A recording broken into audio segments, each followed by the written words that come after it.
you are attending unendable spaces today, so that we have decent attendance today. It's in impromptu spaces. Nobody knows. Probably half the people are sleeping. So yeah. So I generally feel very shy to tell you, but yeah, it makes a lot of sense. Take a screenshot and tell the world that you are attending unendable spaces. If you have liked my spaces in the past. Another 2 minutes, guys, and we'll start again. Those who have joined late, I just want to say it's an impromptu spaces in which we will discuss, confess our trading or investment related mistakes, the grave mistakes which costed us money or a lot of time or a lot of mental agony, or maybe it didn't have that kind of loss, but we got away with taking huge risk. We couldn't tell our family, friends, dad, mom, husband, wife, but we want to tell them, but we couldn't because it's so big. So that's the idea. You can ask for a mic and you can talk. I mean, I have a lot of kitchen work to do parallelly, so I'll not be talking so much, but I would love to listen to you. And believe me, guys, when I say that first first step towards our growth is accepting our mistakes and acknowledging our mistakes. Especially it will be huge bout of courage on your part to accept it on a public forum. But having said that, don't say anything which is like too sensitive data for you, because again it's a public forum. So yeah, we'll start taking speakers now. Be relevant, guys. Don't go off track. Don't start preaching stories. Your story itself will have a lot of message what not to do or what to do. So don't be preachy about it. So we'll start taking speakers now. Yeah, Shubham, go ahead. I have added your speaker. I don't have any speaker request right now, guys. It's a rare space in which I don't want to talk. I want you guys to talk. So if you have any story to tell where you incurred huge loss, your first loss, or you took oversized risk and it went wrong, so just tell us. Shubham, go ahead. Hi, good afternoon to all of you. Yeah, my mistake is what not having stop loss. Like a few days before, I bought some option call and also option puts, but I have not fixed the stop loss, and then I lost all my money into these things. So this is the biggest mistake I have made, and the learning I get. It's like कि आपने stop loss नहीं लगाया, और because stop loss यदि होता तो पूरी money मेरी नहीं जाती. इट्स लाइक मैंने ड्रीम किया कि 5K से मैं इतने पैसे बना लूंगा इतने दिनों में, ये कॉल लूंगा, और मुझे लगता है कि मार्केट ऊपर जाएगा तो मेरा पैसा बनेगा. बट ये अगर मैं स्टॉप लॉस लगाता तो यदि मार्केट नीचे भी गिरता उस केस में तो मेरे पैसे बच जाते. फॉर एग्जांपल यदि मैं स्टॉप लॉस 5% के आसपास का लगाता तो मेरे 5% मनी जाती, और उसके बाद जैसे भी मार्केट का मूव होता उस अनुसार मेरे पास और इन्वेस्ट करने के लिए, ट्रेडिंग करने के लिए पैसे होते.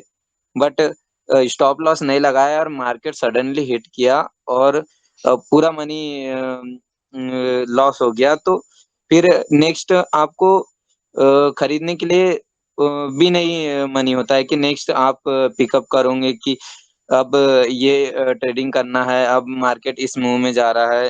Trend is your friend, but तो शुभम शुभम, आपने आपका कितना ट्रेडिंग कैपिटल था और आपने पूरा लॉस कर दिया, पूरा खत्म हो गया? अराउंड 10K आई लॉस 9K.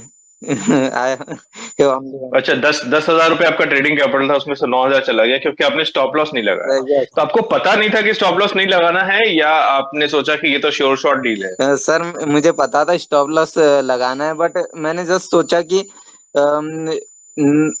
स्टॉप लॉस लगाऊंगा और वो है हिट हो जाएगा, तो फिर इट्स लाइक कि मैं बिगिनर था और मुझे लगा कि मैं स्टॉप लॉस लगाऊंगा तो वो हिट कर जाएगा और फिर मुझे और ये खरीदना पड़ेगा. और स्मॉल कैपिटल था तो मैंने सोचा मैं रिस्क ले सकता हूँ कि यदि मैं पूरा भी लॉस कर जाऊंगा तो मैं रिस्क ले सकता हूँ.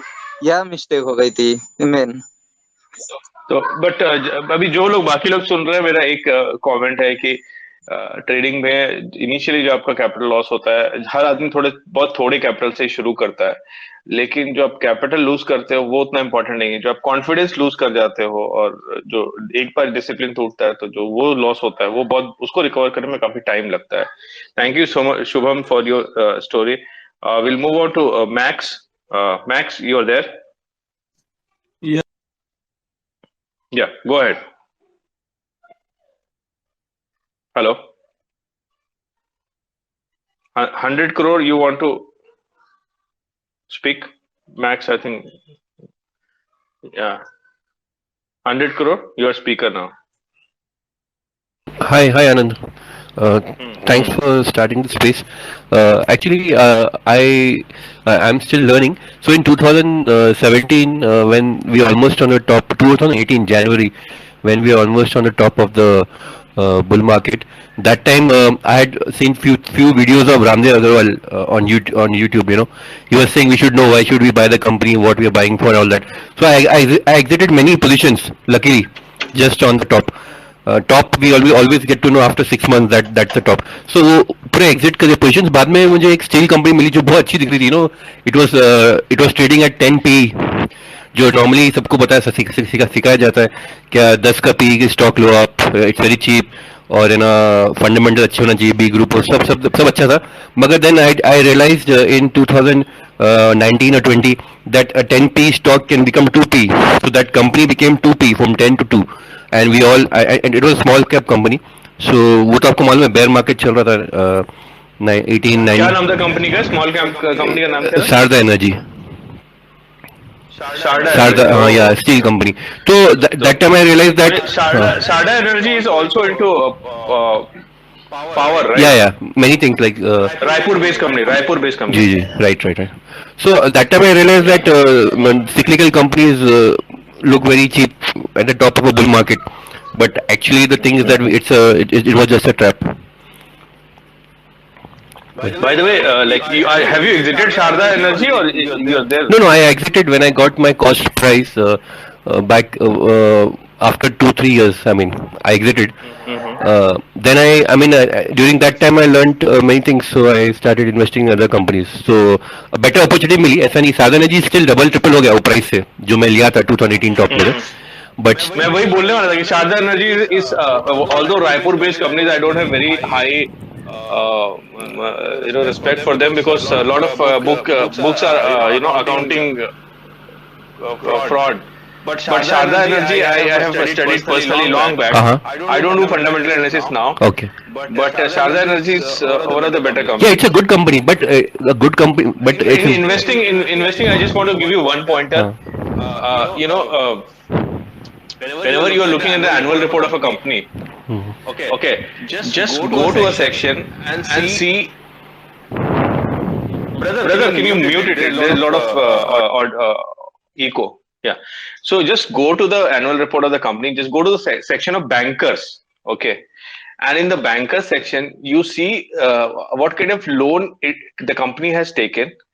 If it is well diversified, if it is a consortium, or if it is like 5 banks, including banks like SBI, banks like HDFC Bank, or bank like Axis Bank, have given a loan to them. Not one bank, but 3 4 banks have given loan to them. See, banks have a very robust due diligence and very robust system, because bank is not punting on a one stock. Okay, bank is lending money, so it's lending 100 rupees and trying to get 110 rupees at the end of the tenure. So bank has a very limited profit, and the risk is the company might go NPA, non-performing assets. Company might not return the money. That's, I mean, the way we lend to somebody, to our friend, right? The friend never returns the money. So bank has a huge risk. So they have a very robust risk department. And if you talk about SBI or HDFC Bank or Axis Bank, I have huge respect for credit officers of these banks. So if they have given good money to any company, okay, good amount of money, so then that company at least is not a fraud. That company, I mean, it might not grow, but that then the company is, at least passes the sanity check. In bull market, a lot of stories will come and a lot of hypothesis will come that this is going to show 20p, 50p, 180p, or 360p. But a bank will lend only when the company is credit worthy. It is going to be solvent at least at the same pace for next 3 4 years. So Sarda Energy, when I look back like 3 4 years back, it has a decent credit line with SBI, with HDFC Bank, with ICICI as well. That's what I remember like 3 4 years back. I don't know. I'm not very bullish on power, unlike other guys. But this is what I would give a pointer that next time when you're evaluating, the first thing you should look at is how the banks are viewing that particular sector and that particular company. Okay. You want to add more, brother? Yeah, thanks. Actually, you're right. Thanks for that part also. But the thing was that मैंने उसको plan किया 2-3 साल रखने के लिए, and because it was a growth story, hydro power का project था वो सब. But the thing is that I went wrong on the price. And second thing, 10p, which everyone teaches us that 10p is the safety of margin, but cyclicals में वो नहीं चलता. And second thing, yeah, you're right. Sarda Energy is a good company, and we should see the lending part. But apart from that, I think the best thing is what technical people follow the charts where you can easily see where the top at least, and at least we can decide where we are to and where to buy.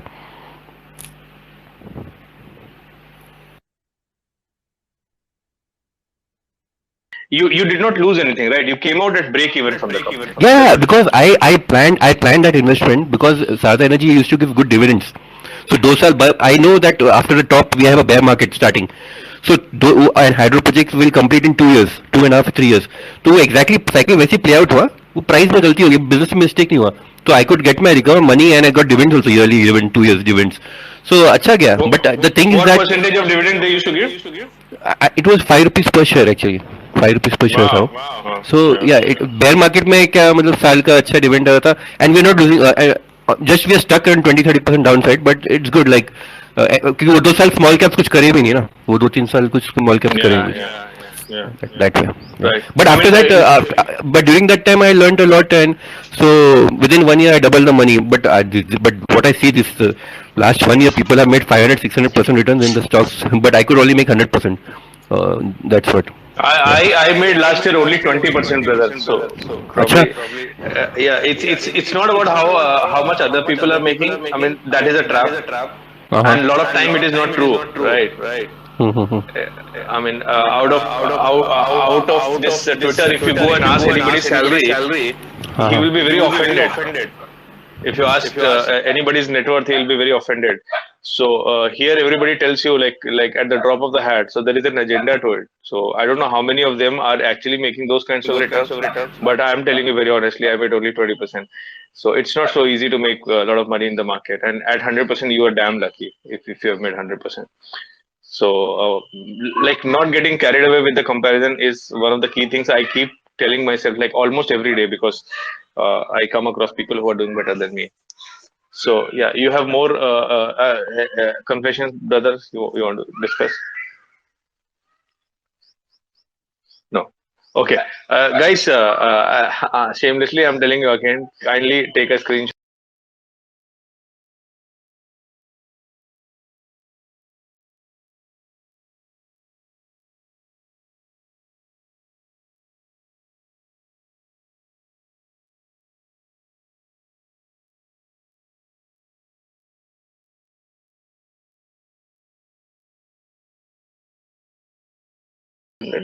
Yeah. So do a retweet or tweet about that you're attending my spaces. If in the past, if it has benefited you or if it has entertained you, I know a lot of you love my voice.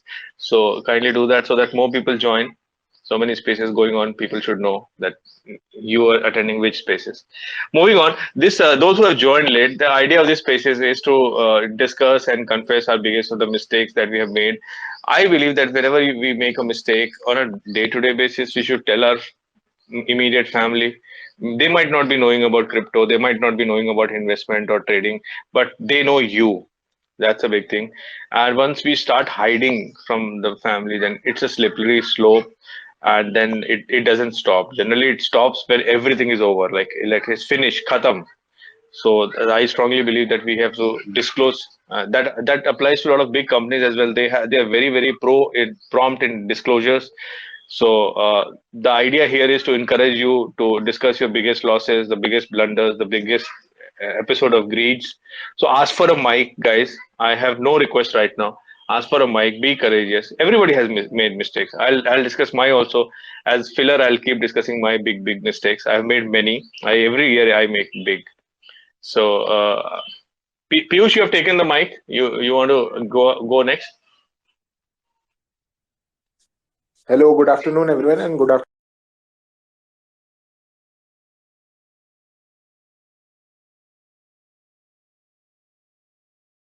afternoon.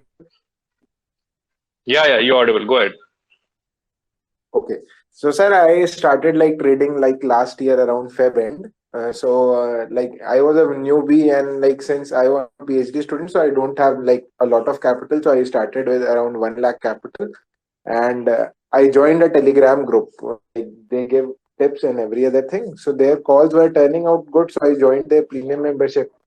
So in the first 2 3 days, I made decent capital, and I thought that I can make. And they started giving positional options trading call. So I had little idea that money decays and it becomes zero and every other thing. So I took one of those calls, and like since I was so confident that they are giving right calls and most of them are turning right, so I like put my complete capital there, and like I came out with like 50% loss on my capital in a single trade. And since that like I was not able to sleep for 3 days, and I was not able to tell to my parents also like I went through such a loss and every other thing, since it was a very big company at that time when I started. And after that, like left that group, and I was like completely dejected, and I looked out for many YouTube videos and every other thing, how to read about risk managements and every other thing. But like since most of the people are having big capital, so they used to tell that you have to lose like around 2 or 1% of your capital, or risk. You have to take a risk of around 1 or 2% on your capital on every trade that you do. But since those guys have such a big capital that they can afford to like take 2% risk or 1% risk for maybe 10 or 15 days, and eventually they will come out profitable at the month end. But since my capital was reduced almost to 55,000, if I clearly remember, so that day I decided that I'll do my own study, and since that day I started like reading about books. But till date I haven't told my parents that like I went through that big loss. But since now like I have developed my own system, and by your grace and your advice, I have refined my system also. So I'm doing pretty.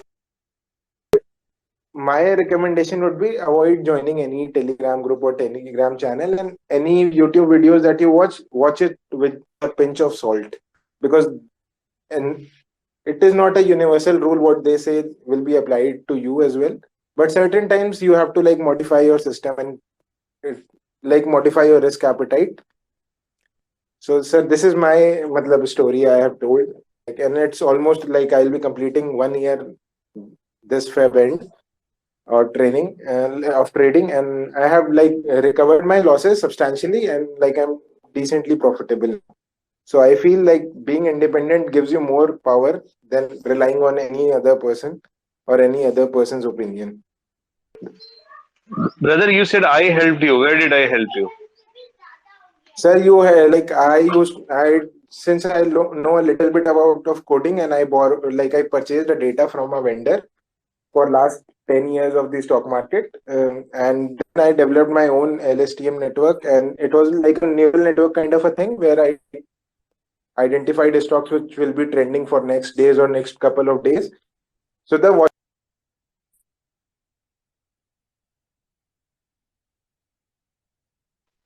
I think we lost Piyush. We'll give him a chance again because he was praising me. Amit, I'm adding you as speaker. Yeah, Amit, go on, please.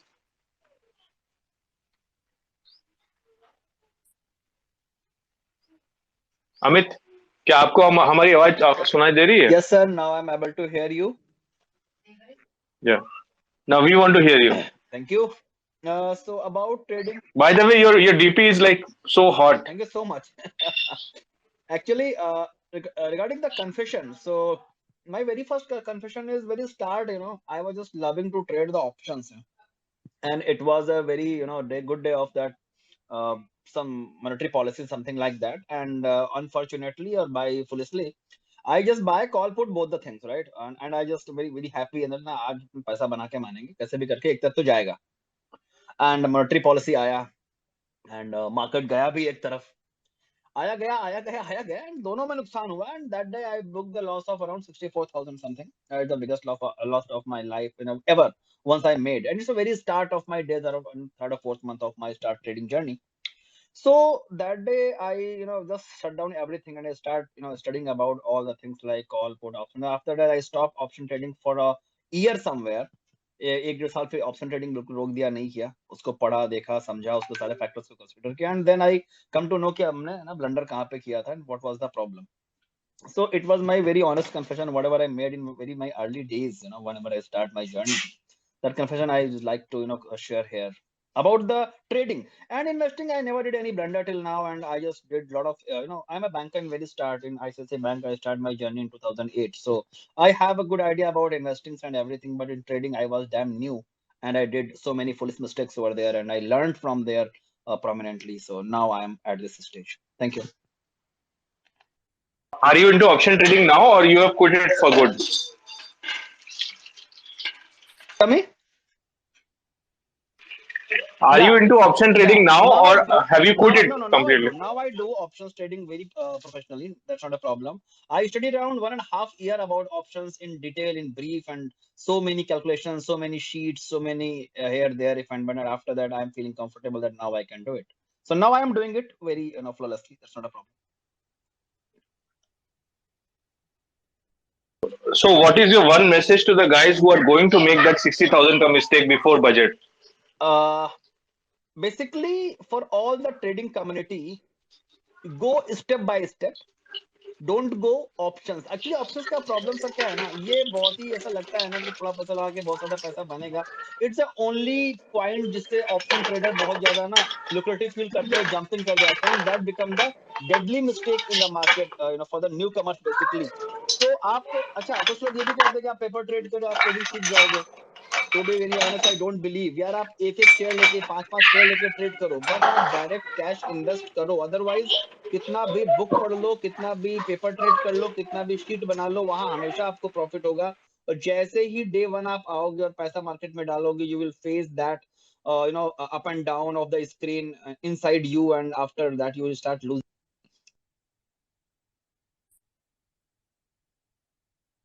Yeah. Able to hear? आवाज cut रही अभी है आ रहा आपकी, है? आवाज cut रही अभी है. आ रहा है मेरा आवाज? हाँ हाँ बोलिए. आप क्या बेसमेंट में है क्या? नहीं सर, थोड़ा सा बीच में मुझे कॉल आ गया था, दैट्स द रीजन ओनली. सो आई आप होल्ड पर रहिए. हम अभी थोड़ा श्योर श्योर. पीयूष मेरी तारीफ कर रहा था तो उसको फिर से मौका देते हैं. प्लीज. हाँ Piyush, please go on praising me. Hello, sorry sir, I got disconnected because of some internet connectivity issue. या Hello. आपको हमारी आवाज आ रही है क्या? ये स्पेसेस में बार बार होता है. Yes sir, I can hello. hear you. Hello. हाँ Yes तो sir, I आप can hear मेरी you. तारीफ कर रहे थे, उस पर थोड़ा एलेबरेट करिए. हाँ, तो sir, I developed a system. It was not very robust. I used to like get around 20 or 15 stocks per day. But since my capital was small and I was having only like 1 or 2 screen setup, so usme I cannot able to like see all these stocks moving, and sometimes similarly सारे stocks trigger हो रहे थे. So one fine day, like I started dropping you text and like I came across your YouTube videos, and so आपका setup is very simple. And every time I remember till date that every time say sometimes simple things work very wonderfully in markets, and it is not complex system which gives you best results. तो I like फिर आपसे एक दिन मेरी बात हुई call पे, तो यू लाइक वो 10 minutes I still remember sir. That 10 minutes you gave me like one suggestion and I implemented it, and since then like the system has become more robust. I have added couple more things onto it, and the watch list is now refined. Like I get around 4 or 5 stocks, and out of 4 or 5 stocks it is very easy for me to track down the system, and I can like matlab take trades confidently, which earlier I was not able to do so. And recently I came across Gundeep sir also. So he is like also helping me a lot. So I'll be probably planning to like meet you guys sometime when I visit Lucknow. So this is it, sir. या और आपने बोला कि किसी का Telegram नहीं join करना है. Am I audible? Yes, sir, you are hello. audible. आपने बोला कि किसी का Yes. टेलीग्राम नहीं ज्वाइन करना और 500 लोगों ने मेरा टेलीग्राम एग्जिट कर दिया. Guys, I also run a Telegram channel. और पीयूष के No, बोलने के बाद 500 लोगों ने एग्जिट कर दिया. Wow. Moving on, I am just no, kidding. sir. या. No, sir, I'm saying कि देखो टेलीग्राम चैनल ज्वाइन करो, you take their views and understand the logic behind those views, which is very much important. Sometimes logic and setups works very wonderfully as compared to like directly trading on there, because you never know like what the other person capital is, what are their like trading styles. हमारे पास छोटा capital है तो we should like work with a small capital, and हमारी risk appetite भी छोटी होनी चाहिए as compare to them.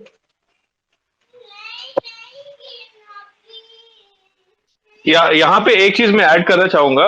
Before I add, I just want to announce, guys, ask for a mic. This is about a lot of people wanted to speak in my other spaces, so come ahead, ask for a mic, speak, tell me about your mistakes, the biggest blunders that you have done, which you have not told your friends and family out of shame at that point of time. I think that kind of disclosure is very important for you, not for us. I mean, for us, it's learning basically. That's point number one. Those who have joined late, I want to request you to please tweet about it so that more people join my spaces. Nothing makes me more happy than the wider audience, because we'll probably get more and better speakers, better people who are better speakers than me. So please retweet about it. I see all of you tweeting about other spaces and not my spaces. This kind of partiality will not go on. Okay, I can see. I see all the you know, I am joining this space, that space, and it's very good, very good. Yeah, why not Anand sir spaces? Okay, moving on. Amit, are you out of the basement now? I'm giving you mic again. You had something more to add?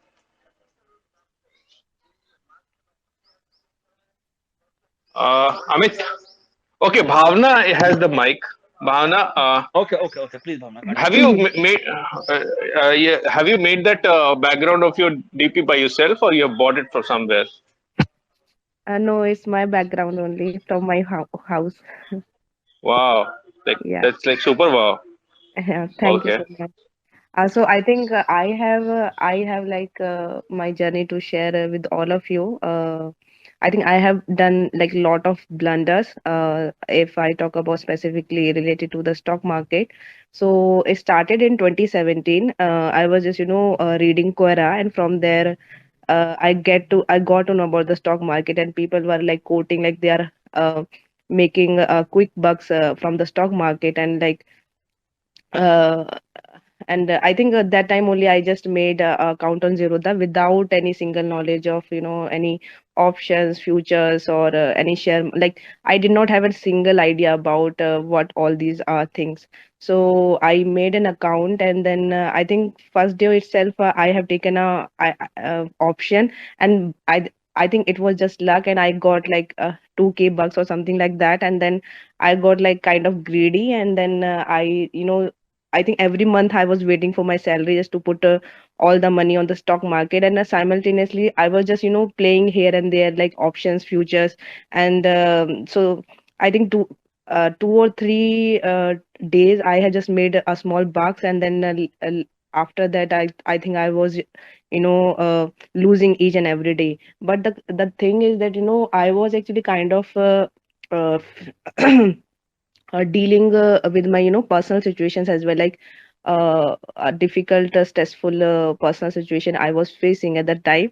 So this stock market was I think giving me some like, because I was just thinking about stock market losses. So I think because I was very kind of really depressed and stressed at that point of time. So my a whole concentration, or whole the emotional part was going to the stock market instead of choosing my personal life. So I think I have lost almost like 5 or 6 lakh at that time within a year. And when my parent asked me about that money, so I told them that I just made a FD of that amount. And still you won't believe that still they have an idea about that. Those 5 lakh is still in FD, so they do not have any single idea about this, that I have lost this much money. And then I have done one more blunder, that I think again via Telegram or some WhatsApp, I again connected one trader, and then he gave me some options, and then I have took that I think United Split or some United Split, yeah, options, and the results was about to come out, and I've taken like 3 or 4 lot. So my whole 1 lakh in a single day, it has gone. So the trader had told me that, if you can give me that, 1 or 2 lakh in my account, then I can again give you the same amount, like 2 lakh. He told me that, if you can give me that 1 lakh, then I can give you 2 lakh. And I was so foolish and I was so naive that I have transferred 1 lakh even without knowing about that person.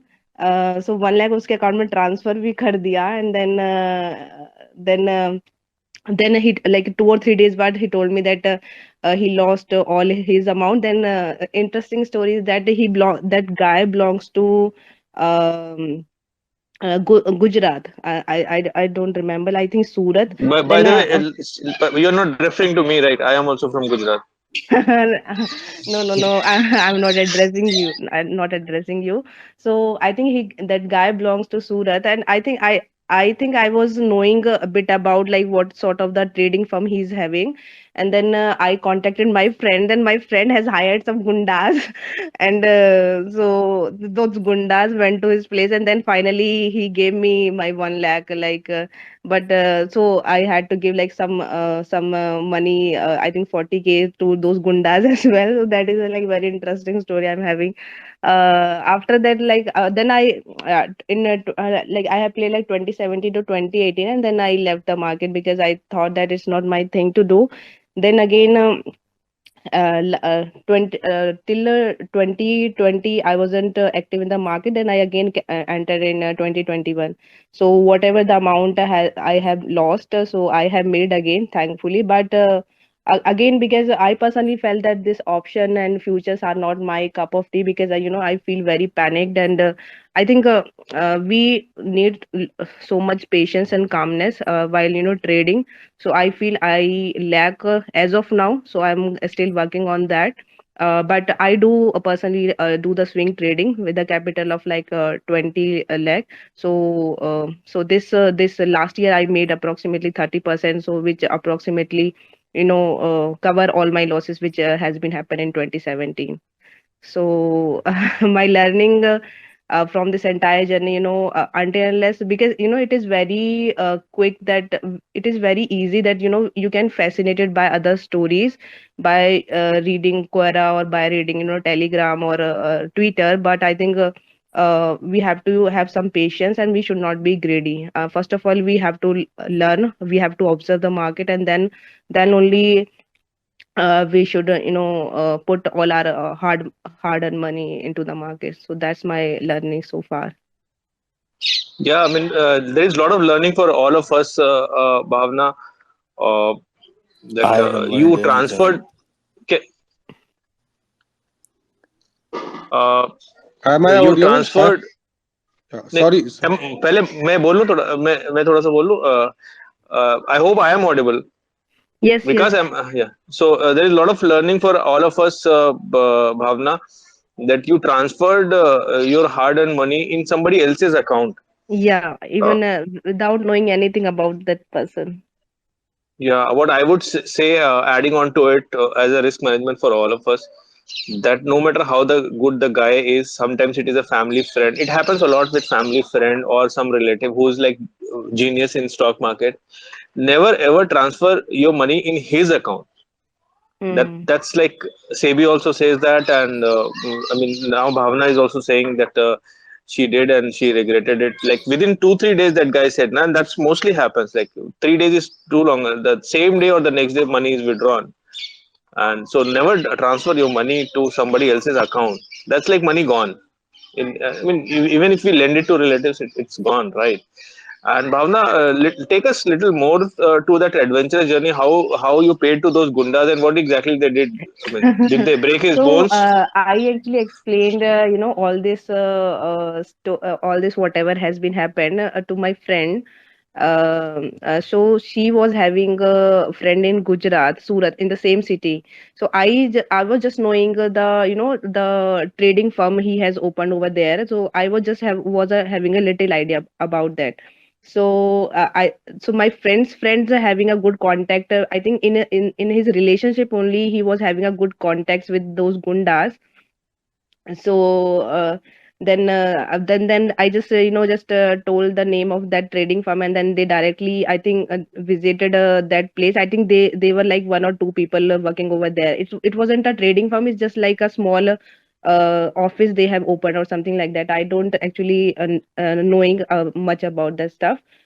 So they directly went to that place, and I think they have a they I think the गुंडाज like 4 or 5 group of person went over there और उसके साथ मारपीट भी किया, but which I wasn't aware of that at that time. Later on I got to know that उन्होंने उसके साथ मारपीट भी किया था, and then immediately I think within 2 or 3 days he transferred the whole amount, and Uh, within that yeah. money I had to give like 40k to those gundas also. So that is the thing has been And happening like at that time. what was the terms and condition with Gundas? Like अगर पैसा नहीं recover होता, let's say the guy was bankrupt and could not have repaid you back, फिर भी कुछ token amount Gundas को देना पड़ता, और like नहीं, फिर तो नहीं था वो नहीं, उन्होंने बोला था ये मतलब I think they were not a very small goondas, they were very big big goondas. तो उन्होंने बोला पैसा तो आएगा ही आएगा, अगर and they were like saying अगर 1 लाख भी नहीं चाहिए, 2 लाख भी चाहिए तो 2 लाख भी निकालेंगे ऐसे करके। मैंने कहा नहीं भाई, मुझे 2 लाख नहीं चाहिए, मुझे मेरा ही पैसा चाहिए। so you basically you did not try to follow the trend. You should have said कि जितना आ जाए उतना ठीक है, 5 लाख 10 लाख. नहीं, नहीं, नहीं, मुझे बस मेरा ही मनी चाहिए था। अच्छा बट या but I haven't like I am very very I would say very calm and very डरपोक type of person. I don't know like how I got involved all this stuff, but that was like very big adventurous thing for me. that is like an eye opener for me. You're saying you are a calm person. First of all, you like I mean I'm not judging you, but you gave money to someone whom you did not know at all, right? Not at all. And Yeah, yeah, then this yeah. Gunda episode is like I would need your help maybe in recovering my money. Yeah. So a lot of people have taken my money, and it's been like years they have not given it back. So why not? Like we can try that. Uh, you want to talk more about the 5-6 lakhs you lost initially?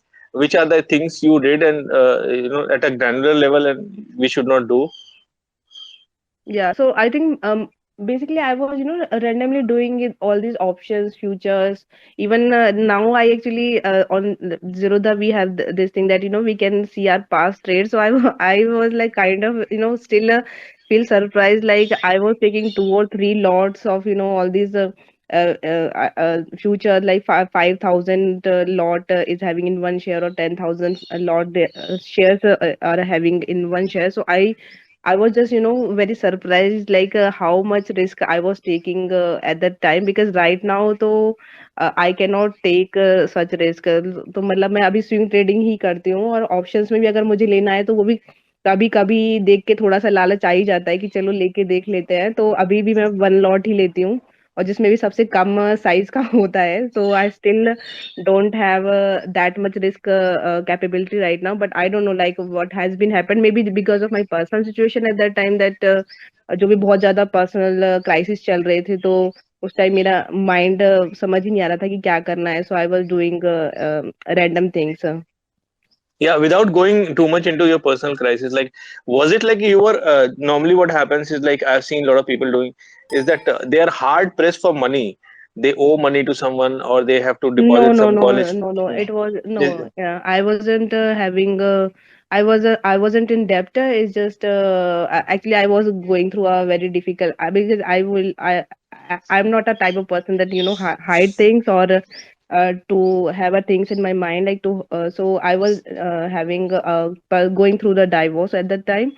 So it was a very difficult situation, but thankfully I'm again, by the God of grace, again I'm got married last year only with my wonderful husband. But at that time the situation was very worse.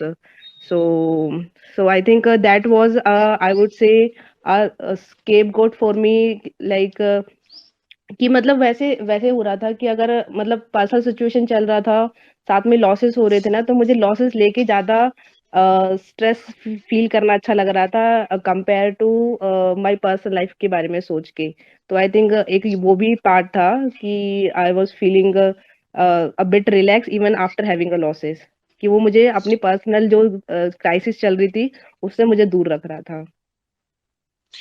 Yeah, I mean, that is one thing which I keep telling people, and I've seen it a lot. That a lot of people come to stock market when they are trying to run away from their life's problems. Either they are Hmm. under huge debt or they are emotionally very unstable. So this Yeah, entire you roller can say I coaster. was very emotionally unstable at that point of time. So this entire roller coaster ride of making huge profits one day, then making huge loss the next day, the Hmm. adrenal rush which comes, the anxiety which comes, it takes away the other anxiety we are facing in life, the loss of Yeah, some dear yeah, ones or some other crisis of life, and it happens a lot. But the thing is, and it happens in like other thrilling sports as well, like motor racing or scuba diving and things like that. But the thing is, stock market for doing that is a very expensive place. It doesn't have a hmm, MRP, it yeah, doesn't have a fees, and it yes, can drain away all our financial capital, all our yeah, emotional capital. And then in when we look back, that first emotional pain of losing someone or going through personal crisis, that looks small, and then we realize we should not have had gone into such an expensive hobby, to begin with. And this similarity I have seen in casinos as well and in horse racing as well, that people get drawn to all kinds of gambling when they are not able to take the emotional shit which is going on in their life at that point of time, and gambling or horse racing or even stock market gambling looks very attractive from the point of view of healing the pain for that day. So that is one major learning, and I have been a gambler, so I can relate totally to it.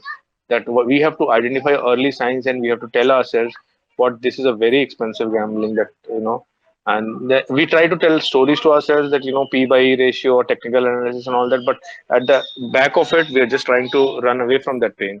So very very courageous, Bhavna, for you to share so frankly and openly with us, and it requires a lot of courage, seriously. And my hats off to you.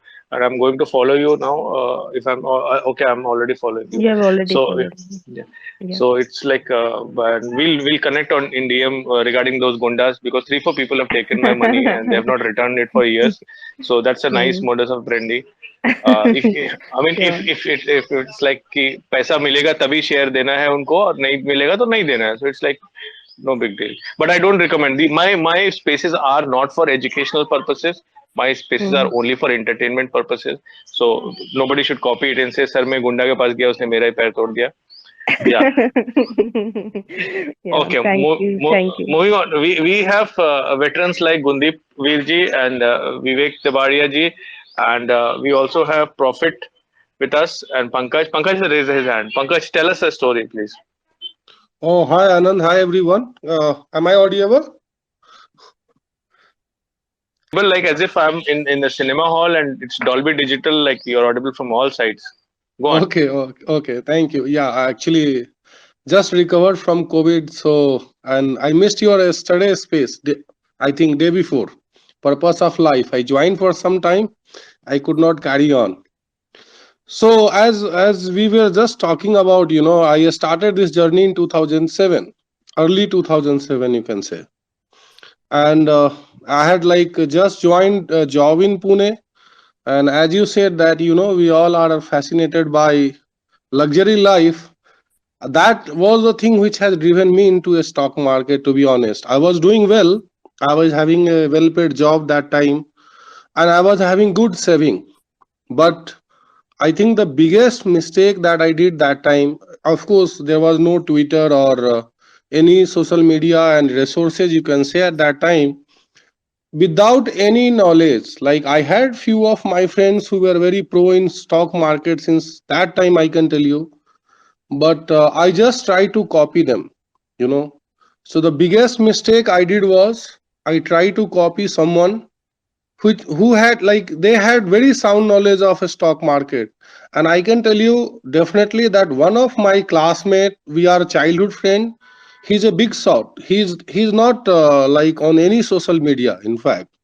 But if I'm not wrong, his net worth is right now above 80 cr, so he's a huge guy. He has just left job from I guess he was in BNP Paribas, and he has quitted his job now completely, totally into a stock market. And 2008, I had blown my entire capital. Like, I literally went on becoming bankrupt.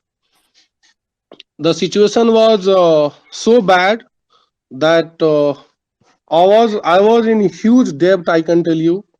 The only thing which saved me in 2008 was my job. If I didn't had a job here, I didn't knew what would have happened. So then, like, after 2008, I decided I will quit completely. But then the other friend of mine who I told you, he's a pro in share market. He told me that don't do this. First, learn, build a capital, and then take the risk with only those capital. Like, with a, he said that fix an amount which even if you are going to lose, it should not impact you at all. And then I will tell you, 2008, I started building slowly. I started buying, like, suppose if even if I save $500, I will buy one share or two share or three share, whichever. And 2008 till 2018, I I just kept doing SIPs. I kept doing SIPs in stocks, in mutual funds, and slowly, in fact, he was the one who told me that never put your entire money into share market. You should have, like, debt fund also. You should have, of course, PF was running because of job, but then he was the person who forced me to open PPF, and that is how I started diverting my capital and my income, you can say. Then Yeah, 2018, yeah. yeah. Before we go forward, I just wanted to, take us at a more granular level. When you said you lost everything and you went bankrupt and you were under huge debt, what like prompted you to bet it all, and what prompted you to like go all in? And like, was it like in a month or in a year, or it took slowly? It went slowly. Like, I kept on losing, and I kept on thinking that, I will recover this loss. And as I told you, that I was not trying to learn anything. I was just trying, like, it was a blind trades, you can say, that I was taking. So it was not that I lost in one go. It was definitely that, suppose I lost 5K today. Okay, I will recover this 5K, and put more money. So it was a gradual loss, but maybe you can say within 2 to 3 months, I blown everything. In fact, like, entire, I kept taking debts from my friends.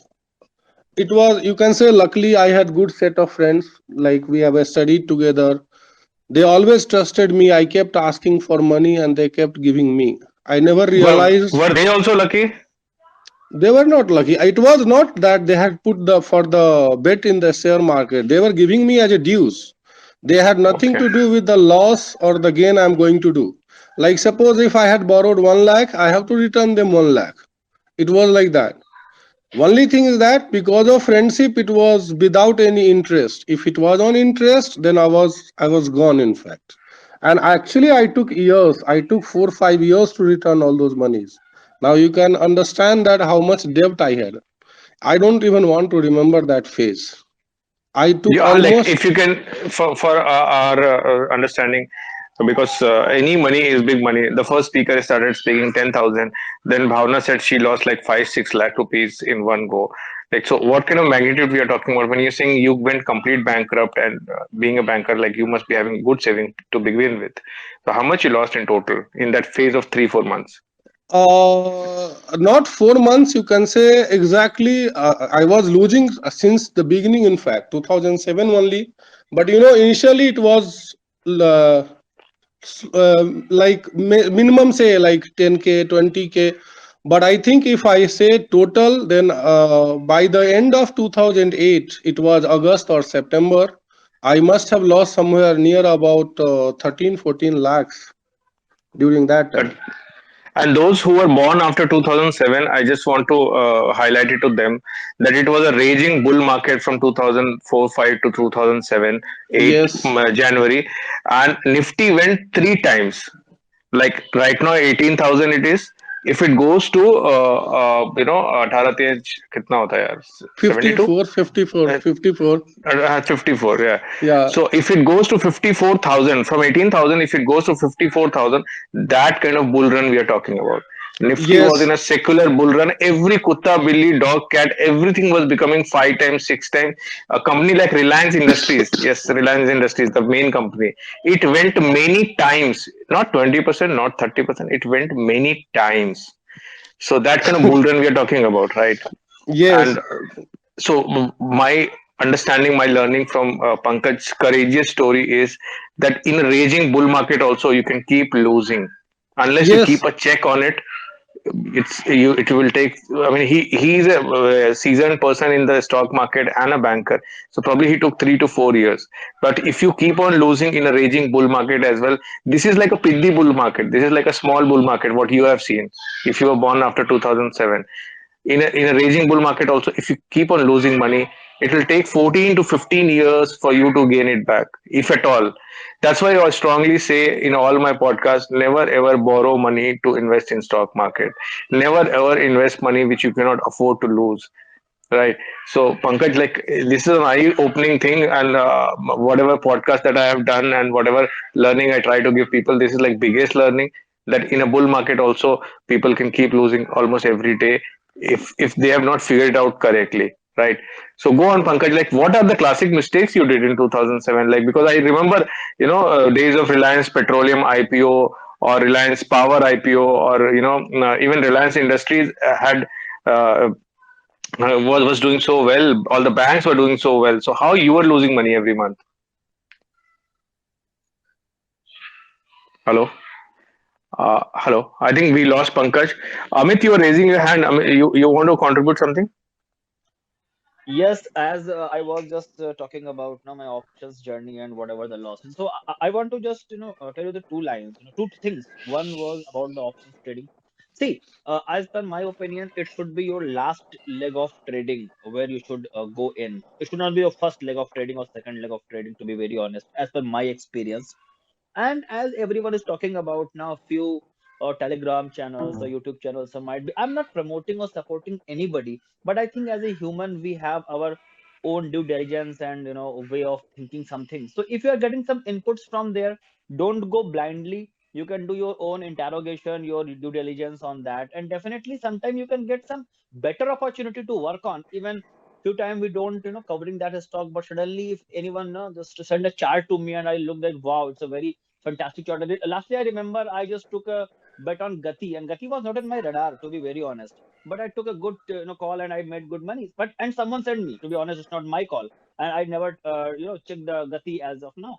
So that's I'm telling. No, never prejudice for anything. Just take your own intelligence and understand the things, and then definitely you can benefit it by that. Don't go blindly anywhere. To be very honest, these 2 points I wanted to add. Thank you so much. Yeah. Pankaj, Profit, you have raised your hand. Profit, you want to go first? Yeah. Hi, What is good good name? afternoon. My name is Visheta.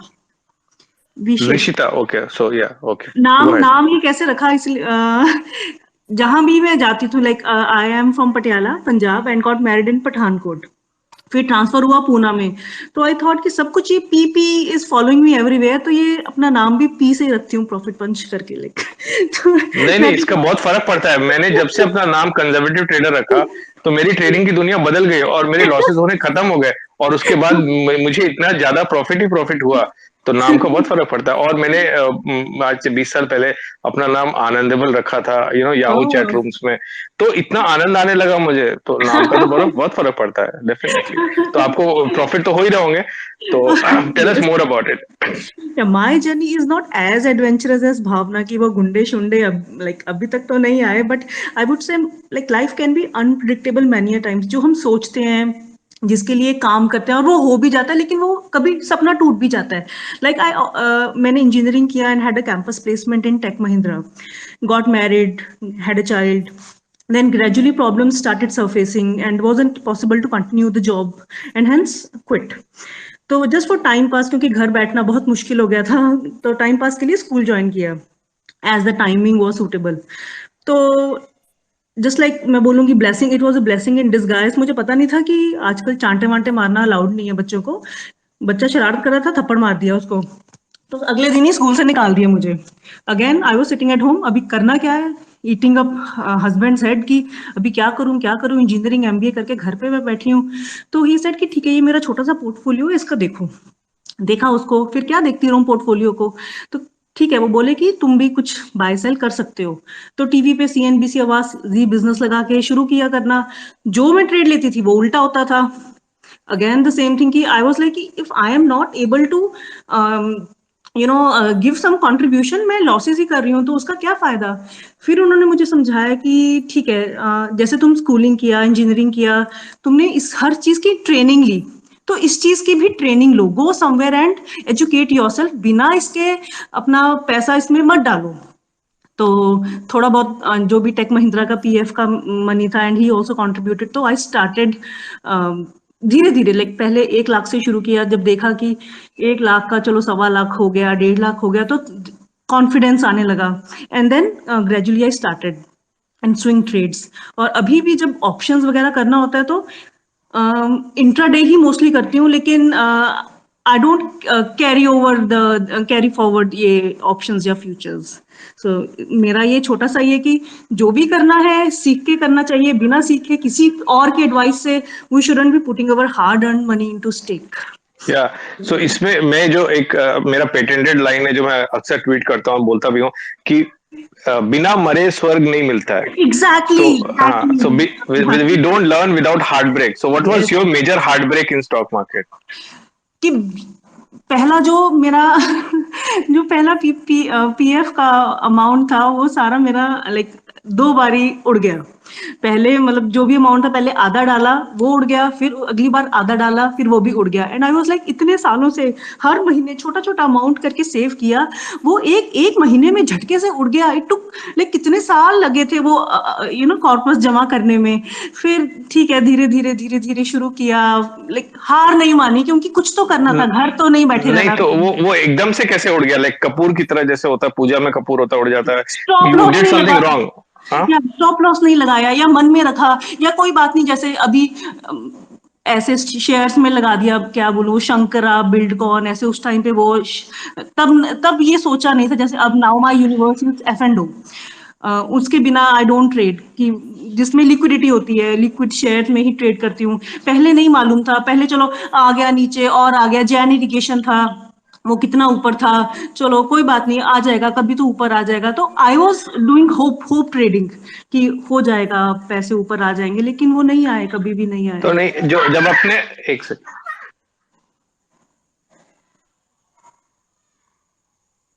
तो जब आपने PF का पूरा पैसा loose कर दिया तो आपको ये नहीं लगा कि इसका 5 गुना पैसा डाल देते हैं, थोड़ा हस्बैंड से ले लेते हैं, थोड़ा दोस्तों से ले लेते हैं, और उसके बाद ये रिकवर कर लेंगे? मतलब अचानक से ऐसा होता है ना, रिवेंज ट्रेडिंग जैसे अपना होता है कि वो क्या बोलते हैं उसको, रीबाउंड अफेयर होता है, वैसे रिवेंज ट्रेडिंग होता है, वो करने का मन नहीं किया? आई थिंक ये लेडीज में और मेल और फीमेल में ये थोड़ा सा फर्क रहता है, कि जो फीमेल्स होती है ना वो थोड़ा ज्यादा ध्यान से चलती हैं, थोड़ा ज्यादा, कुछ परसेंटेज का डिफरेंस होता है। तो उन्होंने पैसा दिया मुझे, अभी तो उन्हीं उन्हीं के कैपिटल से चल रहा है जो भी चल रहा है, बट एकदम से रिवेंज ट्रेडिंग नहीं किया मैंने, that I am thankful to God. और सीख लिया, थोड़ा सीखा मैंने, ट्रेनिंग लिया मैंने। आपने बोला कि फिर मैंने लर्निंग के लिए, तो आपने कुछ किसी का पेड वेबिनार या सेमिनार या कुछ ऐसा अटेंड किया क्या आपने? Yes, in my hometown, there was somebody who used to take trainings, तो वहां जाकर के मैंने होम सीखा। टाउन कहाँ, पटियाला में? पटियाला के पास चंडीगढ़, वहां से। ओके ओके ओके, वो ओके, तो nice nice nice. Okay. But now I feel कि this is the best work from home for ladies, since they can be at home, they can take care of their children and can give time। और अगर अगर ठीक है, अच्छी खासी पढ़ाई करने के बावजूद अगर जॉब नहीं कर सकते बाहर, तो this is the best work from home. तो ultimately all is going well now, अभी अभी आप स्टेबल हो गए प्रॉफिट्स के टर्म्स में, एक्सपेक्टेशन रियलिस्टिक हो गई? Yes yes, touch wood. Okay, yeah go on go on. No, I don't have much to say, बस यही छोटी अच्छा, सी कहानी थी ठीक। मेरी। नहीं नहीं, ये बहुत ही पूरा का पूरा पीएफ का पैसा लूज कर देना विदाउट थिंकिंग मच, और आप जैसे बोले उड़ गया, तो मुझे लगा जैसे कपूर की तरह उड़ जाता है, तो that's like inspiring story. Pankaj के पास जाते हैं। पंकज ने जैसा बता रहे थे कि 2007 के बुल रन में उन्होंने 12 से 13 लाख रुपए लूज कर दिए। फिर पंकज आगे क्या हुआ और कैसे आपने रिकवर किया, वो बताइए हमको। पंकज, क्या आप, हमारी आवाज आ रही है?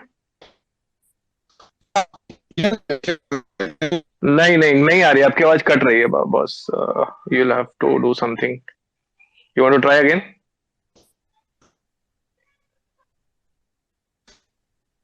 पंकज? ओके। पंकज, दूसरे पंकज भी हैं, and I love this name. मेरे बहुत क्लोज फ्रेंड का नाम पंकज है। हाय। उसने भी मेरे से काफी पैसे लिए और अभी तक वापस नहीं किए। I mean, I don't blame him, he is like a dear friend. Pankaj, तुम अगर मुझे सुन रहे हो, वो पैसे मुझे वापस चाहिए। तो हाँ, दूसरे पंकज, आप जाइए, बोलिए। हाय सो मेरी स्टोरी ऐसी है कि 2005 में when I started working after my studies, so my mom pushed me into investing and her thing was वो पहले से ही करती थी और वो उनका buy and hold and track कैसे करके she used to do, और वो she was doing pretty well. तो I started in 2007 and then I was not very active, मतलब mom जो बोलती थी वो मैं करता था और बहुत कम इसमें मैंने खुद अपना देख के मैं करता था. Then till 2017 I last checked, my portfolio was pretty decent. I don't remember how much money I started to invest and how much it was, but it was a good 6-7 lakh का amount, जो मुझे लगता नहीं मैंने उतना invest किया था, मतलब काफ़ी अच्छे प्रॉफिट हुए होंगे. I don't know percentage wise कितना था. Then 2017 में we changed our broker and that broker initiated me और he told me about FNO. और उसने एक बार मेरे को बोला कि आप करके देखो, आपको अपने जो पोर्टफोलियो है उसके ऊपर अच्छा मार्जिन मिलेगा और आप उसमें आराम से आप फ्यूचर्स एंड ऑप्शंस कर सकते हो. तो एक बार ही did something I think in Nifty और उसमें प्रॉफिट हुआ अच्छा. Then I got into it and then I started doing it. फिर it was going okay till 2018 August. It was like कभी ऊपर कभी नीचे, but more or less I was in no profit no loss और minimum profit and minimum loss.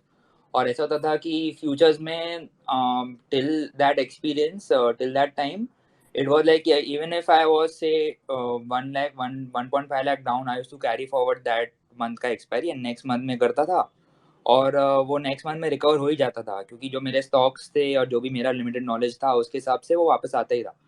2018 अगस्त में there was a bear run and it lasted for I think 2-3 months और तभी मेरे 2-3 ओपन फ्यूचर्स थे and I was of the opinion कि ये भी वापस रिकवर हो जाएगा, कि ये भी ऊपर आ ही जाएगा. And then I kept on waiting. I took money from my brother also, thinking that कि ये वापस आ जाएगा, क्योंकि in that limited experience 1 year जितना भी था, आई वॉज प्रीटी कॉन्फिडेंट कि ये आज नहीं तो कल वापस आएगा ही. और फिर वो मेरा लॉस होके then I was at that point कि माय ब्रदर टोल्ड मी कि no, I can not give you more money and I had to cut my positions with I think 12 lakh का लॉस एट दैट टाइम. 2018 की बात है ये. उसके बाद में then again I did revenge trading और उसमें वापस से और 2-3 lakh I lost and then after that I stopped. और फिर उसके बाद से then I am now more of buying and holding and maybe doing swing trading in stocks. Options मैं बहुत ही कम करता हूँ. और my story similar to Bhavna's stories in a way कि she was saying she was going through some personal this thing. In my case there was nothing, but because of stock market trading it took a toll on my mental health. Like I was depressed, I was not able to enjoy the things I used to और mentally बहुत ही ज़्यादा toll ले लिया था. अभी now I think it took me and then even when I stopped it took me a while. I remember I was on a trek और वहाँ पे मेरे ओपन पोजीशंस थे and I was crying at that time. It was like such a beautiful environment there. I was in Himachal Pradesh for a trek. It was snowing and I was crying because मेरे नुकसान हो रहा था मेरा वो trade में. So yeah, this is my story. Now I've realized कि futures and options करके, I mean you need to have very good knowledge and very good discipline to do it. Otherwise it is not my cup of tea. And the best is to buy and hold, and only keep that much amount which you can hold for like 2-3 years. Invest in good stocks, keep on tracking, and that is the way forward. So basically मतलब बहुत लोग मुझे बोलते हैं futures and options के बारे में कि फ्यूचर्स एंड ऑप्शंस में ट्रेड किया तो कोई फ्यूचर नहीं रहेगा और लाइफ में कोई ऑप्शन नहीं बचेगा. तो like, do you agree with that? I think नहीं, ऐसा नहीं बोलूंगा मैं, क्योंकि there are people who are doing it, but you need to have proper knowledge and discipline. मतलब स्टॉप लॉस फॉलो करना, and don't like fight with the market. Don't be of the opinion कि आपको नुकसान नहीं हो सकता है, और you have to like keep on waiting and अपना पैसा पोत डालते हो. तो if you do it with discipline, if you do it with proper knowledge, then only it is worth it. Otherwise नहीं है. मतलब कर सकते हो, लोग करते भी है. So I am not saying that, but you need to have proper knowledge and discipline. So basically, like it's a very, very courageous thing that you're telling. And from your DP, you look like 16 or 17-year-old, pretty young, right? So how No, old no, are I'm you? By 17. you are 17. No, I am not Uh, 16. You are very kind. DP में 16, 17 है look. Oh, I need to. no, he's not. All the girls who are watching, go and see his DP. Follow him, Pankaj. This Yeah, Pankaj. And but like you are into trekking. Where did you go in Himachal I for was trek? at Sherpas at that time. Nice. I mean, I was also in trekking long time back, like 20 years back. I did mostly in Uttarakhand, Dodi Tal, and Phulo Ki Ghati and all that. It was fun. So you lost like, including your revenge trading, you lost around 20 lakh rupees. No, 15 lakh. 15. Okay, round number 15. So like this was all borrowed capital or your own money. No, it was my own money. And that kind of impacted our other goals as well. We were looking to buy a house, और फिर वो plan change हो गए, और फिर We बोले तो you and your girlfriend, like, are नहीं you नहीं, married? no, with my brother, my parents. So वो plans, they got impacted because of that, and I kind of have that regret now, because of me it impacted my family as well. So like, were you sharing all these losses with your brother and with your immediate family, or you were hiding it from them? No. I was sharing everything with them. I did not hide anything. Uh, but we needed that money. That money could have been used in our goals. We wanted to buy a house, so it was a family house. So like this 15 lakh that you lost, it must have been like over many, many months, right? नहीं, Sorry, बहुत जल्दी हो that गया. FNO trade, three trades went wrong नहीं, and वो keep दो on he going on. दो ही ट्रेड थे. I still remember, Bajaj Finance था एक, और एक रिलायंस था. I was in profit till the time that bear run started, and वो इतने लॉस में कन्वर्ट हो गए, इतना लंबा हो गया. एंड इट मतलब हैपेंड. दो ट्रेड में ही 12-15 लाख का लॉस हो गया, या दो ट्रेड में. या या दो ट्रेड में over a period of I think 1.5, if I am not wrong. I तो डोंट आपने रोल ओवर भी किया क्या उसको? नो. एक मंथ के लिए मैंने रोल ओवर किया था. ओके, तो बस जैसे ये अक्सर होता है, जो लोग भी सुन रहे हैं, और मतलब ये अक्सर होता है मार्केट में, जो मैं 15 साल से देखता हूँ कि market will keep going up. It will, there will be dip, you buy the dip, there will be dip, you buy the dip, you there will be dip. Market is a devil. वो आपको लुभाता है, वो आपको अपने पास बुलाता है. वो तो बोलते हैं ना, बुलाएगी लेकिन जाने का नहीं. तो बार बार आपको अंदर इतना कॉन्फिडेंस दे देता है कि ये जो डिप आया है ये ऊपर जाएगा ही जाएगा. So you keep on buying the dip. Lot of people average it. एक दिन ऐसा होता है, सिर्फ एक बार, as you can see in Pankaj story, like he was making good money, only 2 trades went wrong, right. एक बार ऐसा होता है कि वो डिप डिबा dip dip dip dip dip dip dip dip dip, and जब तक आपका अकाउंट खाली नहीं हो जाता, जब तक आपका like you don't go complete bankrupt, तब तक वो डिप मारता रहेगा. तो that's like it happens a lot. Statistically it is more prevalent than we imagine. Chart देख के नहीं लगता है. तो then And sorry, Anand bhai, actually, like just now you were talking about the revenge trading. I was a victim. I was a complete victim of revenge trading in my earlier stage. And this is why, as one of the mistake, I will tell you that I see most of the people, they keep crying. Even I see very like, people who just start, they directly start with, future and options and all these things. I feel, especially if you are a beginner, you must trade. Pankaj bhai, we lost you again. I'm really sorry. Can't hear you. Going to the other Pankaj, who is my friend now. Pankaj, I have followed you because I'm also into trekking, and your like profile is pretty fascinating. So, like after losing this 15 lakh, like what did you do immediately? Like, did you calm yourself down and you made sure, you told the story to yourself that it will take 5 to 7 years, 10 years maybe to recover this money, or like how did you what happened next in the story?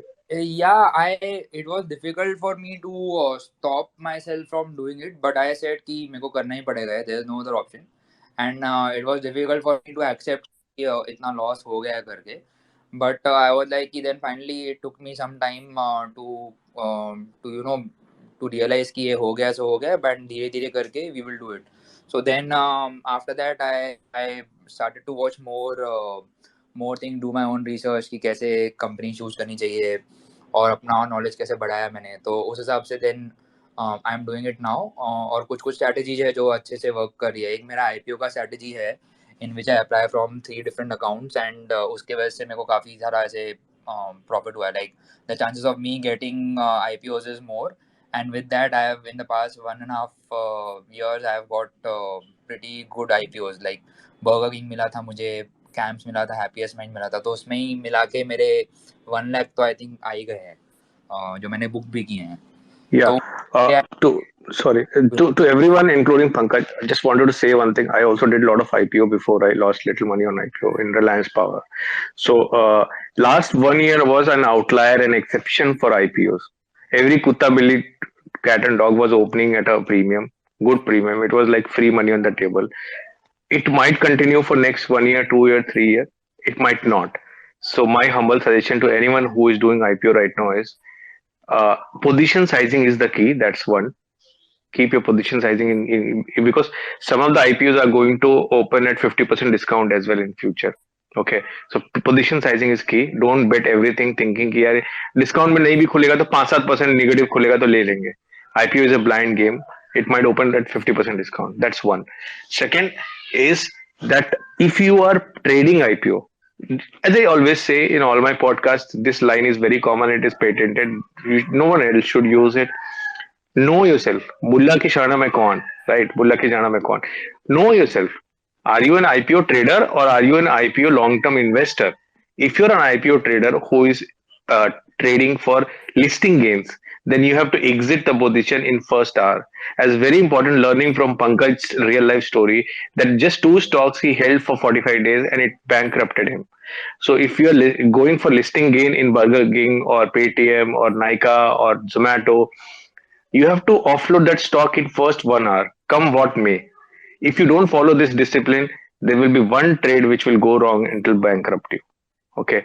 So these are the two things very important. Write it down if you're actively doing IPO. IPO is a series of trades if you're an IPO trader. If you're an IPO investor, I have nothing more to say to you because I don't read red herring perspective, and all the stories that you hear in the media about IPO is planted stories. Investment bankers pay huge amount of money for these stories to run, that ये होने वाला है, वो होने वाला है, चांद को खींच के धरती पे लाएंगे and all that. That is just story. Okay, some of the IPOs might do really well. I mean, but if you're an IPO trader, I have traded like more number of IPOs than probably any of you being here, and I'm not very proud of it. I'm just telling you the experience. Position sizing is the key. No, never go for demat renting, which is very common, which was very common then. Now also it is becoming prevalent. What is demat renting is that you take somebody else's demat, friend's demat or a stranger's demat, pay him 3,000, 4,000 for applying to the IPO, who's originally not interested in applying to IPO, and then you go big size because this IPO is sure shot. Every IPO they popularize as if it is sure shot. So position sizing is the key. That's what I mean. I can't stress it enough. I've seen many getting bankrupted in IPO. Second is that you have to offload the stock in first hour of listing gain or listing loss. कुछ भी हो जाए, पहले घंटे में निकल जाना है. आईपीओ में लिया लिस्टिंग गेन के लिए और बन गए लॉन्ग टर्म इन्वेस्टर की, कभी तो ऊपर आएगा ही. नो. ओके, सो या Pankaj go on. Yeah, for me the IPO ka thing is it has worked because my capital is very limited, like 14,000. I apply only for one lot in each account, तो per IPO का 45,000 होता है, उसमें भी अगर लगा तो, and then I look at the GMP and I look at the subscription, so that gives a clear indication whether that IPO will open, how much will it open, and then depending on the company, then I decide to wait or to offload my capital at least, and then keep the remaining amount. So that has worked well for me in whatever IPOs I have applied, and I don't apply in all IPOs. There are many shitty IPOs that come who are like Paytm. I didn't apply because I knew the what they were asking was too much. So I only apply in selective IPOs, and all of them are in profit. Like whatever IPOs I've applied, So, guys, if you are into IPOs, follow Pankaj. If you are into trekking, follow Pankaj. He's a dear friend. Now we'll go one by one. I think Rishika has raised her hand first, and then Khushbu, and then Vivek. yeah, Go on, Rishika. thank you for listening, and this is a great space. I'm listening to the other people as well. And I'm serious, guys. Follow Pankaj. Yeah, give him some boost. Yeah, going to Rishika now. Yeah, thank you so much, Anand sir, for hosting the space. Actually, I have not started like investing in IPOs and all. I'm currently investing in my family business. So I came here to ask a question for you guys, as I think you all have some expertise in this thing. So right now, to raise funding, I have explored two things. First is diluting your equity, which kind of affects your ownership. On your own business and kinds of affects the freedom on your decisions, and the second is debt, which can can have compounding effect and can act like a burden on your business. So I do not want to have such kind of things on my on our family business. That's why I thought that okay, I should invest here only right now. But I want to hear from you all speakers that what could be a better way to approach this problem, and if we have even more paths that I have not explored yet. So yeah, if anyone can help with. What exactly was the question? Equity versus debt. No, so these are the two things that I know for raising fundings for our business. But if we have any more things to explore, then feel free to add. No, these are these are the two things I also know, like equity and debt, and then it branches out to many ways. I'm assuming it's like a not a very big business which you can go for public financing. So see, both are very doable, and a lot of people do these kinds of funding when they are going through expansion. So I hope you know, and many of us would agree that equity is a more expensive kind of funding, because in debt, if you have taken 100 rupees, probably you will repay 110 rupees after a year or two, right? In equity, if all goes well, inshallah, then you will repay like 5 times, 6 times, right? And it's a zero sum game. So from where the money comes, as you said, it's equity dilution. So you are paying through your blood and sweat to the guy who believed in you in initial stage. So if your company's values is, let's say, 5 crore rupees, and somebody invests 20% at 1 crore, and then suddenly something happens, and now the company is valued at 500 crore, 100 times. It happens. So now you have to buy back that equity for yourself. You have to pay 100 times to the guy.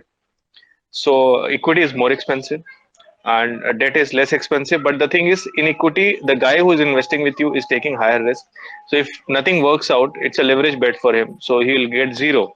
In debt, obviously you have to pay, right? In India, laws are becoming very stronger, and at least for most of us, defaulting is not an option. So you have to evaluate your option, how confident you are about the business. If you are like very confident, then first I would say try to go for debt, because very confident means you are very confident that you will be able to repay and you will have a good cash flow. If you are very confident but market is uncertain, and there are so many moving parts and variables, then probably you can go for equity, or you can go for a mix of the two. Personally, I don't like too much of debt even for business. I love those companies which have lesser debt on their books and more equity, because if I make money, if I share that money, if I, even I'll be very happy to any of my friends who invest with me, and I give them back 100 times, because that means I have earned 100 times on my capital as well. So my favorite instrument is equity, if you ask me. I hope I have answered your question. Yeah, definitely, it was very insightful. Thank you so much, sir. Yeah. Khushbu, you want to go next?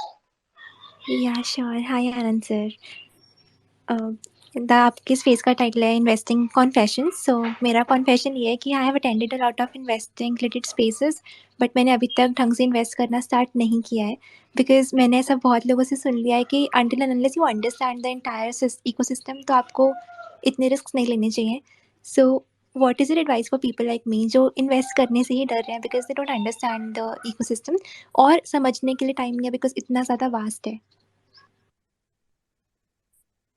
Like मुझे ये भी पता है कि the safest bets are mutual funds and SIPs, but उसमें भी विच once to pick, उसमें भी मुझे काफ़ी कन्फ्यूजन है, एंड उसमें भी मैं रिसर्च अगर करने जाती हूँ तो मुझे समझ नहीं आता कि मैं कौन सी रिसोर्सेज रेफर करूँ, because I don't want to make losses at least. तो उससे बेटर मुझे लगता है कि हाँ, safe assets are fine. Yeah, I mean, this is the best question which I have heard in like many spaces, because I will get a chance to shamelessly plug in a lot of my spaces and my tweets. So I'll promote myself now. So if you go to my pin tweet, which is one of the most viral tweets in my, like, a lot of people have like simple tweets which go viral like 20K, 30K. That has like 1K retweets, and it's about how to start your trading journey from scratch. Okay, so everybody who is listening should, that's my first plugin, should 500 people should immediately go read that. If you like it, then retweet it. It's an old, like, I had 1,000 followers, but I was a born writer then also. So that's my first plugin. It talks about you can't learn investment or trading without putting money on the line. You can't learn with paper trading. You have to start. You can't learn how to drive a car by watching YouTube videos or by reading the best book about how to drive a car. Apart from knowledge, it's a psychomotor skill. Okay, what is a psychomotor skill? It, the brain, all parts of the brain, even the emotional part, even the cognitive part, have to be in sync and coordinate, and then your muscles have to coordinate. There is so much of data, and yesterday I was talking to a gentleman. Right now he must be sleeping because he's in Canada or US. He did a code where from Hindu Business Line or from Economic Times he used to extract all the keywords about which stock is going to be hot or most talked about stock and so on. So what I'm saying is, we are bombarded with so much of data, right, and so much of knowledge that you will start assimilating only when your money is on the line.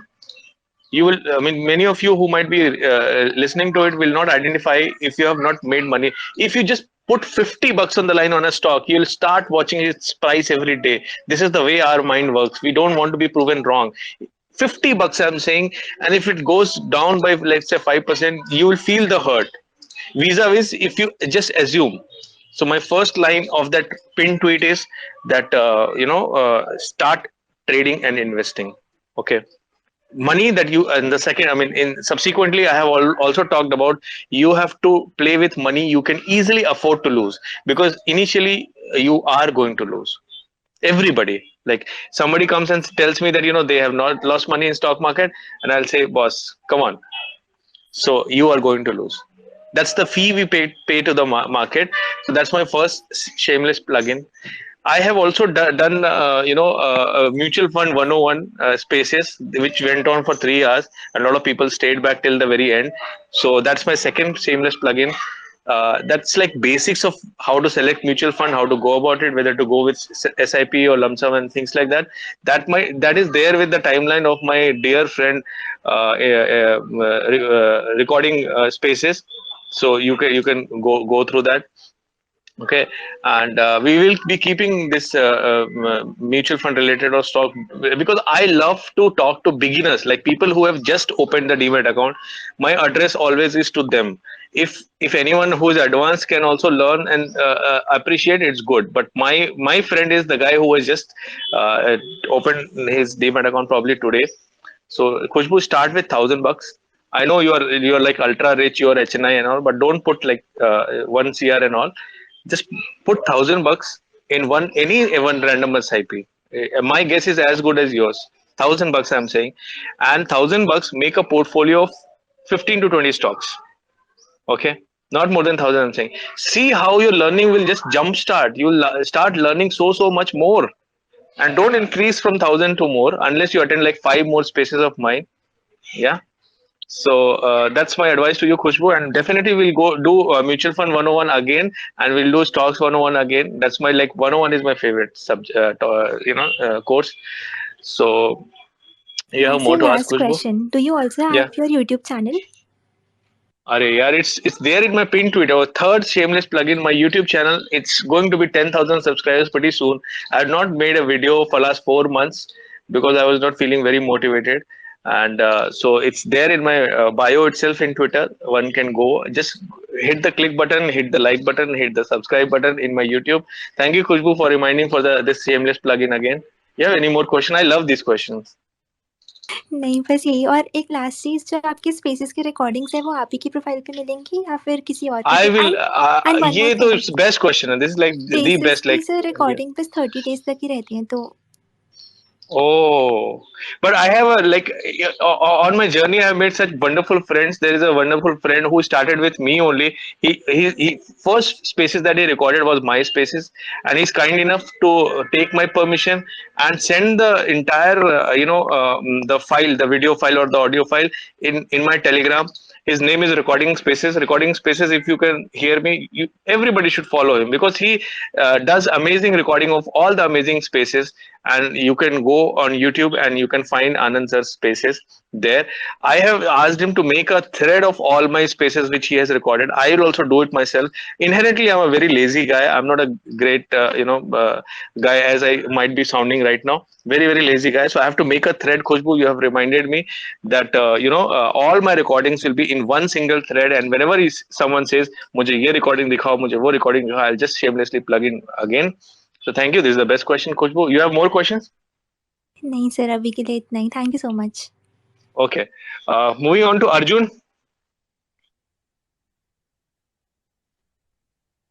Asha, one more time we'll try to do with Pankaj. We lost Pankaj. Those who have joined late, Pankaj lost, I think, 13 lakh or 14 lakh in 2007-8 bull market, and he's a seasoned banker, I suppose. Pankaj, you want to try picking up? You will have to rephrase again. Like बहुत लोगों ने 200 लोगों ने बाद में join किया है, तो फिर से loss वाला एक short में बता दीजिए, then how you recover. Can you hear me now? Yeah, perfectly. Your voice is like so good. It energizes us. But cut रहा था बीच में पहले. Okay, fine. I think there is some network issue also. So see, the thing is that majority of my money I lost between 2007 and 8, but latter part of 2008. And what I was trying to say, the biggest mistake that I made was revenge trading. Like, and I kept on thinking I will recover this money. I will recover this money. And as we say that you should not use the borrowed money. The another mistake that I made was I kept borrowing money. Only thing is that you can say, like, I have got some good set of friends who never ask me back, like those money that return me immediately or something. And as I told you, Anand bhai, before that, it took me 5 years to return those money to them. I was saved because of. So how much you had borrowed? Around 10 lakhs, you can say roughly, I had borrowed. From friends. From friends. So Pankaj ji, आपने और बाकी invest किया तो मुझे पता नहीं, लेकिन आपने जो फ्रेंडशिप में जो इन्वेस्ट किया है over so many years, you look like 30-year-old now और मे बी 25, वो अमेजिंग है। क्योंकि 10 लाख क्या, मुझे तो 10,000 देने के लिए कोई नहीं देगा, राइट? आपने 10 लाख इतनी क्राइसिस में बोरो किया, दैट्स लाइक कमेंडेबल फ्रेंडशिप आपने इन्वेस्ट किया over the years. kudos to your friends. You got disconnected again. This spaces keeps throwing people out. I don't know why. So that is amazing. And Pankaj, if you can hear us, 15 lakh loss करने के बाद आपने revenge trading किया और बोरो किया। अभी आप क्या, बहुत से लोग इस स्टेज पे खड़े होंगे या खड़े होने वाले होंगे अगले, जब ये बुल मार्केट, कहते हैं ना, वॉरेन बफे ने बोला कि जब बुल मार्केट जाएगा, when the tide turns, then we will know who all are naked.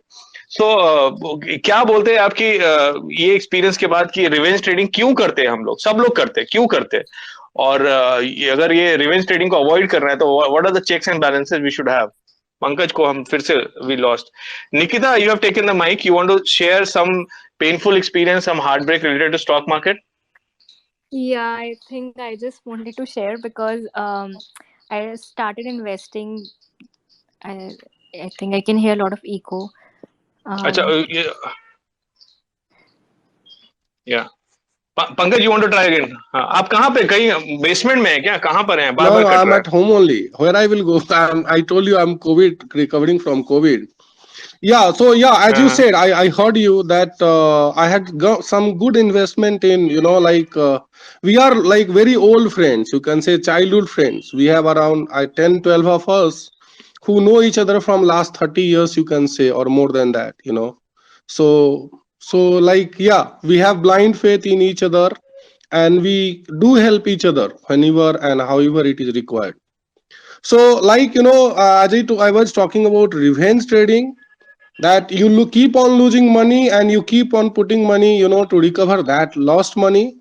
So, I don't think so. Like, when I was bankrupt, as I told you, then I started doing SIP. SIP was the first thing that I started, I will tell you. Just now, even Khushbu had the same question. Even now, I can tell you. Mostly, I refer to value research or ET money, and mostly I don't have like I have just now right now I have just four set of SIP. One is Mirai Asset Blue Chip Fund. One I have taken Index Fund, and one is Flexi Cap Fund, and one is a Small Cap Fund. That is all I have in SIPs right now. And then, of course, I started with a PPF account at that time. Over the years, I paid money back to my friends, and whatever saving I had, I started accumulating that. Until 2018, only thing I did that I kept on accumulating capital. After around 2018, I had around 20-25 lakhs rupees, which was, you can say, spare money that I had totally accumulated from the purpose of joining market. And over the years, then, like, there is a friend of mine about whom I told he's a pro in market. He told me few things, and he told me that you have to set those rules. You have to set those rules, that you stick to those rules and you will never make loss in a stock market again. And the first thing that he told me was, capital allocation is the first important thing. You should know, like, how much capital you have in hand, how much you can lose. And there he told me that if suppose you are expecting 1% profit, you must keep maximum 0.5% as your loss. you know so he said you can't expect 1% profit and 1% loss. So you should know where to stop. Then he said that be clear in your mind whether you want to become a trader, you want to become an investor, or you want to continue doing both. So investment, I can tell you, investment I'm doing, like, I was a passive investor, you can say, from long time. It is since 2008 itself, and that I will continue doing that. So I divided my capital into two parts. One part where I just keep on investing.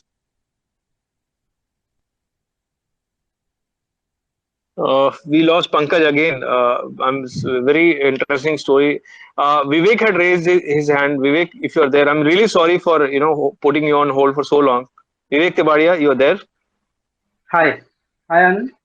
Um, so, as far as confessions goes, तो I think सबका शुरुआत वैसे ही था. सब कोई शुरू करते हैं स्टॉक मार्केट्स की तरफ ये देख करके कि पॉसिबली ये बहुत इजीली पैसा बन जाएगा. नाउ एक ट्रेंड और चल गया है कि जो भी लेडीज घर में, आई am not saying this is a bad trend, but I am saying इसके अपने साइड इफेक्ट्स हैं कि जो भी घर में है everyone wants to do it.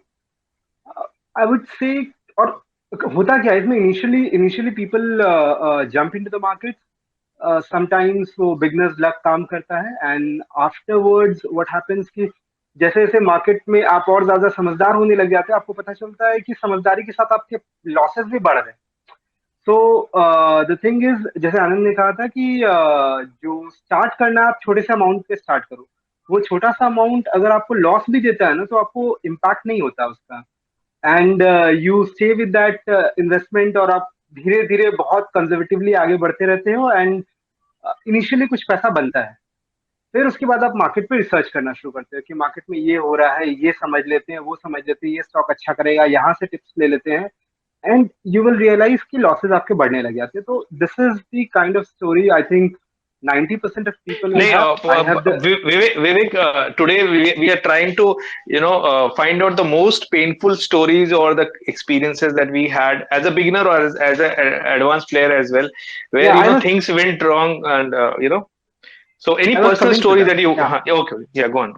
I was coming to that. I was saying कि 90% of people will have the same kind of confessions इसी तरह का, और FNO के लिए को लेकर के काफी सारी बातें लोग कह रहे हैं कि एक्चुअली जैसे वॉरेन बफेट ने भी कहा था कि it is a instrument of mass destruction. So we faced that issue as well, जहां मे भी शायद पूरी तरह से अपनी गलती नहीं भी थी, but market is such that वो जब आपको पनिश करता है तो वो एकदम बिल्कुल एक्सट्रीम में पनिश भी करता है, एंड जब वो आपको रिवॉर्ड करता है तो बिल्कुल एक्सट्रीम रिवॉर्ड्स भी देता है. तो you most of the time you'll be confused in the market. Either you'll be बहुत ज्यादा अपने ऊपर कॉन्फिडेंस होगा, या फिर बहुत बहुत ऐसा लग रहा होगा कि you are worth nothing. So this happened in 2017 और 18 का जो फॉल था. And this story I've shared on Twitter as well, but for इस स्पेसिस के लिए वापस से बता रहे हैं कि it was the DHFL का DHFL उस समय around if I remember correctly some 570 और या 600 के अराउंड पे था. It made all time high और वो FNO में था. एंड आई सॉ दैट उसके ऊपर अपने जो भी अपने टेक्निकल एनालिसिस करते हैं उसके हिसाब से ये था कि वो थोड़ा डाउन जाता हुआ दिख रहा था. उस समय तक ये जितना भी स्कैम वाला स्टोरी था वो सब was not out in the open. But again price में सब कुछ पहले से दिखता है. You have to trust the price, you have to trust technical analysis. वो आपको कम से कम बड़े मिस्टेक से बचा लेता है. तो ये उस समय I was working with okay, I'll not take the name, but I was working and I was doing this thing side by side. And उस समय मैंने देखा कि अचानक से स्टॉक गिरने लग गया. So I bought a put. कि पुट बाई करना होता है जब भी मार्केट गिर रहा होता है. तो अगर आप पुट बाई करोगे तो मार्केट गिरेगा, you will make money. Put by किया, उसके ऊपर कुछ एक्चुअली ये पुट स्प्रेड था. तो it was like put spread था, उस पर कुछ 10-15 हजार रुपया बना. I took the profit and I was like okay ये बहुत ज्यादा गिर रहा है और इससे ज्यादा कितना गिर जाएगा. आई think it was down about 15-16% और समथिंग. एंड वहां पर फिर आई वेंट, आई सेड कि ओके ठीक है चलो यहाँ पर थोड़ा एक रिस्क लेते हैं. I will go and short a put. तो अभी तक जो पुट बाई कर रहे थे, पुट बाई करने में आपको पैसा बनता है अगर मार्केट गिरता है. पुट शॉर्ट करने में अगर मार्केट और गिरेगा या स्टॉक और गिरेगा तो आप उसमें लूज करते हो. ठीक है. तो उसमें आई टुक मेरे हिसाब से जो कंजर्वेटिव बेट था, price was about 570 and I thought I will sell about 530 का पुट, 520 या 530 का पुट. तो I went ahead and saw strike. उस स्ट्राइक पे मेरे को ये लगा कि 530 के पुट पे ऑलमोस्ट आपके पास 49 या 50 बक्स 50 पॉइंट्स थे. इसका मतलब ये हो जा रहा है कि अगर यहाँ से मतलब 530 से 50 पॉइंट और भी नीचे अगर DHFL जाता है तो I will be safe, right. मेरी नजर में प्राइस 570 है, मैं 530 का पुट सेल कर रहा हूँ और उसमें 50 पॉइंट मिल रहा है. मतलब ऑलमोस्ट मेरे पास 110 बक्स का गैप है, 90 या 100 बक्स का क्वेश्चन है जहां पर कि I will remain profitable. This was very very nice. But after executing I came to realize that उस समय तक प्राइस वाज ऑलरेडी एट 480 और something. So I was already selling a deep in the money put एंड मेरे पास कोई भी question नहीं था. और अगर कोई भी उस समय का प्राइस एक्शन दिखेगा, and this was because the options had got frozen. तो इस वजह से जो जो प्राइस था वो प्राइस मूव नहीं किया. एक्चुअली में अगर मार्केट इतना नीचे गिर चुका था और प्राइस अगर ऑप्शंस ओपन रहते तो उस समय उस ऑप्शन का प्राइस उस रिस्क को फैक्टर इन करके शायद 80-90 या 100 के अराउंड पे होता, जो कि मेरे को 50 में ही मैंने ले लिया, 50 में मैंने बेच दिया. बिकॉज ऑप्शन फ्रीज हो जाते हैं अगर बहुत ज्यादा वोलेटिलिटी आती है ना, एक रेंज के बाहर जाने लग जाता है कोई भी प्राइस, तो उसको फ्रीज कर दिया जाता है. तो that was the mistake I did. And this मतलब फिर ये लगा कि चलो ठीक है शायद ये थोड़ा सा रिकवर करेगा. DHFL केप्ट फॉलिंग एंड अगले 2-3 दिनों के अंदर में वो शायद 70-80% फॉल कर गया था. तो इवेंचुअली व्हेन आई अच्छा उसके बाद फिर क्या होता है, आप इमीडिएटली निकलना भी चाहोगे तो उसके बीच में जो गैप रहता है दो ऑप्शंस के बिड एंड आस्क के, ये इलिक्विडिटी, ये बहुत बड़ा, जो भी ऑप्शंस में ट्रेड करना चाहते हो उनको ये समझना होगा कि illiquidity in a poorly traded option becomes major pain. तो उस समय अगर मैं इमीडिएटली भी निकलना चाहता ना तो मेरे को 2 लाख रुपए का नुकसान लेना पड़ा था, क्योंकि 1500 का उसका लॉट साइज था और जो ऑप्शन का बिड आस्क था वो कुछ नहीं भी तो 100 पॉइंट के डिफरेंस पे आ गया था, या 100 पॉइंट होगा ना, 15, हाँ 100 पॉइंट के डिफरेंस पे आ चुका था. That was the kind of illiquidity कि आप उस समय निकल भी नहीं सकते, you can not do anything. finally I got out of that contract by losing about I think 3.5 or 4 lakh rupees in one single contract. और उसके बाद फिर एक बार के लिए मेरे को have to, you know, it took some time to realize what I've done. So this is stock market. इसमें इतना easy कुछ भी नहीं है. You have to be very careful when you are committing your money.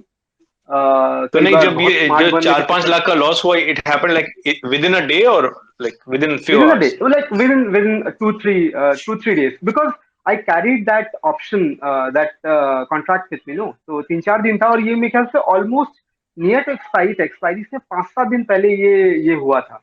मेरे को जैसा याद आ रहा 17-18 तारीख ऐसा कुछ था, आई डोंट रिमेम्बर, 18 सितंबर या ऐसा कुछ होगा अगर मैं, if memory serves me right. तो ऑलमोस्ट 7-8 दिन में एक्सपायरी था.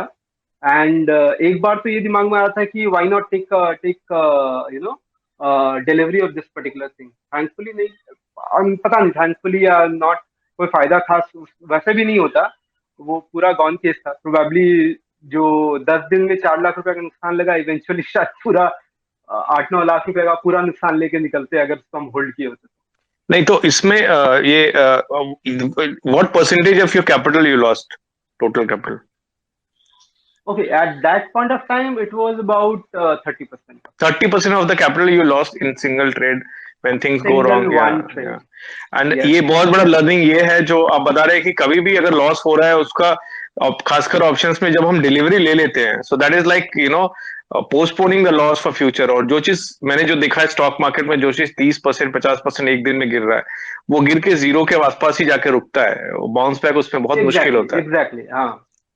हाँ, तो ये एक्चुअली बहुत बड़ी चीज है कि यहाँ तो मतलब उस समय भी नहीं था, और अभी भी कोई भी चीज गिर रही होती है तो आई ऑलवेज आस्क एवरीवन कि थोड़ा वेट कर लो, लेट इट मेक बेस, थोड़ा बेस बना के. हो सकता है उस समय you will lose some of the money, जो कि बेस बना के तुरंत चलेगा तो उस समय का जो नोशनल प्रॉफिट है वो आप लूज कर जाओगे, वो नहीं मिलेगा आपको.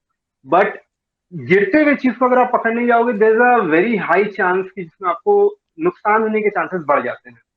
बहुत कम ऐसा होगा कि वो पलट जाएगा and you make a lot of money. It happens very rarely. Most of the time it will happen.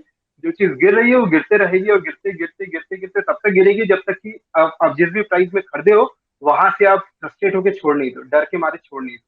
ठीक है, तो that's how stock market is you know design in a way जो कि वो मैक्सिमम लोगों को मैक्सिमम टाइम बेवकूफ बनाता है. हाँ. और मैं अभी अपने एक दोस्त से बात कर रहा था और उसको काफी लॉस था. एक वही होप ट्रेड ले लिया था, ट्रेड लिया एक 10 पॉइंट 15 पॉइंट के लिए, देन स्टार्टेड अभी जो फॉल आया उसमें.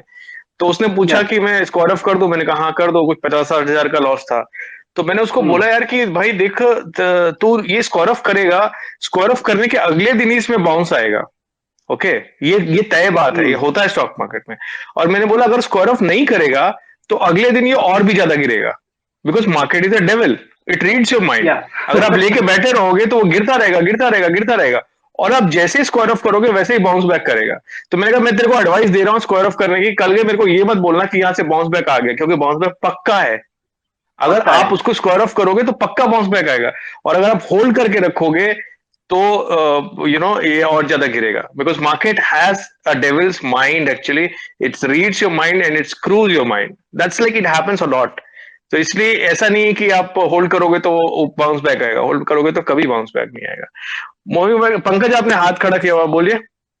हाय, मुझे एक और चीज ऐड करनी थी. एक जो स्पेशली जो एफएनओ करते हैं उसमें मेरा पर्सनल एक्सपीरियंस ये है कि मॉनेटरी एस्पेक्ट तो एक है कि आपका प्रॉफिट लॉस हो रहा है, जो मेंटली भी जो जिस वक्त आप उससे गुजर रहे हो, even if you are making profit ना, you are constantly tracking, you are constantly seeing the stock market, और फिर वो that takes a toll on your life. मतलब वो even beyond working hours, beyond stock market hours, तभी भी आप वही कंटिन्यूस देख रहे हो. If you have carried your positions, तो वो भी आप देखते रहते हो कि अब कल क्या होगा कल क्या होगा, और वो स्ट्रेस बहुत ज़्यादा होता है. तो इसमें सिर्फ फाइनेंशियल एस्पेक्ट नहीं होता है, इसमें मेंटल एस्पेक्ट भी है, जो एफएनओ स्पेशली जो करते हैं उनके लिए है. जो लॉन्ग टर्म के लिए हैं तो फिर भी उनको they are still more balance and they can sleep peacefully. इसीलिए मैंने बोला पंकज आपको कि अगर आप जो फ्यूचर्स एंड ऑप्शंस करते हैं, ये मेरे एक अंकल कहा करते हैं, इज इन 70s नाउ, कि जो फ्यूचर्स एंड ऑप्शंस करते हैं उनका कोई फ्यूचर नहीं बचता है और उनके पास कोई ऑप्शन नहीं बचता है। हाँ मैं एफएनओ करता हूँ, इंट्राडे भी पोजीशन, आप सब लोगों को मेरे ट्वीट से पता होगा, तो take it as a joke. All I am trying to tell you through the joke is that it's like very very complex and very very difficult on your heart and head. तो in that context I am saying कि futures and options करेंगे तो ना future बचेगा ना कोई option रहेगा। Gaurav, you have raised your hand. Yeah, I just wanted to share my story also. I just was seeking a platform only to let this out.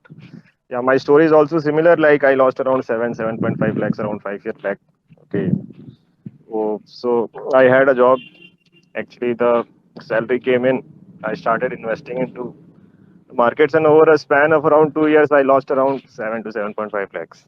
That was then actually.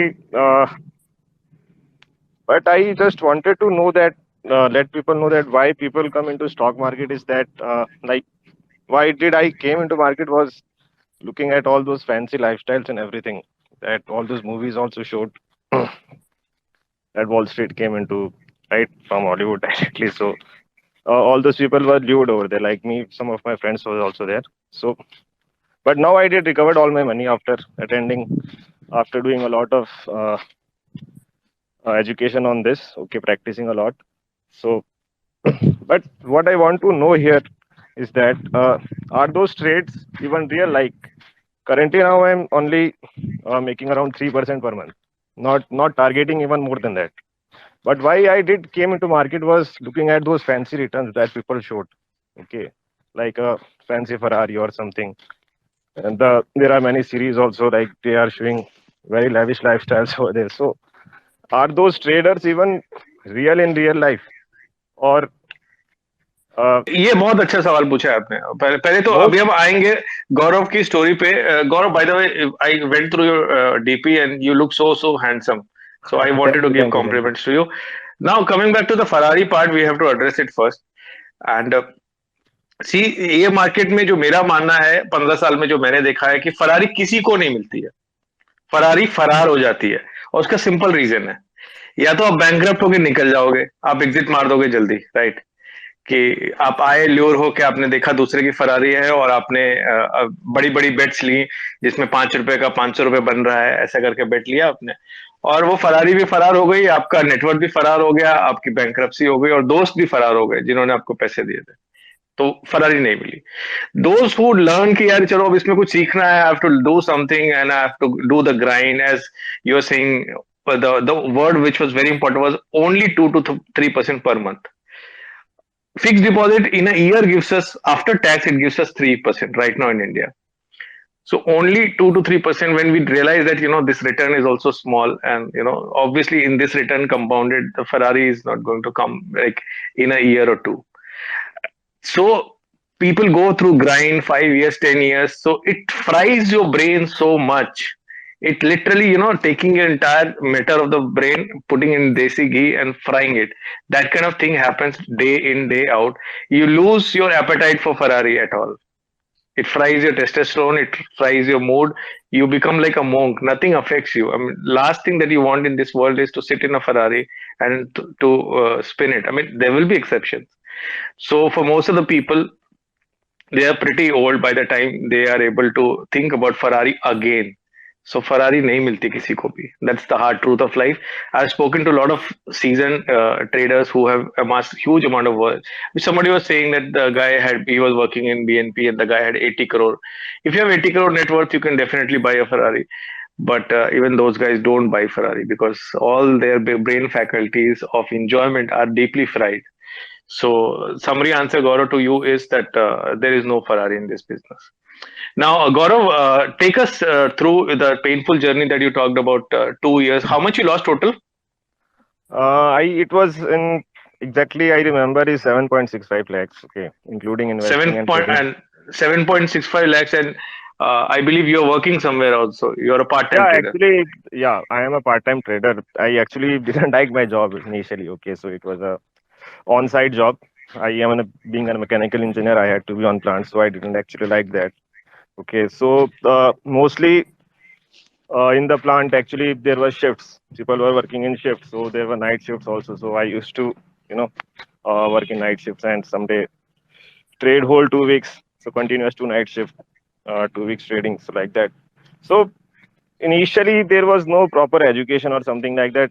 Okay, I just went through some of the videos of futures and options, like buy this call, it get multiplied. So people initially don't realize how market behaves and what are the violent movements over there. Like soon after I started trading, there was this Brexit. I had lots of Vedanta, I remember right now. So in one day I lost around 90,000. That was my biggest loss. Okay. So I didn't knew actually over that how to hedge my positions and everything. So yeah, uh, then I tried to recover everything because I was getting at that time. Uh, I believe I was getting paid well, so I uh, had this, psychological advantage that कोई नहीं यार salary आ रही है अगले महीने चलो fall लगा देते हैं. So then at one point of time I realized that no, this is not going to work like this. Okay, I need some proper education or something, proper practice, and what are the returns that people are making right now. So then I attended some webinars also. Even after attending those webinars for a complete 1 year, okay, I had to do a lot of practice. So over the time, I start in 2019. Okay, I started becoming a bit consistent in my returns monthly. So by end of 2020, like in this October only, I recovered complete my capital. In 2021, only I recovered my capital completely. So still a long way to go. So my advice to all the new person is that please read as much as you can. Please practice. Don't directly come into the market with a lot of capital. So yeah, this 7.5 lakh that you lost, it was like over painfully every month you used to take out from your salary like a hobby, and then it used to just go away. You were trading futures, or what were you trading? No, I was trading futures only, and I invested in Tata Motors also. I had this position, but and at that time markets can keep on falling, so I had to book loss also over there also. Did you So know, like conceptually, did you know the concept of stop loss? no, at that time, no, I was not like into all these terms of stop loss and everything. I had a fair idea, but that psychological advantage I didn't have. So I kept on averaging my losses, keeping averaging my calls, what I used to have. And some again after 5 6 months, I accumulated capital to come into this again. Then again, I lost everything. So it was a repetitive pattern until I realized that this is not going to work. So I had to So take a now exactly what you're doing and how much you have recovered now. now exactly currently I have a capital around 30 lakhs that on which I am trading. Okay. So I from last since October I have accumulated a capital of in profit of around 2 lakhs only. So all these 6 years combined, I am profitable, you can say, for 2 lakhs. Just that much. Yeah, but it's a start of a journey, right? It's a skill. Yeah, Now you have hopefully, inshallah, you have learned the trading aspect, especially two things which I keep emphasizing. Like I can't repeat it enough number of times. Maybe today also it will benefit one guy, and that is that position sizing, stop loss, and risk yeah. management. Currently, Don't yes, lose. and Yeah. we are doing that only, selling mostly options only. Currently, gone depth of calendar spreads also, straddles also. So keeping my good position size, not taking much risks, and taking advantage of volatility also. Like in volatility, what happens is that sometimes there are wild movements. So in less volatility environment, if you are taking a, let's say, 6 lots of Nifty, if you are trading that, like in current market, you should reduce your position to 2 lots or 3 lots only. So all these things I learned over the time. So how to manage my risk, how to manage the movement, because in high volatile movement, 3 lots position will give you exactly the same return as 6 lot position in low volatile environment. So everything has to be uh, taken into account with lot of practice. It requires a lot of practice. Yeah. So it's Yeah. a learning stage. Yeah. We also have Sandesh with us. He works with one of the FANGs companies. And yeah, Sandesh, you want to discuss the most dark and most painful investing or trading experience you had? probably now or as a beginner? Yeah, hi all, hi Anand. So, um, actually, I'm a little sick right now, but I'll try to speak a little. So, I think one of the mistakes that I did was like not in terms of losses, but not starting early. So, I think I started my job when I was 21 years old, and now I am 30 years old. So, like, and entered market only like 2 3 years back. So I lost the initial, I think 6 7 years where I had money and it was just lying in savings account or fixed deposits, and I could have just dumbly invested in index funds at least. So, but uh, I think I did not have any knowledge at that time, and neither I was interested to explore this. So I think that was one of the like biggest mistakes that I did, like wasting those initial years where like you can use the effect of compounding and effect of time. So basically, you want to say that one has to start like really early and for the time benefit.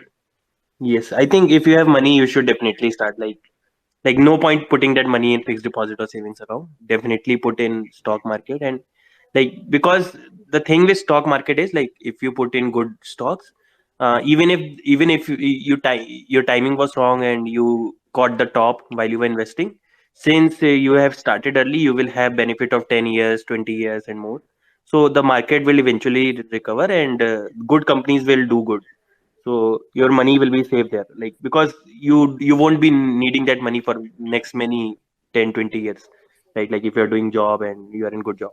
So I would say like it's better to like do not worry about timing and all, just start investing in good companies.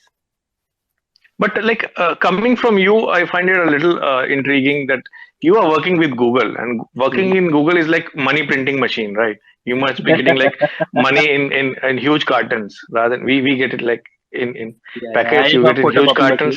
machine. Yeah. Yeah, you have a photocopy exactly, and that too in dollars, right? So like then whether you invest or you just gamble it away or you just spend it on wine and possibly on women, whatever, like you'll have endless amount of money with Google stocks and stuff like that. Like so, why it intrigued you to come here? um I think it's like you obviously want to save for the future, and like even like I was I'm not just I'm just spending. I'm just being playful. Google is the future, right? You are already in future, like we are in the past. No, I mean, say, okay, let's take it. Let's say I earn 100 rupees and I spend whatever I have, like 30 rupees, and or like let's say my expenditure is 30 rupees, and with lavish lifestyle. So what do I do with the remaining 70 rupees, right? Like either I could keep it lying in bank account, or I could do something better with it. Like that's the only point. Like there there is no point. Like I think it's the human greed only. Like if you have money, you want more. But why not like buy a Ferrari? Oh, okay, okay. So I feel, I think once your lifestyle increases, it's very tough to bring it down. And I strongly believe that I should not increase my lifestyle more than I need it, because you never know. Like future is uncertain. Like even with any Google or any other company. Like for example, you take example of Nokia. Like Nokia, 15 years back, I could not imagine any using any phone apart from Nokia. Now no one uses Nokia. So I think we have to be prepared for any kind of uncertainties, and I don't want to increase my lifestyle to an extent which I cannot afford if something bad happens in future. I think your name should be conservative trader, truly conservative. Wow. So you made any blunder while doing this investing or trading part, or when it looked like so easy, and you thought why others are not able to figure it out, and you have figured it out all. Especially you are so much into back testing also, and then you realize, oh, it was a blunder. I wouldn't say that I made very big blunders. Obviously, there were mistakes, but um, those were very mistakes like not keeping stop loss and all that. But uh, I think I'm yet to make a blunder, maybe. So that way, I did not make a very huge loss. As you said, like I think I am very conservative in approaches in general. Like I don't start playing with money until I'm sure what I'm doing. And like that is how I approach life in general, not just trading. So that I think saved me from making any huge losses. So the losses that I made were very small. For example, like I remember when I started option trading, and I was very fascinated by option buying specifically. So can you hear me? Am I Yeah, still? you're audible. Yeah. Yes, yes, perfect. Okay. So I started option buying, and I bought like a very big position in options. Like I bought Nifty options, and like very big position as compared to what it should be compared to my capital. Say my capital is 10 lakh, and I'm buying like 5 lakh worth of Nifty options, right? Like 5 lakh amount of. So see, if you imagine, it's huge leverage, and luckily I made a huge profit on that. Like I earned, I think, 1 lakh rupees in that trade. So on 10 lakh, I earned 1 lakh. So now I knew that this 1 lakh is like a free money, because even I knew at that time, like this was a bad trade, should not be taken. But okay, I realized it. Then I used that 1 lakh to try out many experiments, and I eventually lost all those 1 lakh in next five to 10 trades. So I think I got lucky. So I earned some money, and then I used that money to experiment and lost that. So in that terms, like if I see overall, I did not make that blunder. But I think there were only two reasons. I was very conservative, and second, I got lucky. Like I won in my first trade and then lost on my subsequent trades. So that saved me. Yeah. Wow. Tarun, you had raised your hand. Tarun, Yeah. Hi, good afternoon. go ahead, please. Go ahead. You are audible. So the mistake, I as such didn't make any mistake, blunder in terms of losing money or something. So I started trading in 2019 summer. Started learning actually. So my mentor was working in F2, and I met him through networking, and he taught me quite a lot of things. So anyhow, I started learning it, and the strategy is good and everything, and it was more of a free money for me. You know, when the going is good, everything's free. So in April, where and I started trading commodities. Anyhow, in April 2020, when crude went negative, my cousin's a trader in UK as well, and he told me to short crude. So I made good money there, but I never invested in the portfolio properly. And my holding post April was in pharma, which I never booked, and now they're back to, some of them are back to COVID levels, and it was ITC. So it's like I kind of missed the whole bull run, and things happen. Yeah. Yeah. We also have Nikhil. Nikhil, are you there? Like physically, are you there? Yeah. So Nikhil is one guy who doesn't dream about Ferrari because he has the Ferrari. So tell us about the blunder you made. You can also also runs a very large business. So you can also recall any of the business mistakes you have done, which you want to confess. Business ones I have done, but those are mostly trading related businesses, like when I'm trading like products. So that, but I would not talk about those right now. Uh, trading, I made all kind of like mistakes that probably a beginner would, or someone who was going through the journey would. I started in 2017. 2017 was a great year for options. Okay, 2017 had the lowest realized vol that anyone would have. The market was going straight up, small percentage every day. So there was like, you sell anything, you sell a straddle, you sell a strangle, and you were making money all year long. Okay.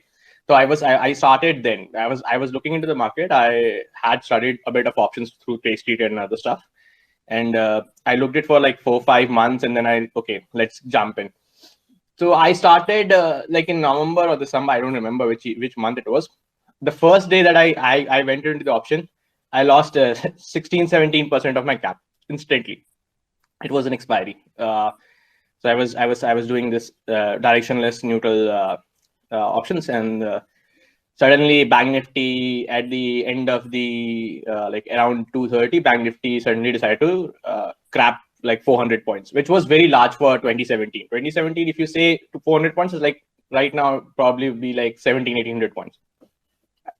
So that moment I lost like 16-17%. But the good thing was, if I would have made that, well, like made money on the first day, I would have increased my capital. I went in the first day with very small capital. Like probably it could be very small with what my actual size would be if I would have traded now. So that's what happened. After that, it took me around 6 months to recover that loss. I traded on the same small capital. It was not for like making money. It was just for experience. I wanted to experience how it works, so that like in future, if I wanted to do that, because I had already devoted a lot of time like looking into options, looking into trading, and what like how I can use it to make money. Okay. So I now wanted to learn it, because it came into my ego that, okay, this is something I'm devoted too much time. Now I need to. I think we lost connection with him. Vivek, Vivek D, you had raised your hand, right? If I remember. You there, brother? Vivek D. Wondering with Steve Jobs? Wondering? You there? Just now you got the mic. Hello Yeah, go can on. You hear me Yeah, go on. सो मेरी story भी पंकज जैसी है basically I loss 30 lakhs so 30 basically lakhs. yes so basically but in investing not in trading etc so basically मैंने 2017 का जो bull run था उसके last में स्टार्ट किया so उस टाइम पे लाइक कुछ भी स्टॉक्स ऊपर जा रहे थे तो मैंने कुछ चार्ट मतलब कि ऐसे ही वो होते हैं जो हम गूगल करते हैं चार्ट वगैरह देखते हैं तो काफ़ी सारे पेनी स्टॉक्स या कह लो कि इस टाइप के स्टॉक्स है उनके चार्ट बहुत अच्छे थे सो उनमें काफ़ी मैंने वो किया मतलब कि उन्हीं में लगा दिए पैसे स्टार्ट में क्योंकि I was new to stock market तो जैसे ही 2070 का लास्ट होना स्टार्ट हुआ वो गिरने स्टार्ट हो गया तो उसमें मेरे को 2070 में काफ़ी लॉस हुआ तो उसके बाद फिर मैंने सोचा कि मतलब कि ये ठीक नहीं है मतलब इस तरह से तो फिर मैंने थोड़ा अच्छे स्टॉक्स में लगाना चालू किया कि शायद वो वहाँ लगाना अच्छी स्ट्रेटेजी है लेकिन 2018 में क्या हुआ अच्छे स्टॉक्स भी गिरने लग गए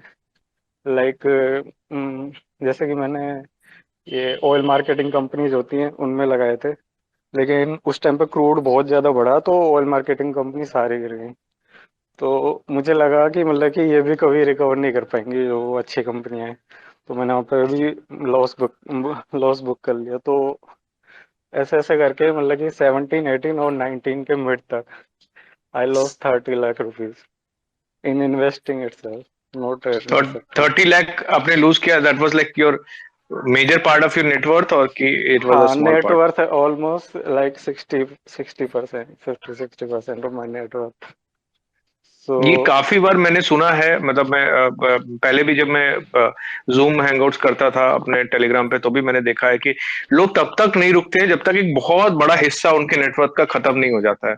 रैंडमली ट्रेड्स लेते रहते हैं. तो कहीं पे ये था क्या कि जल्दी से रिकवर करना, लाइक रिवेंज ट्रेडिंग भी हाँ कहीं पे वही था था क्या? मेरे को हाँ रिवेंज इन्वेस्टिंग कह लो ट्रेडिंग तो क्या मैं ट्रेडिंग तो मुझे आती नहीं मतलब कि ये वगैरह ऑप्शन वगैरह ये सब तो इन्वेस्टिंग में ही क्योंकि मैंने स्टार्ट में मतलब कि जैसे कि ये जो पेनी स्टॉक्स वगैरह में लॉस किया लेकिन फिर मैंने बढ़िया स्टॉक में किया लेकिन 2018 में वो भी गिर गए तो मुझे लगा कि मतलब कि ये शायद ठीक नहीं है ये जगह मेरे लिए तो लेकिन तब तक काफी लॉस कर चुका hello, we lost him again. Nikhil, you're back. So I'm so please sorry. go on. Continue from there. Twitter just keeps Yeah. me kicking off. I don't know where I left. So I was just saying that the best thing that happened to me was that I lost money on the first day that I entered market. And that was a big percentage-wise, it was a big chunk. It was 16%. But the good thing was I entered very small. So it was very small of my what liquid asset was, how much I could put in. I had been looking into the Like market. in percentage terms, you started with what percentage of your liquid net worth? Very less, like below 1%. It was just Below one. to feel. So ये चीज थोड़ा unique है. I mean, this particular aspect is very unique. That most of the people who are new to life, Okay, so they start with a huge part of their net worth, and they keep, as the earlier speaker was saying, that they keep pumping money into from their salary or from the saving or from the PPF. They keep pumping in money all in at all times till they lose everything or a large part of the capital. So you started with less than 1% of the capital. I mean, possibly it can stem from the fact that you wanted to prove yourself first. That is one. Second is coming from a large business family. Were you afraid that major losses will tarnish your reputation within the family? Everything. Or third, that it was ingrained in your mind that any business. I mean, I've seen a lot of businesses working in a financial institution that all businessmen, they try anything at a very very small level. Once it starts going, then they go big. So what was the out of the three reasons, which was the reason for you to go so Everything, like small? all the three reasons that you said were the reasons. I didn't want it. See, uh, being from a business family and taking money, I didn't want it to trade on family's money or someone else's money. Okay, so I traded on whatever capital that I had, and that was also very less on what I had. I didn't want it to tell people that I'm trading, because for if I tell people that I'm trading, they would probably think, because at that time trading was a taboo. It's not like right now everybody, every household, every father, mother, daughter, everybody is trading. Okay, like 10 years old guys are trading here.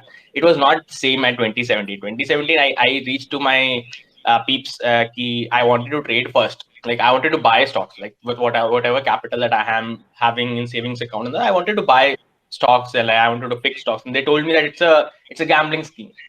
It's a get rich scheme. You just don't want to work hard in business, or you just don't want to like do this and do that.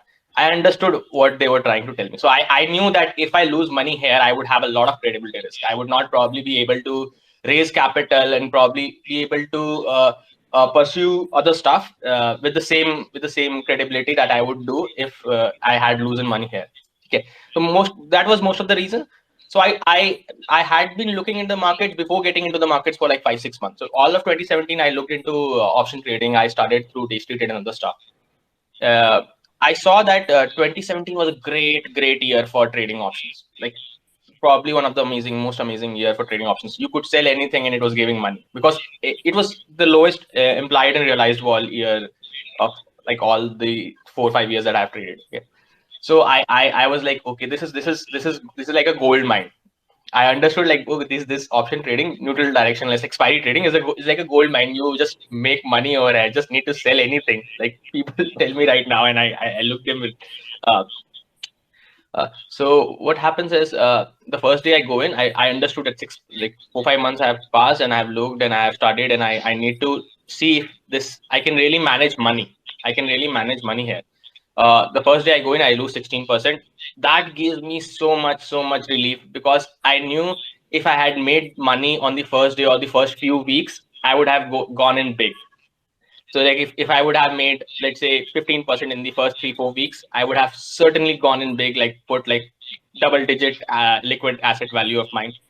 It took me 6 months to recover that small capital, but 16% what I lost in the markets. I traded every expiry. Like Did post you go that, for I revenge reached trading then? no revenge trading, nothing. I always, if I start, if I lose a big amount of chunk, I start like I'm starting from zero. There's no revenge trading. As like I'm starting from zero, day zero. I don't look at my losses. It's booked. It's like business law. In business, if we lose a business deal, or if there's a bad debt, it's a bad debt. We just forget it. So that's how I trade. Yeah, coming from a pan India business family, FMCG, that too, which is like a cutthroat competition, and the kind of money you make in business is what, 20-30% per annum or less than that in the Around that core ballpark. business. Yeah.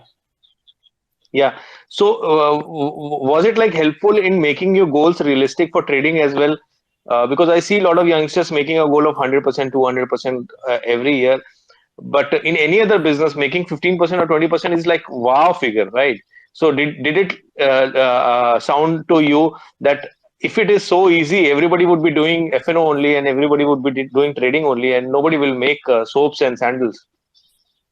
Yeah, absolutely.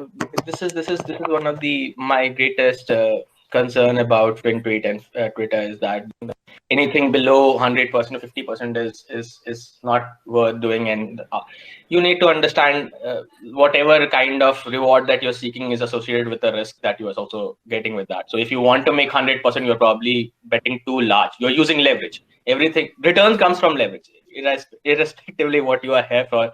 If you are trying to make 100%, you're taking large leverages. That leverages would have larger risks as well. So my risk appetite is capped, not my reward appetite is capped. So my risk appetite doesn't allow me to have that kind of reward. I can't help it. And you told me earlier that your family initially. I mean that's you're saying that things have changed in 2022, but I see it now also. Yesterday, CNBC was doing spaces on crypto. Imagine, crypto is the word, and I know you are too much into crypto as well. So I just wanted to highlight it. And they were saying investing, and they did not use in 1 hour spaces. They did not use in the spaces. They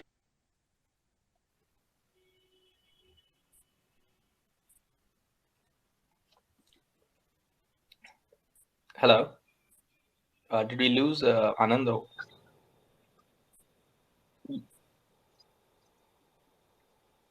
no advice to give to crypto traders.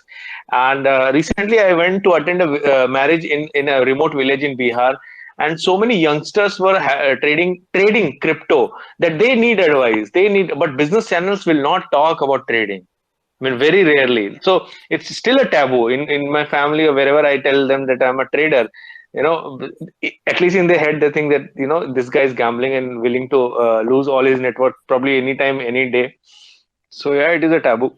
I wanted to ask you something else as well, but I forgot. So continuing on that, like in 20, I took me 6 months to recover that money, and post that also I traded a lot of stuff. I made money most of my journey. So whatever I traded with my good heuristics. So like if I had spent countless hours, weeks, months thinking about some stuff, building systems over it, okay, I made money there.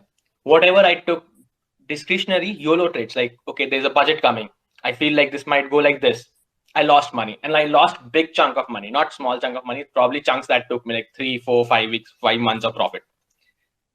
So that happens, and I keep on averaging it out. Like I lose 1 month, and then it takes me 3 months to recover. Then there is 3 months of profit period, and then something like that. Okay, so I made all kind of mistakes and possible. I absolutely relate with one point that you said earlier in this spaces, that when you book a loss, the market reverses. And when you don't book a loss, the market will panic. It will happen to you every time. It's almost to certainty that if you think, okay, I have capped my 2% risk. Let's say I have a 2% portfolio risk. Okay, which I really have. I have a 2% portfolio book risk. If I reach 2% risk on my book, like hold the positions, I close all my positions, take a leave for 2-3 days from the market, just to limber down and understand what is going on. Is the regime right or wrong, or whatever is wrong? Okay. So what happens is, if I reach 2% loss and I think like, okay, yeah, it might reverse from here. Like let's just wait one more day. 100% certain that it will go to 5% next day. And if I book that at 2%, I'm 100% certain that I will be break even next day. So that happens with me a lot, and it happened with me on this IRCTC trade that I share with everyone. That when I was at loss of 2% when it was moving up, and I was managing my positions very drastically. Okay, but I was like, okay, it's moving up, I would probably manage it, probably would not move a lot now. Okay, and if any kind of reversal would give me a room to get out. And not being full time is something that really hurts me every now and then. So what happened is it suddenly crapped in one afternoon. It crapped like 2 circuits. It just went down 2 circuits. I was not near my system. I had my alert set, but I was busy somewhere in some discussion with some person, and then I just didn't look at the alerts and everything. And I looked, I was down 5% suddenly. I have a portfolio book stop loss of 2% where I close all my portfolio, but I was suddenly down 5%. Now I am in a drastic scenario. Okay, I am supposed to close my position, but should I close my positions? I thought because it's a like I'm losing on the downside, and I was like, okay, I would probably carry it. Let's carry it as a cash secured put. Even though my position size on that was big, but it was not big enough so that I could not carry it on like in on a cash secured put basis. I could not carry it in cash, but that cash would be a big holding of mine now. So I was like, okay, I would probably, if it goes down further, I'll probably carry it in cash and then just make money through covered call or sell some callers to manage my risk over it.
The probabilities will hit me because I'm trading probabilities. The probabilities will hit me because they are what they are. Okay. So I decided, the good thing that I decided is any trade that I take, I would take in such a way that I should have spent particular hours thinking about it. So if there's a trade that, let's say, for the budget is coming, if there's a trade that budget is coming, okay, I need to take a budget trade which is structured like this. I should have spent a particular amount, 3 4 5 hours thinking about that structure, how it will pan out, what are the nuances, how I'm going to adjust, what I'm going to do in everything. I'm not going to take that trade to the book just because I thought of it and it looks good and I have not thought about it.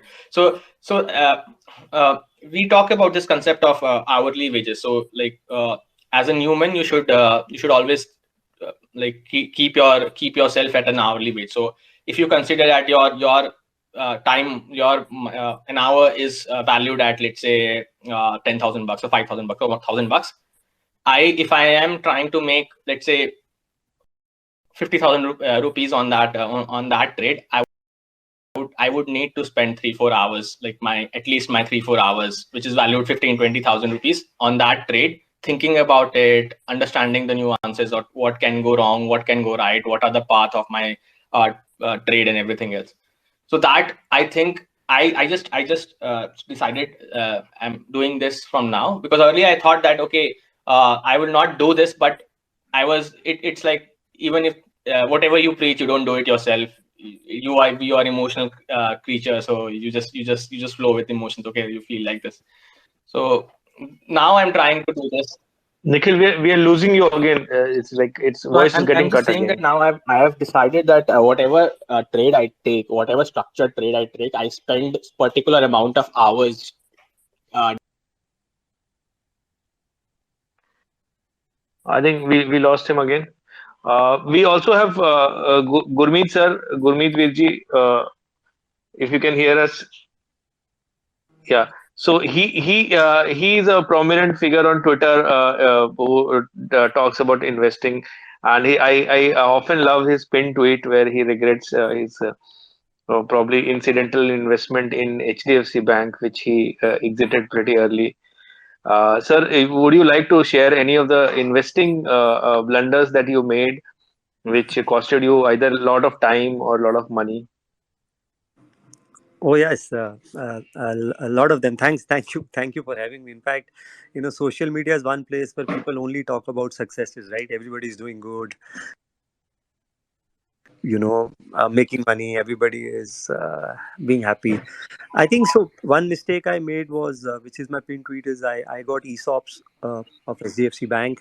I used to do very well. I was a star performer. That time SDFC used to have an Oscar rating, and I won some 3 or 4 Oscars in a row. And that time SDFC used to give ESOPs even at a assistant manager, deputy manager level. So I have colleagues who are still with SDFC who are sitting on ESOPs worth 20-25 crores, and I got a job offer. My salary was only around 30,000. I got a 30% raise. I did not vest my ESOPs. समझ नहीं होती थी इतनी उस time पे. And so that's one regret, that you should not interrupt the compounding process. The second mistake was, when I joined Reliance Capital, I got a lot of ESOPs. I got ESOP at 800. Reliance Capital used to trade at about 2,700, if people remember, in 2007-8. And I held those shares for good 6-7 years. Had made tons of money on it. Did not vest it in time, and then we all know what happened to Reliance Capital and ADAG. So sometimes luck plays such a big role, which we don't often discount. I remember Ramdev ji, in Motilal, when I met him, he said that he bought Aisha shares because of the Volvo JV. So he came to Delhi, and GK2 was where the Aisha office was, and Volvo had just done a tie-up. And he said, we started buying Aisha at about 350-400 bucks, thinking that Volvo tie-up will be a turnaround for CV business. On the contrary, that CV business has still not taken off, and it's the Royal Enfield and the Bullet which took off. But credit to him, he held Aisha for. So one learning has been that if there is a good business you like, if there is a good promoter you like, it's there's a steady, boring business. Give it a little chance. Some of will play out well, some of it won't play out well, and you got to be in it, right? To explain. Multi-baggers are not identified; they happen, right? It's very easy to say this is my multi-bagger. It doesn't work like that, and especially if there is a stock which has been discussed in Twitter, you have made a hero out of a promoter. The management has become the darling of everyone. Chances are, more often than not, there will be mistakes which will happen. So don't start eulizing and thinking, making giving a godlike status to anyone, right? Any business can go through a downturn. The one other mistake I did was selling some of the winners very early in my. So I picked up Deepak Nitrite very early. I was very lucky to pick up Bajaj Finance to 2013. One of my ex-bosses moved in there. He was heading the mortgage business. That time they had huge plans for mortgage business in 2014. And I made a 3-4x, and I exited thinking that that money has been made in a real quick time. So once you like the business, and you should hold on to it. The last mistake which I made was position sizing, right? So a lot of us are good in identifying businesses, right? But we don't buy it enough, right? So today, when Warren Buffett bought Apple, Apple was $400 billion, and people made a joke of Warren Buffett, saying that he was against technology, he's entered it too late. But once he understood that Apple is actually an IT consumption theme, today that is 45% of his portfolio. So even from $400 billion valuation, Apple made almost a 7x for him. It's $3 trillion market cap. Still trades at about 24 p. Had a record number. तो एक जो हमारा ये misconception है कि the smaller stock will give you more, and the large cap would give you less. I think that's a complete misconception. We have seen big becoming bigger. So the question should not be small, large, mid. The question should be, you like a business, you think there is a moat, you think there is a distinct advantage around it, and then you hang on with it till the time the business is doing better. We unfortunately track price performance more than business performance. Two very important things you said. That one is position sizing. Everybody is here trying to identify the next multi-bagger because that gives more boost to our ego. So one is position sizing, how much to invest, and second, which I'm also grappling at a personal level, because I work for a financial institution, and that has also given me a lot of ESOPs over last 15 years, and I have not sold even one stock yet. And now, things are little uncertain and so on. So my question to you is, when do you decide to sell a stock? You said Bajaj Finance, 3x, 4x you exited, and then it went to so high. So Yeah. like, when is enough? Like, when do you sell? So I think it's very important to set up, some medium term goals also. I am not in the camp ki खूब पैसा इकट्ठा कर लो, and there's no point in buying a super bike when you are 65 years of age, right? Or no point in having a holiday home in London or Goa when your knees give up. So I think that at some point of time you should also gratify and reward yourself, and that can vary from person to person. It could be a gadget for somebody, it could be a holiday home for somebody, it could be a adventure sport for anyone. So I think at some point of time, some gratification is important to enjoy life also. It should not be about all boring, and everybody starts only investing and nobody consumes. Then it becomes a bigger problem. The second is when your goals are approaching, and third is when you see stagnation in the business. So a lot of times what we have seen is that businesses do very well. So for example, look at Gillette, for example. Great company, great stock, but last 3-4 years, unfortunately, the shaving culture has come off. The men have started creating more beards, and then you had COVID, which actually impacted out of home movement and mobility. Colgate, another great business, but there is it's a good company, very high dividend paying ratio. Unfortunately, did not diversify adequately into more newer product lines, the way Tata Consumer, the way some of the other consumption companies did. Thirdly, if you see the industry getting a little stagnant. So look at, for example, Castrol, great company, right? Great superb ratios, great inventory management. They taught the world how to do inventory management, right? They taught the world how to replenish stock, using all those Japanese models of cushion, Six Sigma, etc. Great return ratios, but we are seeing now an energy shift. We are seeing a shift to different engines, and that's the point of time you need to see, okay, is Castrol, so I'm not blaming any company, don't get me wrong. I'm not here to ask people to not to buy a Castrol or a Gillette or a Colgate. I'm saying each company goes through a growth, maturity, decline cycle. Once you see a company reaching a maturity stage, and if it's not pivoting itself, not adding new product lines, not increasing the pie, maybe that is the time probably to maybe partially, or look at skimming it. Yeah, one last question I wanted to ask you is that in last 20 years, what I have seen is that periodically every 3 years, 4 years, themes start coming in the media. Earlier it was infra, or before it was like .com, or right now current theme, if I can recall, like EV is one of the themes. Like some one sector becomes hot without sound fundamentals. And I see a lot of my friends who in the past have made this mistake, and obviously they go wrong in terms of holding on till it goes to zero. A lot of my friends were holding JP and ADAG stocks when that Reliance Power came. So power and utility and infra was also a theme long back. So this cycle keeps on repeating. Then sugar came back after a very very long time. So what is your take on, like, did you commit this kind of a theme wala mistake? And if any of your friends have made that mistake, like what are the do's and don'ts to avoid theme related mistake?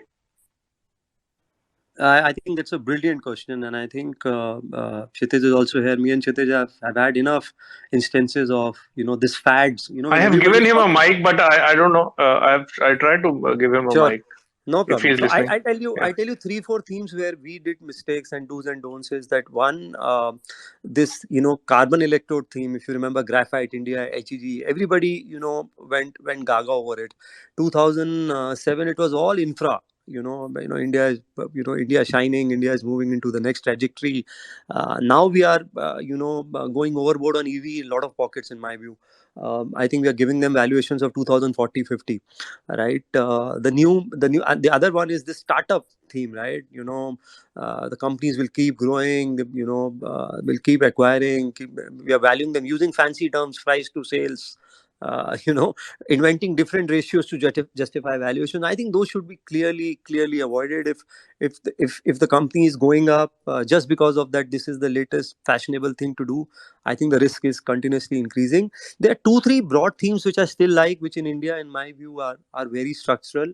One, which I am seeing, we have clients who work in a lot of IT companies, is this big digital disruption. I think what we are seeing today is much bigger than the even the IT boom we saw in 99 2000. And a lot of people forget the biggest cycles are created by productivity booms. No, no, So you, what you is lost me there. Like when you say digital disruption, like which are the companies?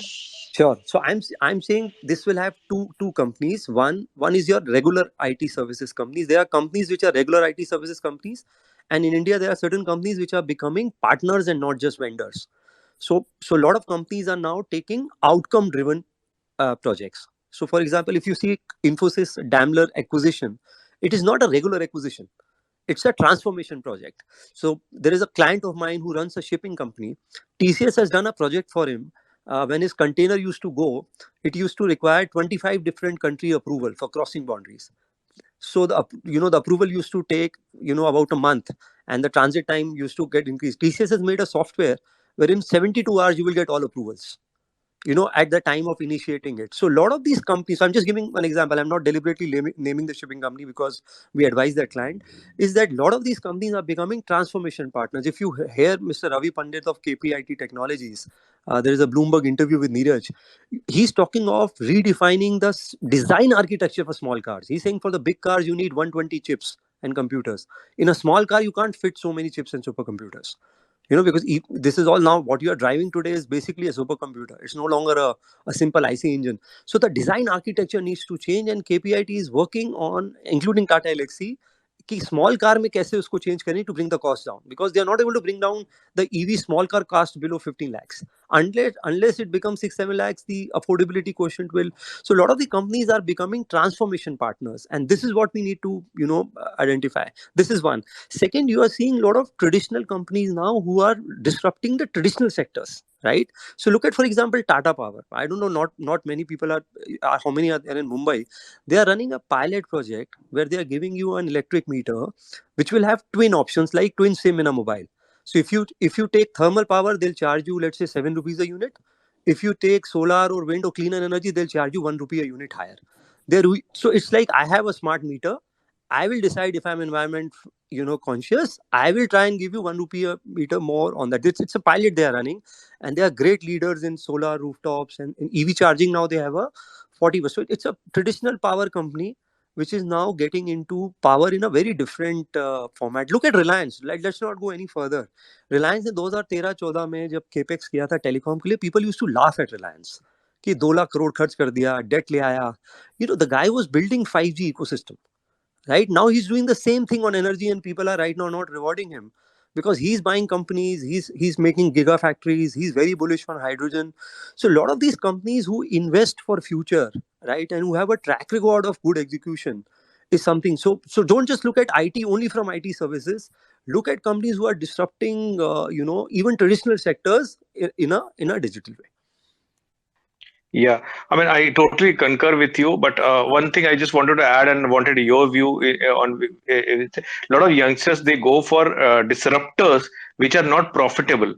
I'll not name them, but here you have given all the examples of solid, like companies with solid track record, solid profitability, and they're doing digital disruption or disruption in their own industry, like Tata Power. So do you say that we should confine ourselves to long profitable companies, or is there something to a risk to be taken in companies which promise a lot but they're not profitable on the table, at least for next 2-3 years? Sure. I think again a brilliant question on this. So I am still old school, where I still look at earnings. So 90-95% of my portfolio would not have a single company which is loss making. So I go by the for me, preservation of capital is extremely important, and I'm very happy with 12-14% return so far. God has been very kind. So the core portfolio doesn't change. Even in disruptors, I look for companies who are profitable. So Zerodha is a disruptor. It is profitable. It is bootstrapped. So I don't buy this logic that you continuously need to selling equity. To me is the most costliest way of raising money. आप अभी नहीं realize करते हो, you realize it much later. So what I do is I've created a 8-10% bucket of concept investing, where I think the company right now is growing very fast and showing a glide path to profitability. For me, the glide path is very important. So I'm not interested in somebody who's saying that we will buy this, we will keep acquiring, we'll keep burning. That's not my camp, and that's why I've been lucky and I've been very vocal about it. Tesla, for example, took 18 years to get profitable, but every year after 5 years they were showing improvement, right? So there are a lot of companies which eventually became profit, and now Tesla is extremely profitable, right? So a glide path to profitability is must, in my view. The growth rate has to be much stronger than the industry. It should not be a company which is just going 20-30% and then commanding, you know, P multiple तो होगा नहीं क्योंकि E होता ही नहीं है, right? It is more price to loss ratio. So there is a glide path to profitability. Second, you personally think that you know the company has the ability to, you know, pivot business and expand and continuously disrupt. Thirdly, most importantly, don't make it a concentrated bet, because you know इसमें क्या होता है, winner takes all होता है. So for every one Tesla there are 20 losers. For every one Amazon there are 2 dozen bankruptcies in US. India में आप देख लो, you know, there was Snapdeal, there was Grover, there were so many, right? Big basket. Right now the dominant ones are largely two, which is Amazon and Flipkart, right? So I'm saying you take 8-10 bets. You should be okay losing money in most of them and hope that one or two works out. Should be a small part of the portfolio, and it is only for high risk, high reward investors. Do the VC game. This is what VCs do. They will put money in 10-20 ideas. One or two will fly. Everybody talks about winners. Nobody talks about losers. So two things I just wanted to rephrase that you said. Hello, am I audible, Vikas? Hello. Yeah, you are audible. Yeah. So two things Gurmeet Virji said, which is very important. First is that I asked brilliant questions. So guys, you can take note of it.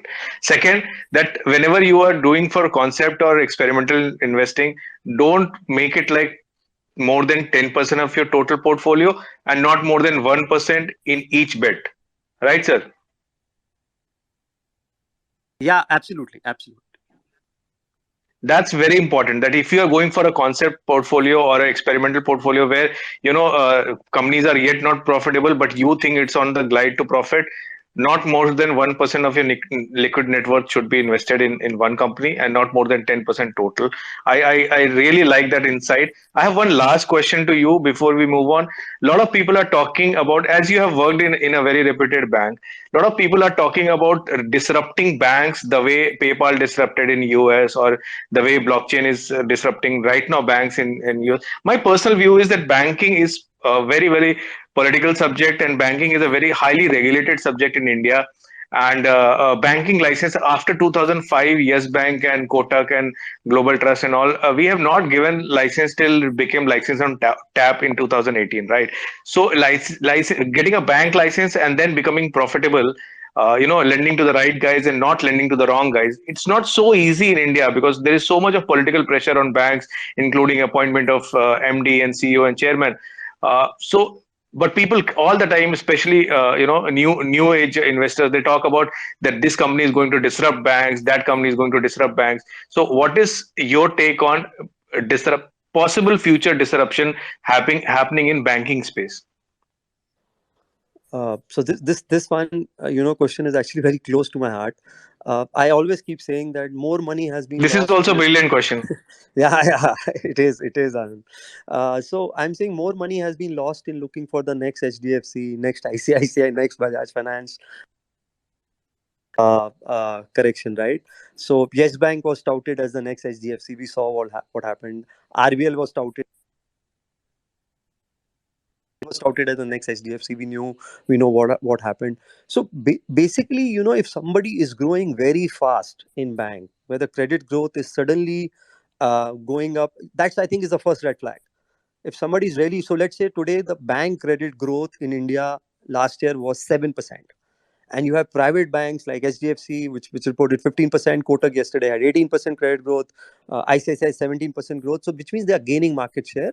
And there are PSU banks, except SBI, which is about to report numbers, who are losing market share. But if somebody is saying that I am doing 35-40% credit growth, and you are seeing an alarming trend of the underwriting things in the balance sheet, then I think it's a red flag. So responsible credit is the first parameter for any bank to do well. HDFC Bank for 48 quarters had 20% kind of a growth rate.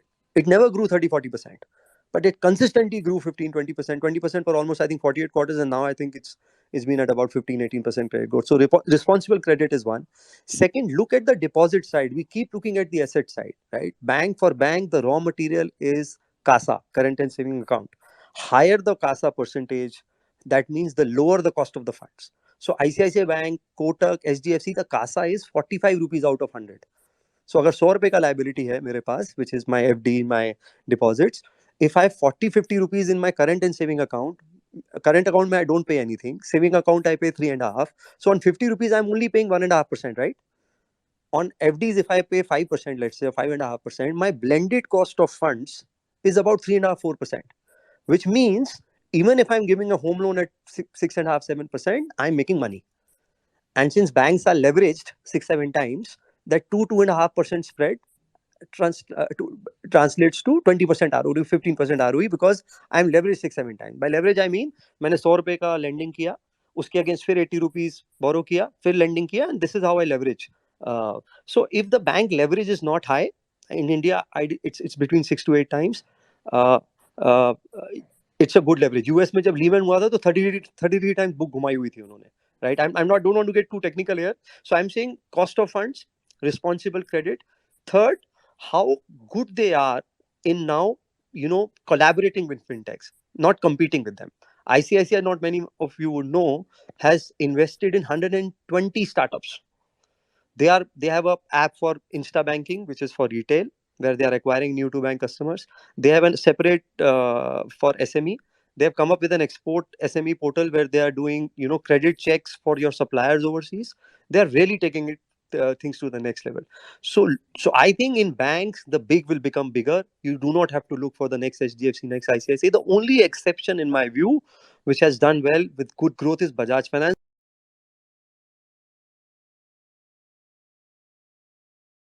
because they have kept credit quality very, very, very stable. They have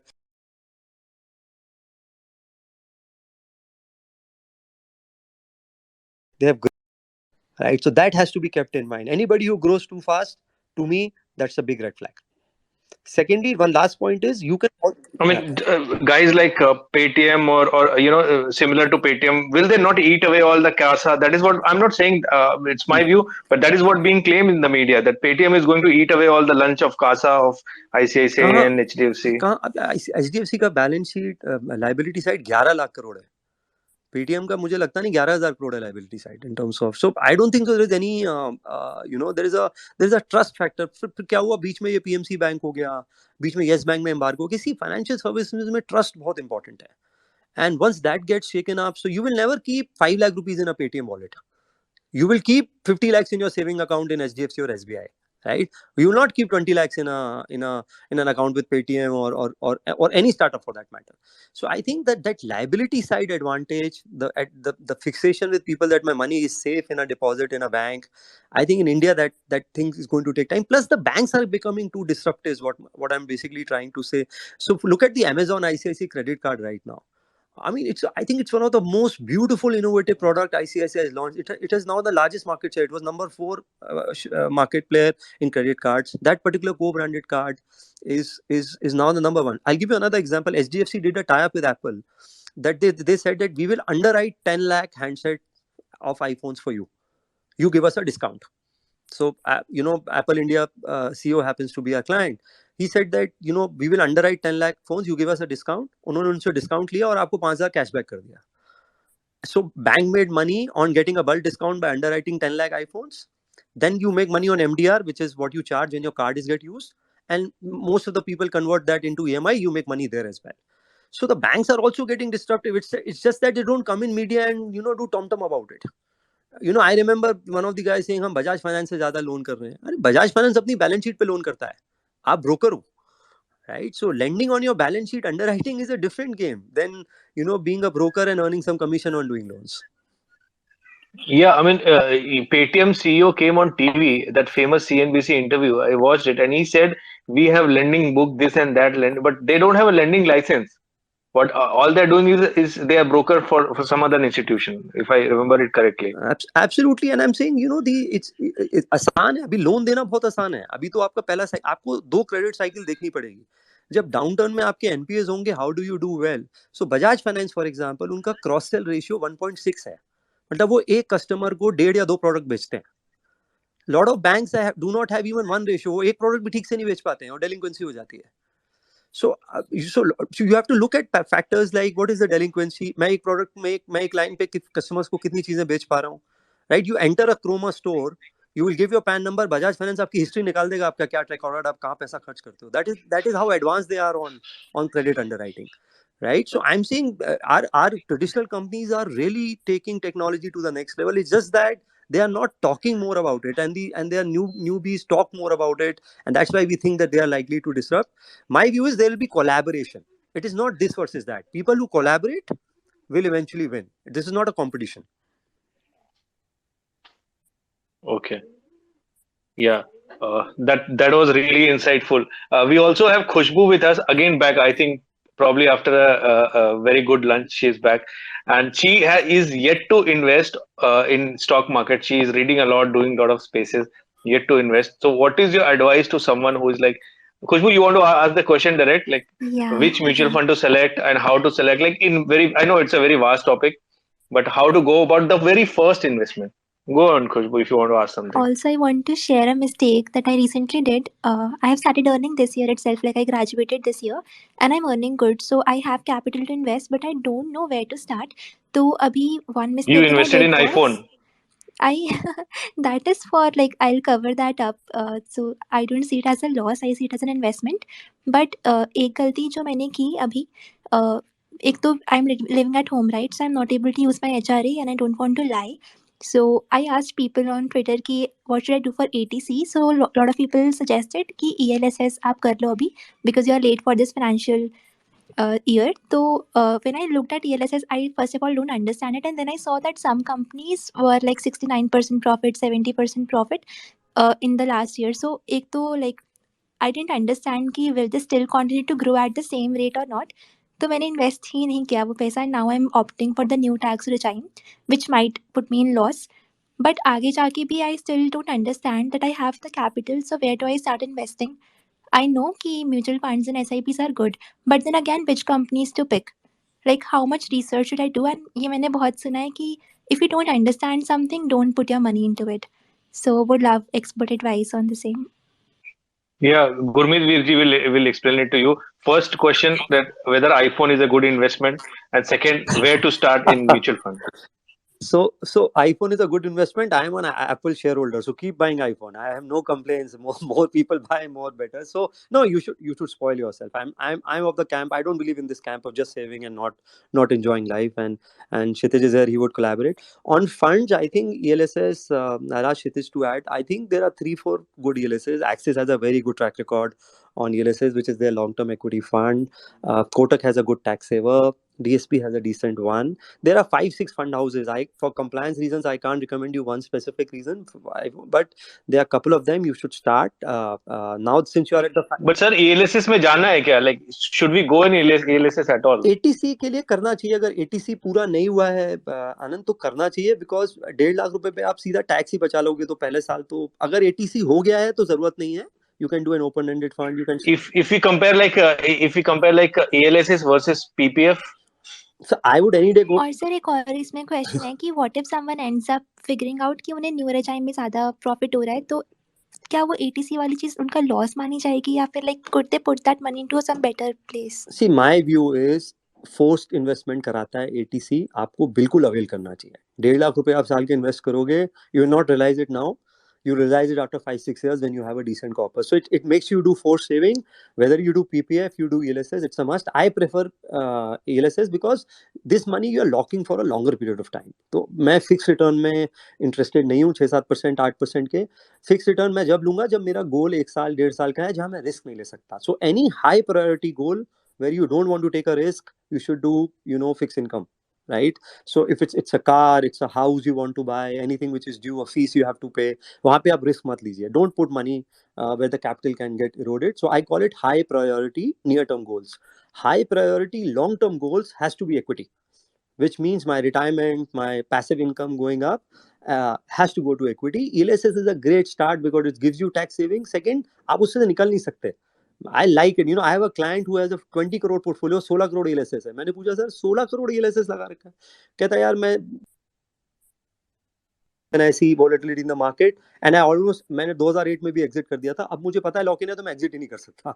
So I know my behavior and that is why I want to lock in. So and you'll be surprised, lot of ELSS funds are top quartile funds. Kshitij, if you want to add on the ELSS performance, I think he has handy that data.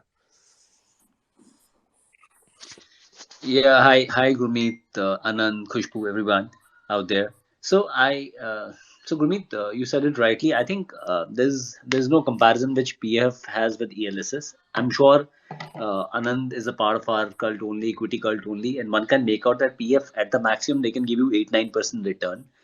Right now rates are further less, but ELSS by virtue of equity being underlying asset, and if you leave that 2017-18 era in which because there was a lot of rebalancing happening between mutual fund scheme because of the new regulation by SEBI. On an average, ELSS funds, they have given in excess of 14%, 15% compounding. And many people, after 3 years also, they don't withdraw money. But if your ATC bracket is full, then there is no need to lock in your product. But yes, for people who are likely to break their SIP or likely to break their investment whenever they are in need of some money and they look at this portfolio which is meant for retirement and some goals, I think ALS is a better way of investing. One, it will give you the same benefit as of equities. Two, it will help you to have that control on that investment portfolio which normally you end up diluting and you end up diluting your goal. So I think that's a very important part, Khushbu, and believe me, there are ELSS which has given multifold returns. There are ELSS which are in excess of 500 now, so they have grown 50 times. It's not that only ELSS is a mutual fund only, and to increase the cult across various segments of investors, all the agencies they are focusing on the underlying performance of ELSS also.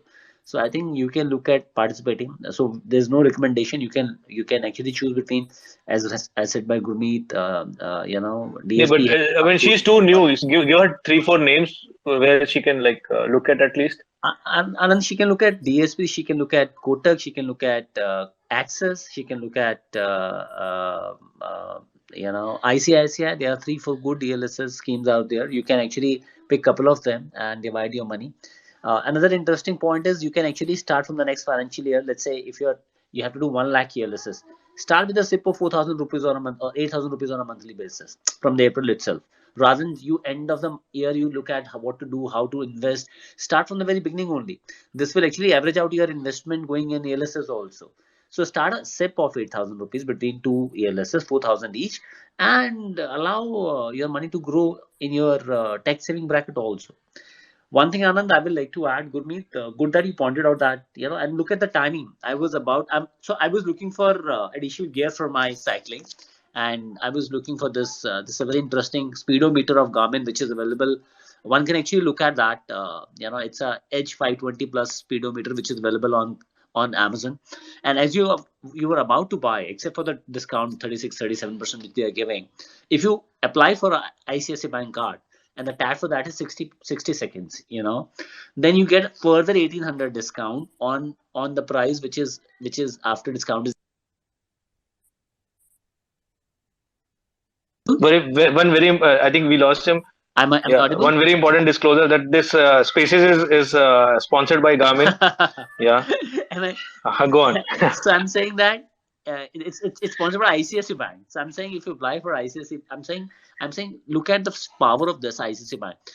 Most of these banks, whether Citi or ICICI, they're actually they are on all these shopping platforms only, because the most of the gentry now they are shopping online, and you see that this traditional way of banking, when clubbing with the new way of digital technology, it's actually going to create a lot of positivity about these banks. So banks are not nowhere in danger. Anand, you mentioned about blockchain. Let me tell you, Axis, HDFC and ICICI, they're already working on a project. Underlying technology is blockchain, which will enable them to reduce scams on the loans. Because normally you have, for the information of everyone, you have a scorecard called CIBIL in India, which tells you that what is your credit rating. And that rating is very important for all of you, because if you in future need any loan, in fact many of the jobs seekers who are looking for jobs, they need to understand good companies and businesses which are hiring people, they are looking at CIBIL score of interested employees also. That tells about the credit quality of their spending as well as credit quality of employees while paying back the money to banks or various NBFCs. So, CIBIL score normally comes once in a quarter. So when you start applying for loan, all these three banks are plugged in. Let's say Kshitij is going to ICICI Bank. Similarly, he has applied a loan for Axis Bank. So there's a pop-up which will come that he has applied for loan here also. So the limit should not be breached about the overall limit which can be given to these individuals. So I'm saying, I am very much in line with what Gurmeet is saying, that rather than looking for next HDFC Bank or ICICI Bank, focus on these banks. They are not even the size of the cash reserve of Apple, not even $250 billion. And look at, once they will become big, once the banking will reach in every nook and corner of this entire country, how big the opportunity for these banks are. So that's from my side. Yeah, Khushbu, you want to ask? Yeah, I just have one stupid question. जो अभी Gurmeet sir was saying कि Apple के like phones पे आजकल discount चल रहा है, cashback offers with multiple credit card companies. And अभी वो कह रहे थे कि अगर आप Chroma store पे जाके swipe करते हो, they can see your entire history. So my question is, should people fall into these traps 4-5,000 बचाने के लिए? Khushbu, I think this generation, and I always call in various space talks that this generation is Gen Z with 5G. They're very smart. Look for the best deal available. If you have to buy, let's say if you have to buy iPhone, look for the best deal available. And there are deals available. Look for someone coming from abroad. If you know someone, you'll get good rates out there in Dubai or in US. So I think it's not about falling into a trap. It's about looking for the best deal which is there. So you can actually go to Chroma also and look for, if they you can save a couple of thousand there. Why not? Why not? Every single penny saved is penny earned. वो 2000 बचा है उसकी SIP में डाल दी है, उसका benefit मिल जाएगा आपको. So I'm saying trap is, it's not a trap. I'm saying even I'm an Apple shareholder, and I'll be very happy people if keep on using Apple products. They have declared almost 100 billion in last year. It's a huge number, 100 billion as a number. So I'm saying that look for the best deal available. I'm saying don't be in a rush to buy any stuff which you want to buy, and keep on looking for these good websites like Flipkart, Amazon. I'm not saying many other are. I'm not even sure about whether they are doing legitimate things or not, and there is nothing personal about that. But I'm saying that look for the best deal available and just go for it. Yeah. I just wanted to add one thing to Kshitij. Although those who are following me for a long time would know that since last 15 years, like 100% of my wealth is into equity. Not only liquid wealth, everything. Like I don't have a real estate or I don't have gold, nothing, not even 1%. But I'm a huge advocate of PPF or PF for the same simple reason that for a young guy, it gives a lock-in of 15 years. As I say, in stock market or in trading or in investment, the biggest enemy that we have lies within our heart. We give stories, we lie ourselves, and we tend to spend the quick gains which we have. And not being able to withdraw money for 15 years, and that withdrawal is also very painful. Recently, I withdrew from PPF, so I know. So that pain which is there, so it's the biggest lock-in which is there. That's point number one. Although interest rates are like right now pretty low, but if you go through like interest rate cycle of last 20-25 years, you would see that interest rate like in 1994 95 had gone to 14-15%. And then previously in UPA regime also interest rates were very high, and you get income tax rebate on this interest earn as well. So the lock-in is for youngster, where the biggest enemy lies within, is a very good thing. So I have always maxed out on my PPF. No doubt, I'm not saying ELSS is not good. It's definitely looking at past returns. The return wise, it is definitely better than PPF.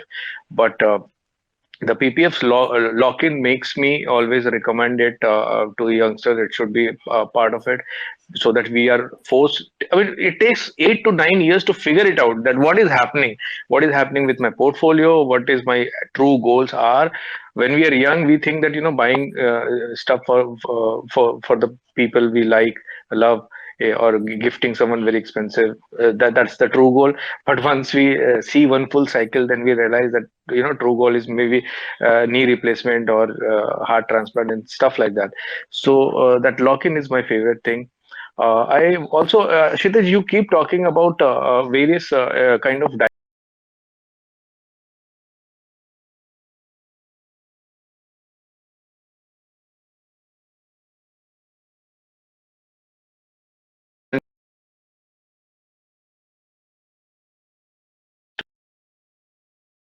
where you have talked about China fund and US fund.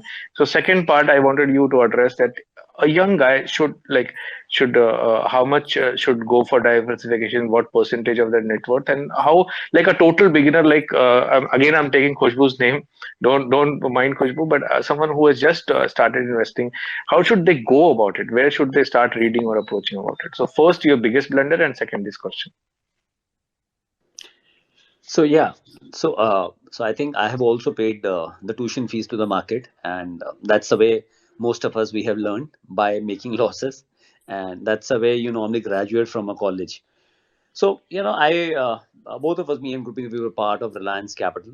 We were in Delhi with Reliance Mutual Fund, and at that time, Reliance was the number one AMC, and all the companies of Reliance were doing very well. And this is then GFC happened, global financial crisis happened. Suddenly, I realized that my 90% of the portfolio was in all Reliance companies only, whether it is Reliance Industries, Ad Labs, Reliance Capital, Reliance Communication, Reliance Power, with the IPO which has just come. So everything was in under a single umbrella with the same, you can say business house. And obviously, market recovered in 6 7 months time. Brother, Thanks. your voice is very patchy now. Can At you least I can't hear it. Like can you it's hear me now? Can guys, can no, you hear not me? very Can good. you hear me? If you can For raise. me, it's good. Okay, go on, please go on. Okay. So I'm saying that for me, the blunder was that everything recovered, but ADAG group stocks, they never recovered from that debacle. So my biggest learning was that never to put all eggs in one basket, and that basket should not be from the same vendor. You can have multiple baskets also from different vendors. So you can't be just banking on one business house, because the business house which you are banking on is been run by the same promoter, and should happen across the companies. Forget about Ad Labs or Communication, any other company. Eventually, Reliance Capital has also gone to dogs. I feel sorry about it because it's our ex company. But uh, my biggest learning, my biggest mistake, you can say, and then learning from that is that you can't have one business house in which you can have all allocation. Irrespective of that, business house is diversifying across sectors. So that's my learning, and that's the blunder which I committed. Now coming back to diversification, which Anand you're talking about. When it comes to diversification, obviously these companies, the international funds we are talking about, the China fund or US fund. Now, when you are a little mature investor in the market and you have your stocks, you have your mutual funds or PMS well in place for domestic equity, then one should look at taking exposure of 5 to 10% in international stocks or funds also. One is now in India, sitting here in India, you can take directly allocation in international stocks. Now it's easy to talk about Apple, Amazon, Facebook, Meta, which is now Meta, and few others big names, Google, Microsoft of the world.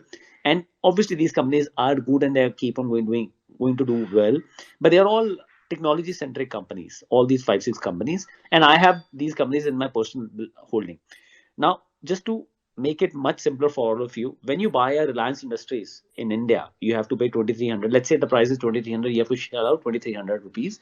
But for international investing, you can do in fraction also. So let's say Amazon share is for $3,000. You can buy $1, 1 cent, 10 cent share also of Amazon. That's the beauty of international investing. You can buy do a fractional buying like you do in cryptocurrency. Again, we are not selling a cryptocurrency or this share. It is just a methodology which they follow. You can do that. Second, when you invest directly into these stocks, I still remember Ramdeji, who's my ex-guru, ex-boss. in Motilal. He used to say that हमें तो India समझ नहीं आता, लोग international की बात करते हैं. So it's always good to give export rather than buying it yourself. Maybe for that flavor, like me and Gurmeet, we bought some allocation in our portfolio. You can do that. But if you really want to get that serious type of allocation toward these type of asset classes across world, then invest through fund of fund route. Beauty is have a combination of an index fund and a So well sorry to diversified. disrupt you. You talked about fractional ownership of shares. So like a very beginner level question, like which broker you go to and how easy it is to open an account with them. Okay, so there are many. Like one is Globalize is there, through which I have done trade. Again, I'm not recommending that. But now NSE will very soon give you platform to invest into US companies. Just wait for some time.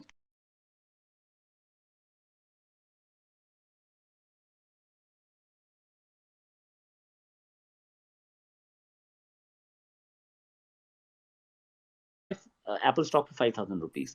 You can buy as a percentage also of that stock. So very soon you'll have NSE platform offering you. It's just a matter of time. I think in a month's time only you'll have that facility. Otherwise, Globalize is there through which you can invest outside India. And just for the information of all, there is no capital gain in US. So and we have a tax treaty with US. So you have to pay taxes as per Indian taxation, which is you have to pay debt tax because any investing. Okay, another important point. Good that Anand you brought out. Anything which you are investing outside India is treated as debt. So where there is no STT cut, it's been treated as debt. So it's a fixed income investment. If you roll over more than 3 years in any US fund or in China fund or let's say any fund, then your taxation is treated as long-term capital gain in fixed income, which is 20% with indexation. जो आज की date में 7-8% बढ़ेगा आपको. अगर आप उससे पहले प्रॉफिट बुक करते हैं, that is counted as small your short-term capital gain, which is like as per your tax slab, your this investment is taxed, irrespective of you're investing into US equity markets, but the taxation is of fixed income treatment when it comes to calculation of your tax liability.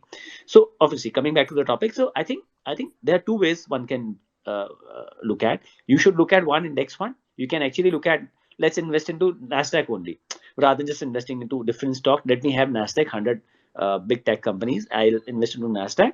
And second is I can take an active fund, and you can take any active or maybe active managed fund by. They are a good option by JP Morgan, which they are doing through Edelweiss here. ICICI has, SBI has, every MC right now has. Right now, obviously, there is international allocation is been kept on hold by SEBI because we have breached our maximum limit through fund route, but eventually it will start soon. So I think there are two type of allocation one can do. One is because in US in global market it is very difficult for many of the active fund manager to meet the index only. Their index funds, most of the index funds or ETFs, they do most of the time much better, except for few cases. And you can choose one active managed fund and allocate. Your allocation, depending on your risk appetite, can be between 5 to 10% of your allocation. And systematic investment plan is the right way of doing it. If you want to put some lump sum money, do a STP route where you can put some money in the liquid fund, and then it will do switches from there on a weekly or a monthly basis. So that's how you can approach this, and why one should have that allocation. Because come what may, these companies are not only making revenue for America. Somebody will say, oh, it's 4% GDP or 4.5% GDP. Kitna grow karega? But all the businesses which we are asking you to invest, or the funds which we are asking to invest, they have their presence across globe. And while talking here, most of us, let's say 800 people are there on this space. Many of us are using all the products which I'm talking about, whether Apple, Netflix, Google, Facebook, blah, blah, blah. Just take the name. So I'm saying that you should understand one thing very clearly, that you need to have that global allocation. One is obviously as the reason I mentioned. Second is tomorrow, let's say if you have a plan that you want to have something in US, then there is a dollar allocation which you have done. The dollar allocation right now, before the global assets and global funds came.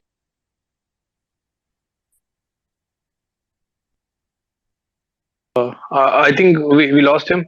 We also have Sir Macro. He is one Twitter handle I follow very keenly, and he is a buy side trader in one of the biggest firms in India. I would not name the firm. And Sir Macro is also being followed by all journalists because his views are either very funny or very insightful to all the journalists like Lata and all. So, Sir Macro, again, those two questions. So which are the biggest blunders you have done in your personal account in You will trading have to or give in me five investment? minutes. I'll come back. 5 minutes. Sure. Couple of something. Then we'll go So back to go to Kshitij some again. I license think and then he has rejoined. meanwhile you In can the continue. meantime. Yeah, sure. I've added Kshitij again. You there, brother? Hello. Anand, can I complete the last part?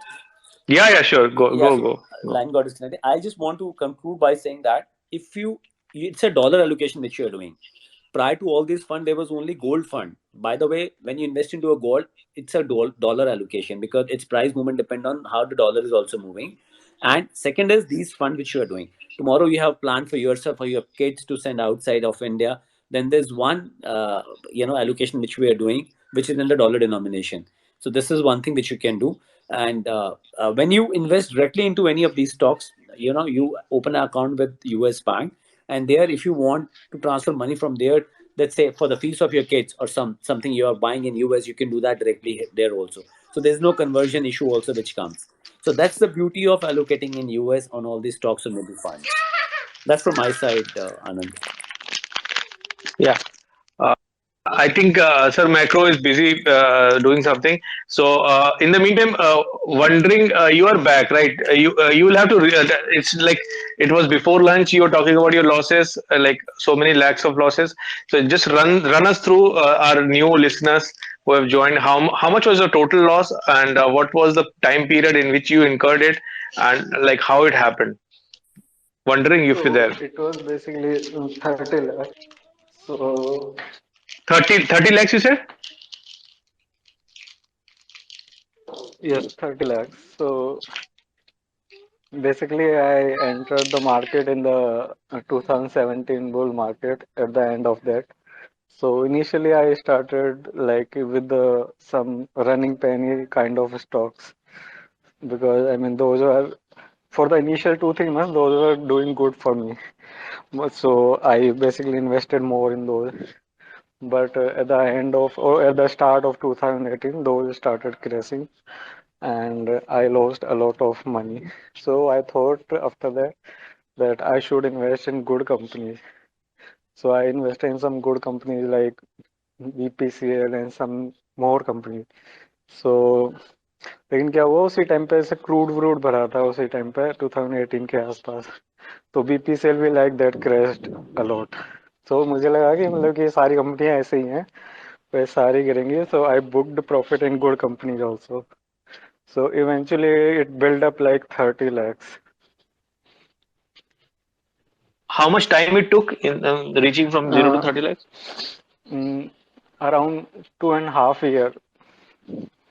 So Did you ever think about like sharing this with your parents or with your spouse or with your girlfriend? no. I never shared it with anyone. तो अकेले So घुटते रहे आप.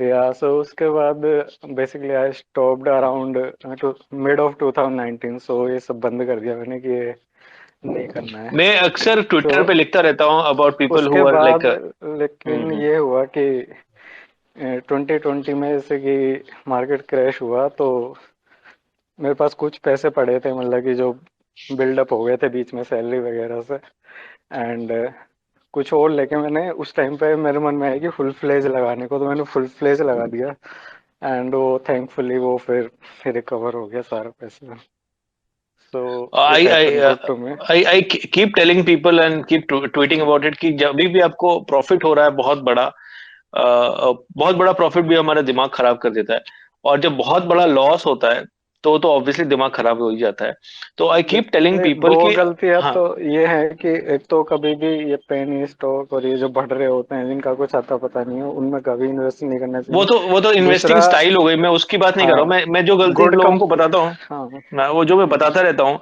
वो ये है कि कभी भी लॉस होना शुरू हुआ ऑब्वियसली 30 लाख का लॉस हुआ तो शुरू हुआ होगा 1 लाख से या 50,000 से तो मैं लोगों को बोलता हूँ कि अपने नियर एंड डियर वंस को बताते रहिए they might not know the stock market उनको स्टॉक मार्केट का पता शायद नहीं होगा लेकिन they know you to which extent you can go they know it better than you because we are blinded by emotions तो आपने उस टाइम पे किसी को नहीं बताया अभी जब आप हाइंडसाइड में सोचते हैं और वापस देखते हैं अगर आप अभी बताते मैंने होते डे टू बताया डे में जब वो मेरा रिकवर हो गया तब जाके मैंने नहीं बताया अगर मेरे उस साथ टाइम हुआ अगर था आपने ऐसा अगर उस टाइम अगर आपने बताया होता अपने पेरेंट्स को या स्पाउस को, तो क्या चीजें डिफरेंट होती, ये पूछ रहा हूँ। मे बी कि वो मना करते मतलब कि फर्दर इन्वेस्ट करने को या सब कुछ करने को, so I could restrict myself, I mean putting more money in that.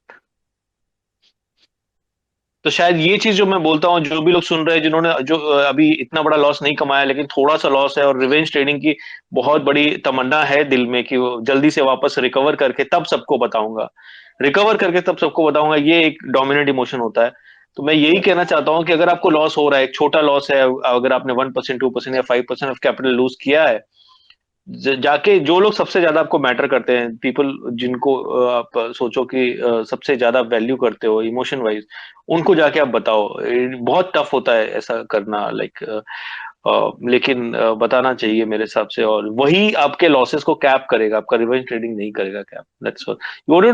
पिछली बार आपकी लाइन कट हो गई थी, उसके बाद आपको तकरीबन 1 घंटे के बाद मैं मौका दे रहा हूँ, तो और भी कुछ आपको बताना है उसके बारे में, लाइक हाउ यू रिकवर्ड, और we are not getting into trading strategies कि पेनी स्टॉक अच्छा है या ब्लू चिप अच्छा है या बाद ट्रेडिंग अच्छा है या जैसे इन्वेस्टिंग अच्छा है, इमोशंस की बात हो रही है। उसके बाद जैसे 2020 क्रैश हुआ तो जस्ट मैंने मतलब कि ये देखा कि उस टाइम पे मेटल सबसे ज्यादा गिरे थे, तो जैसे चार्ट वगैरह देखा तो वो बिल्कुल बॉटम पे आ गया था 2016 के टाइम पे, तो मतलब कि तो मुझे लगा कि ये शायद मेटल मतलब कि ऐसा नहीं है कि कंपनियां बंद हो जाएंगी, जो भी है वो बिल्कुल बॉटम था, तो उस टाइम पे मैंने इन्वेस्ट कर दिया कि ये सोच के कि ठीक है मतलब कि देखा जाएगा, क्योंकि मैं साल भर से कुछ हेलो। नहीं कर रहा था, लेकिन उस टाइम पे लगा मेरे को। Can you hear me? Go on please, go on. या सो वो थैंकफुली ठीक निकल गया, सो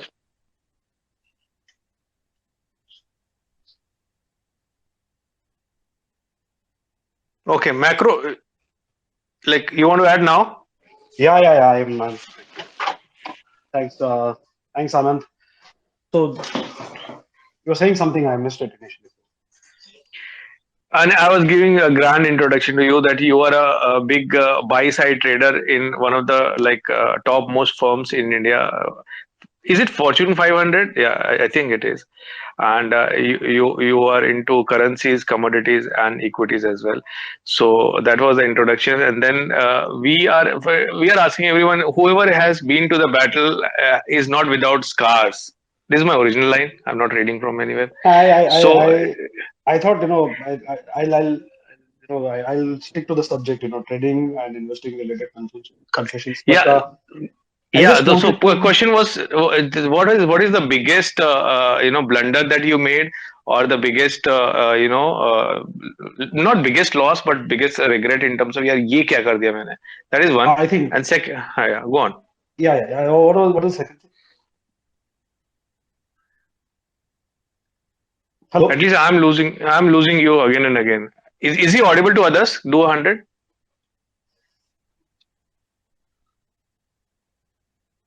I think Okay, I'm audible. Vanchika. Anand, Yeah, so go what ahead. was the second question? Let's move on to the first question. Complete कर लेते हैं. In that meantime, I'll remember it again. Okay, so I just wanted to start from where Kshitij ended, and saying that we should have allocation to global portfolio. Now, I just wanted to mention one point, which I think I have mentioned in the previous space, one of the previous spaces which you had hosted, Anand. And I think the one thing while people invest outside India, in whether it is growth stocks or value stocks, one thing. So when you are buying an Amazon stock, Kshitij mentioned that you can buy fractional shares also. You are actually buying dollars, and with those dollars, you are actually buying the equity. Now, what is the cost of buying dollars? It's 5%, right? The premium to buy dollars annualized is about 5%. So if you have a visibility to beat that 5%, let us say US stocks grow at 15% per annum for last 10 years or last 5 years, since you will have that kind of horizon. If you generate 15% US returns, but those are in dollar terms, you actually end up generating only 10% return, because 5% is the cost of carry.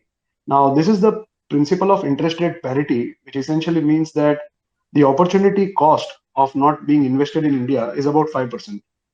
Let us say you had invested this money in FD in India, you would have got 5%. That is basically the differential between interest rates in India and US. So this hidden cost of carry or hidden cost of premium in the currency is what we miss out. So let us say, if dollar is going to remain at 75 for next 5 years, you have essentially lost about 5 compounded. So that would come to something like 28, 29% of your total value, which otherwise you would have got by staying invested in Indian equities. That's my point number one, which is the hidden cost of carry. The Actually, second to point, take it on a lighter note, just to interject you once, like Kshitij and Gurmeet Virji both addressed to like ultra HNI clients, and they have this, and I have attended many of their spaces where they are doing goal based things, and it's a reality in India that many of us would want our children to be studying abroad in UK or US or Australia. So one of the goals would be the education fees 15 years down the line. So they are saying, anyways, you're going to buy dollars, so then invest there. That's my lighter point. Yeah, go okay, on. You so finish your, and then I'll give a chance to if Kshitij that to is add to it. if that is the point. So one is the view on US equity markets, second is the view on Indian equity markets, and third is the hidden cost of carry. Now, if you just do a small analysis, over the period of last 20 years, how the currency has moved and how the 1 year forward premium has moved, the currency has never been able to beat the carry. In the sense, your 5% per annum, which used to be 8%, back then in 8, 9 years back, 10 years back, it was not never able to beat. It has never beaten, maybe for 1 or 2 quarters when, the currency depreciated from 55 to 68 levels and back to, 64, 58, all those levels. On the longer run basis, still you end up losing on the premium. That's just a small, point to or counterfactual to what you said. So that's second is US today it is growing at 6-7%. Everything is fine, but the trend growth is about 2%. US equities have grown for various reasons. India is a 5 to 6% growth economy. Though Indian equities have not performed well over last 8 to 9 years, they have performed recently. If you see the CAGR from 2011 to 2000 or 2012 to 2019, they were not the CAGR is really not that great, right? So on a longer run basis, US equities have outperformed, but that has been a very, very specific period post global financial crisis. On a longer run, the growth differential does matter. I'm not saying that I am against US equities, but I am just trying to tell you what you are getting into. One is the hidden cost of carry, and second is the growth differential. The people from outside are putting money into India for some reason. I'm not saying that I mean there will be periods where people are taking out money, FIIs are taking out money and all. Those outflows, they are always there. Whenever there is tightening, Fed gets into tightening mode. The easy liquidity and all those things. Easy liquidity is over and all. So that's one point. I'm not against investing in US equities. I just want to tell everyone that be aware of what you are getting into, so that you can take calls accordingly. And US is actually, by all the historical Z scores or whatever it is a very overstretched market. Can it stretch? It can stretch. There are some macro things which are happening at the moment. There may be some loss of impulse in the inflation, which can make Fed jittery, or loss in the growth momentum, which can make Fed jittery. And I know again US equities can start rallying. But it has happened for the first time in the history that people from Korea, Taiwan, India, Thailand are actually investing in US equities. So there seems to be some kind of crowding over there, in my opinion, honestly. So these are now coming back to big blunders. I think one of the big blunders that happened in my career was in 2018. What happened was two things came together. There was a Trump tax cut of about $1.5 trillion spread over 10 years, which is about 150 to $200 billion. That gave a kick to US economy to the tune of about 1%. So US trend GDP was at 2%, and from 2% we went to 3%, and dollar strengthened. Simultaneously, Trump revoked the JCPOA deal, which Obama had signed in 2015, just before remitting the office. Now, this two combination, the oil started climbing from $50, $55, $60, all the way till $85. and that expanded the current account deficit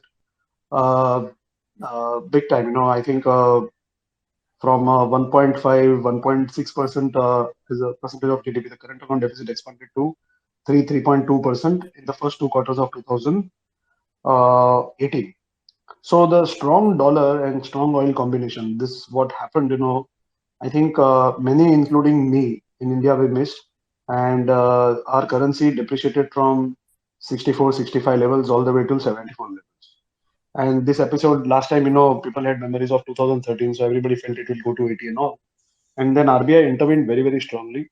And oil prices also came down because you know what happened with respect to the Jamal Khashoggi murder, and how Saudi started dumping the inventory in the market, to get rid of, the US investigation, possible investigation by the Congress, US Congress. So all those, and then the defense deal was signed. So geopolitics, how it can turn the whole thing is also was a part of learning at that time. Ever since, I think what happens is, when you buy oil at 100 rupees, you are buying dollars and you are buying oil. So whenever we import anything, it's a combination of two things, and hence, the thing can really get into a what people are talking about, a virtuous cycle today in India for next 10 years. It can become a vicious cycle, if things can become, I mean, oil at 100, gold at 1800, 1900 can really make life painful for India's macro. So these are the things, I think we must remember, and I have learned in a very, very hard way, as to when things they if you are not able to visualize, and if you miss the bus initially, you will always have the mindset of, okay, it was at 64, now it is 66, I can sell and make some money, now it is 68. But the larger picture, the bigger trend, if you are not able to see that, and for that, you will have to chota chota ahuti dena padta hai. I mean, I always call that ahuti, those small losses. uh, you should trade actively. I mean, when Anand puts his tweets about Bank Nifty, what he is essentially doing is actually, he may not be generating very, very high alpha through his trading, but that gives him the pulse of the market. He, when he sees that, आज gap down होगा, आज gap up होगा, और आज ये होगा, वो होगा, it gives him the pulse of the economy. It helps him in making, the larger picture. I mean, that stays intact in your mind, right? Where, what are you getting into, where the markets are headed, all those things. So the trading actually gives the pulse. Some people make money out of it, great. Larger size, great. But I think the objective of trading is essentially to get the larger picture correct. The objective of trading is to get the pulse of the markets. uh, uh, I don't look at, the intraday trading or a positional trading as a sort of, vehicle to make money. I use this to get the pulse. So once you have the position, you will start tracking a lot of things automatically. FII का number क्या है, DII का number क्या है. For technical people, आज shooting star हुआ है क्या, doji हुआ है क्या. Everybody, will on their own, start tracking things, because now your money, now your skin is in the game. So Yeah, yeah. that helps, trading, and the mistakes that you make during those trading helps you avert a larger disaster. And I always tell people that, in one mistake, what I did on a personal equities front between 2011 to 13, you can be, I mean, you can, एक mistake माफ होता है, but the mistake that I could have done in 2020 by getting rid of my portfolio when the markets crashed, would have knocked me out of the market. matlab, you can survive one cycle, you cannot survive two cycles. If you do mistakes in two big cycles, I'm talking about the larger 40%, 50% corrections. If you do mistake two times in your career, you will not have ability to even take the third cycle head on. I was able to take 2020 head on because I learned from my mistakes of 2013. I used to have, all the shares, which are manufacturing oriented, um, in hydrocarbon sector, oil and gas. That was a sector which was very close to my heart. Oil prices were at $100, $120. So Everest Canto cylinders, bolo, jo bhi bolo, matlab, all those shares have compounded multiple times. But I got rid of my portfolio in 2013. I said that मेरे को नहीं समझ में आ रहा है, I'll get out of this. And then I went into blue chips. I think, Yeah. one, on the institutional side, while trading, you need to definitely have the larger picture. But when you are trading on the retail front also, it's very important that you have the larger picture in your mind. If you feel that S&P is going to be at, let us say, 3,000 1 year from now, you better stay away from US markets. I mean, and it is not going to be easy. It can go to 5,000 and then come back to 3,000. So all these things, I'm not talking about levels. I'm not going to give you the view now, because I don't think that this is a session on views. But No, definitely, but we should it's have. very difficult to get hold on you. And before I give it to Kshitij, who has raised his hand, my important question, which it Yes. relates directly to the view, is you are a dollar bull, right? And you think that against all emerging markets, dollar is going to do pretty well for like so many reasons. It has done In well, like, right? It has. I mean, yeah, the US economy, by the virtue yeah. of its productivity and innovation over last 10 years, has shown the world that I mean, Europe is aging, Japan is aging, China is aging. US somehow So they have my allowed my migration, question somehow is they have that allowed innovation. You had yeah. e-commerce, you had shale gas. They survived, but now they are not doing enough. I'm not. I mean, in the long run, I am not that dollar bull. I mean, Okay, you're getting my fair. drift. Yeah, Yeah, I, yeah. I am a Shit. dollar bull in short term. Yeah. In medium term, maybe, but I'm not a dollar bull, because the US economy is, the single most biggest strength, two biggest strength is its ability to take migrants into the country, which has fallen. So if you draw a simple line of immigration from 2010 to 2016, and then the fall that we have seen from 2016 because of Brexit stroke Trump, that shortfall of immigration is to the tune of about 2 million, 1.92 million. I mean, 2 million people added lesser to the workforce. So I mean, if you don't have people in the country to work, you have to outsource. So one of the implication is what's happening to the IT sector. There is a huge round of outsourcing that is happening to India, Philippines, and all these countries, right? I mean, so US economy is losing its charm in terms of the immigration factor that they used to have. The edge they used to have with respect to countries like Japan and others, right? Some of the European countries. Second, US is not doing enough. What is its aha moment? The aha moment of 2005 to 2010 was that they have discovered something like shale gas, or they have done, their time has come in terms of increasing the efficiency and reducing the inflation by using the e-commerce platforms. But don't you think that There is a FANG next is thing. the Is new it going aha to come moment through for them? artificial intelligence? Is it going to come through Bitcoin? Is it going to come through machine learning? I mean, what is the next thing? If I don't get clue of what's going to be the next thing, I'm not going to be bullish on US economy for next 10 years. I am taking that into perspective. While if you have vision to sponsor your child's education for next 10 years, 15 years, you should also have vision to understand what's going to happen to the US economy over next 10 years. If US economy is no longer going to be the kind of economy that it was over last 20 years, then there is no point in thinking about, what happens to my child. Your child may be better off doing education from India only 10 years down the line. Maybe the institutions over here will be great. They may outsmart US institutions. So that those are my thoughts. I know, Anand, Yeah. you had some questions. I wanted to just Yeah, complete my chain of we'll thought. come But we'll come back to you. I mean, we won't let you go so soon. So Kshitij, you have raised your hand. You please go ahead. Yeah.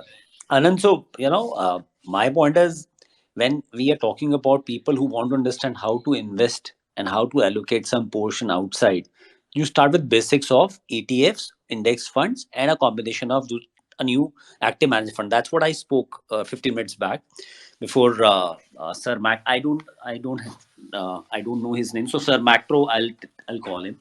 Yeah, And we all call giving him a Sir Macro. All the journalists also call him Sir Macro. okay, I Sir don't know Macro. his real name.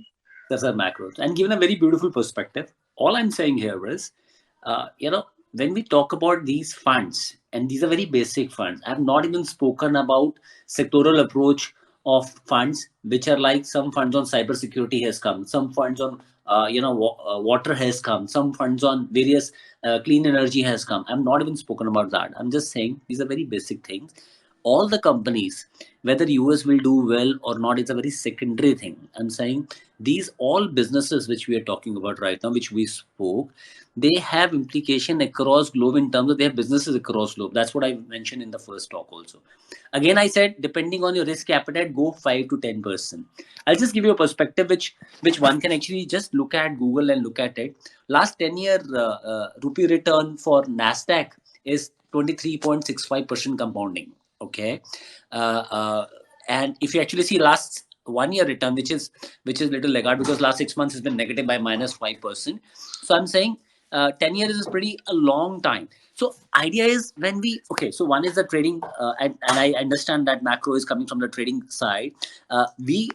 So I don't understand. I keep on learning from you, Anand. I don't understand trading part. Me, Gurmeet, we all are long. Not a technical guy, more a fundamental guys, and we are very clear that in a formula of compounding, and I'm saying compounding is in the formula everybody should know. It says that your future value is equal to present value bracket 1 plus r bracket close raised to power t. We should focus on t part, which is time, not the r part, because r 12, 13, 14 for 1 or 2 year will not make much of a difference. Let's say I'm making 12%, macro is making 18%, you're making 20%. On 1 lakh rupees, it's a difference of 6,000, 8,000 rupees. But if the same consistency will come that I'll make 12, he make 18, you make 20, what next 10 years? Think about the difference.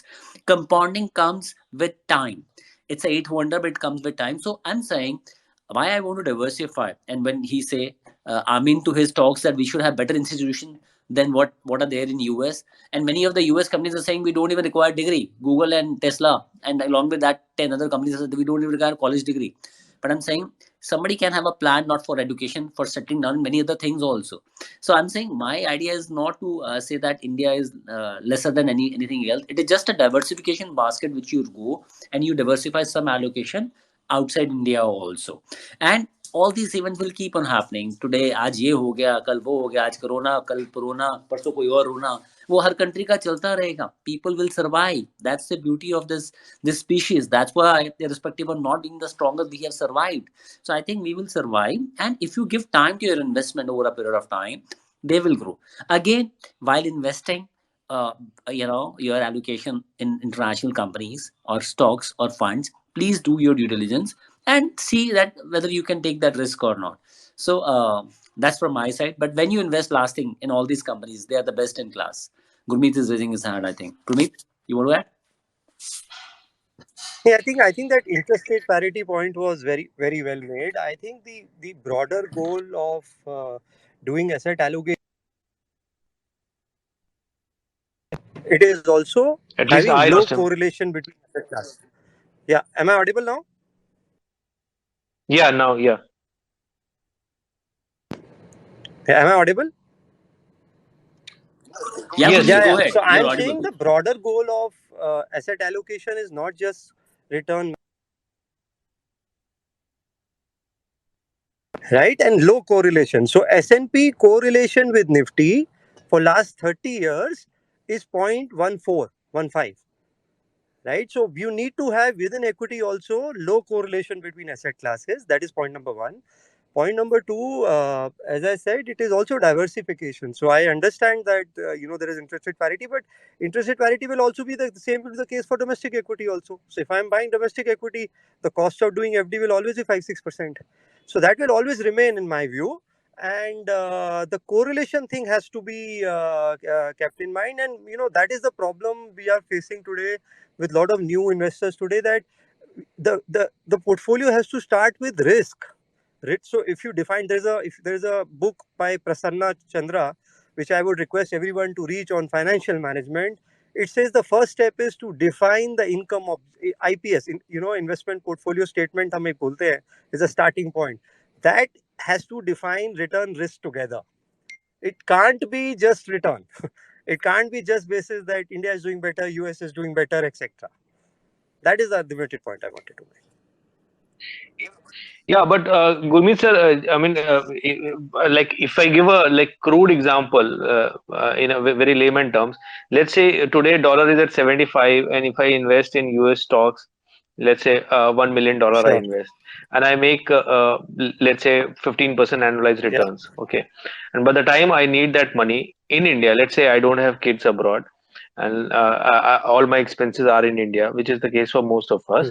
In that case, let's say 20 years down the line, if $1 equal to 20 rupees, Right. That kind of scenario. Yeah. So Yeah, I mean, it's no, not no, laughable. 20 years is a long no, time, and the way it India is growing it in the is consumption story, hypothetically yeah, we don't possible. know where the currency will go. It is Yeah. hypothesis. See, what I'm saying is there is an interest rate differential which he pointed out. Also, there is, so for example, the inflation now in US is 6-7%. If you see the currency difference in India and US last 30-40 years, it's basis the relative inflation difference between the two.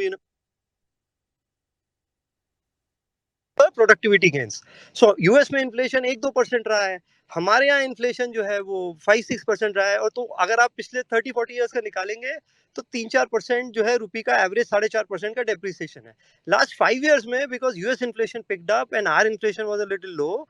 The currency differentiation I think in 2015 rupee was 68, now it is 75, तो वो 2% आ रहा है क्योंकि वहाँ 2% inflation था, हमारे यहाँ 4-5% था, minus obviously the productivity gains.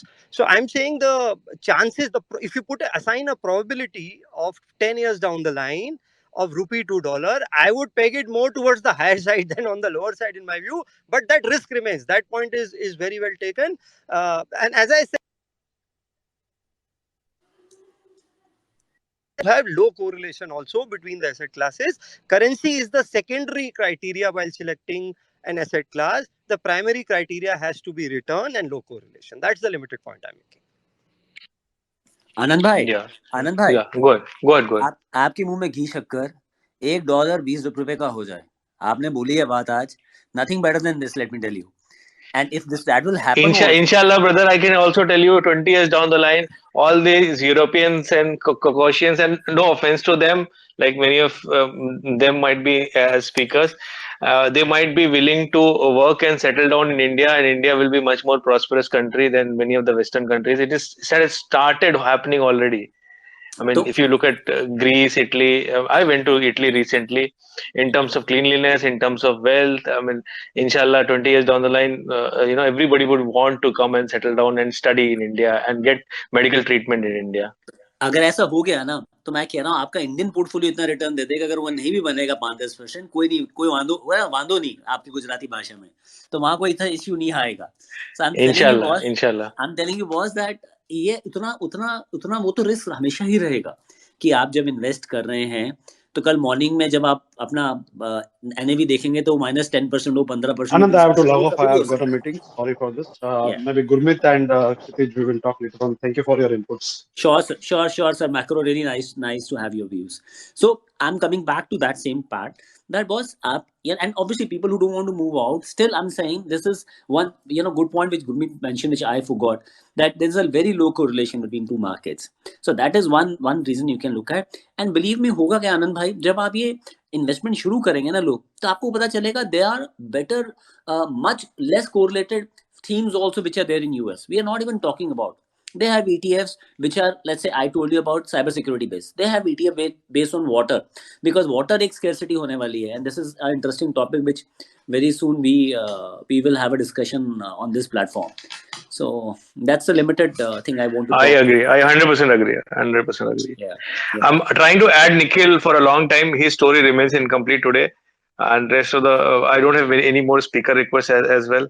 So Nikhil, अगर आप हमारी आवाज सुन पा रहे हैं तो मैं चाहता हूँ आप अपनी स्टोरी कंप्लीट करें, otherwise will close it at it's like 4 hours longest spaces even by my standards, from 12 o'clock to 4 hours, and very so much of thanks to Vikas, who is like a constant companion, and Vanshika, who, I mean, looking at DP itself, I mean, I get a feel that she at least is listening very intently, without any distraction. She's just looking at the mobile and the spaces.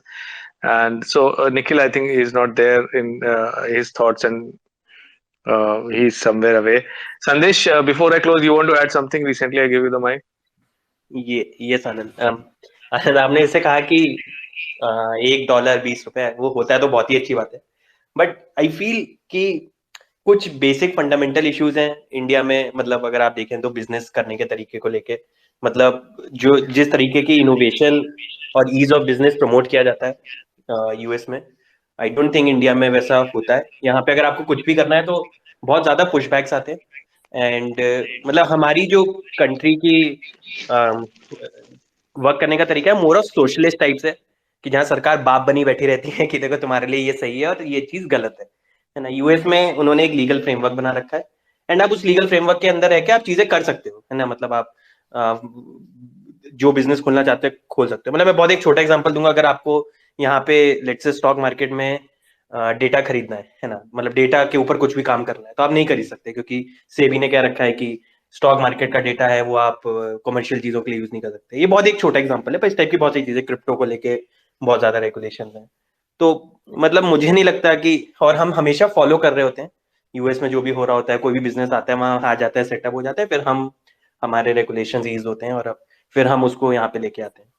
तो अगर country की growth आप business की growth से link करते हैं, innovation से link करते हैं, तो अभी भी मुझे ऐसा लगता है कि वहां पे ज्यादा अच्छा फ्यूचर है ज्यादा पोटेंशियल है ग्रोथ की। इंडिया में आई डोंट नो, मतलब कि कोई बहुत मासिव लेवल पे चेंज आना पड़ेगा जब हम बिजनेस को और इनोवेशन को उतने लेवल पे प्रमोट करेंगे जैसे यूएस में हो रहा है। सो आपको क्या लगता है, मतलब कि यार मेरा पॉइंट तो जैसा आपको बहुत से स्पेसेस में आपने देखा ही होगा, and I'm not I'm not saying it as a patriotic person. In fact, I don't believe in national boundaries. आपको तो पता ही है कि आपका और हमारा दोनों का गोल है कि ढेर सारा पैसा कमा के न्यूजीलैंड में सेटल होना है और वहां से एनआरआई बन के इंडिया को सपोर्ट करना है। That is a long term goal we have, right? तो about living conditions and all that, I agree, but India being a consumption driven economy, and the way US is so leveraged from $4 trillion balance sheet to $8 trillion, and the way they are having confrontation on each front, and अगर बहुत ज्यादा जाना है इसके detail में, तो इससे पहले ब्रिटिश पाउंड, जैसे मैंने बोला ना, जीबीपी बोलते थे, ग्रेट ब्रिटिश पाउंड, वो अपने आप को खुद ही ग्रेट बोलते थे वो। और उसके बाद the entire world used to happen in GBP only. That's why GBP का दूसरा नाम केबल है। हम लोग अभी भी ट्रेड करते हैं तो हम लोग ब्रोकर से बोलते हैं कि केबल बाई करना है। केबल बाई करना मतलब जीबीपी बाई करना है, पाउंड बाई करना है। They were so dominant before the second world war, but one large war and they were almost on the brink of bankruptcy. Hitler had almost bombed London. Okay, so they took so much of leverage and risk.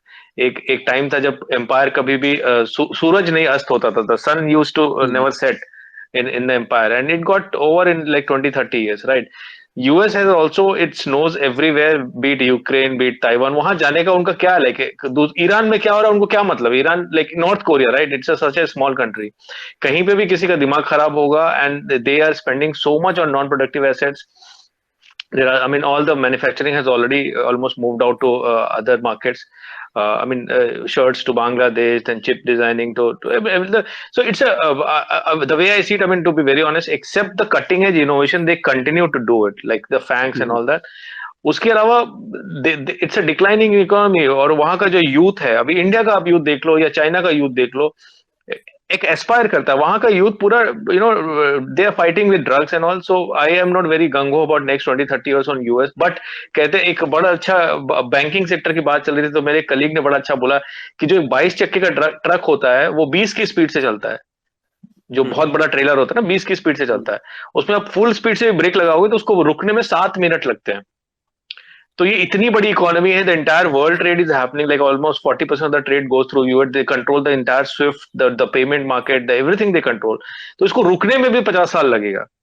So it's macro level पे prediction करना बहुत मुश्किल है। But हाँ, मैं India में रह रहा हूँ और इंडिया की जो ग्रोथ देख रहा हूँ, खासकर जो इंफ्रास्ट्रक्चर में और एजुकेशन में, सब में जो हो रहा है, तो I am very bullish on India, because उसको ज्यादा क्लोजली अपन देख रहे हैं। And when I am saying very bullish, that means as compare to US और एज कम्पेयर टू यूरोप और as compare to even China for next 20 years, that is। और मैं ये भी नहीं मानता हूँ कि ग्रोथ के लिए बहुत स्ट्रांग लीडरशिप चाहिए होती है। जैसे 1991 में नरसिम्हा राव की गवर्नमेंट जो थी वो माइनॉरिटी गवर्नमेंट थी, राइट? 1991 जब हमने इतना जो पाथ ब्रेकिंग रिफॉर्म लेके आए, और उसके बाद फिर उसके बाद आई के गुजराल की गवर्नमेंट आई, देवगौड़ा की गवर्नमेंट आई। All this was like pretty weak government, but we grew, right? तो कोई भी गवर्नमेंट आए, कुछ भी आए, कंट्री का जो मोमेंटम अभी पकड़ा हुआ है, this is going to continue. And may be जो ये ग्रोथ फेज होता है उसमें पॉल्यूशन और ओवर क्राउडिंग, ये सारी प्रॉब्लम हमारे आपके लिए रहेंगी। बट जो अगर आप ब्रॉडर स्टैट्स देखेंगे जीडीपी के और पर कैपिटल इनकम के, तो it is going to blow up like anything. And also जो ब्रॉडबैंड का पेनिट्रेशन हुआ है टीयर 2-3 सिटीज में, टीयर 3 सिटीज में एंड रूरल एरिया में, it will bring huge dividend in very soon. That's my humble view.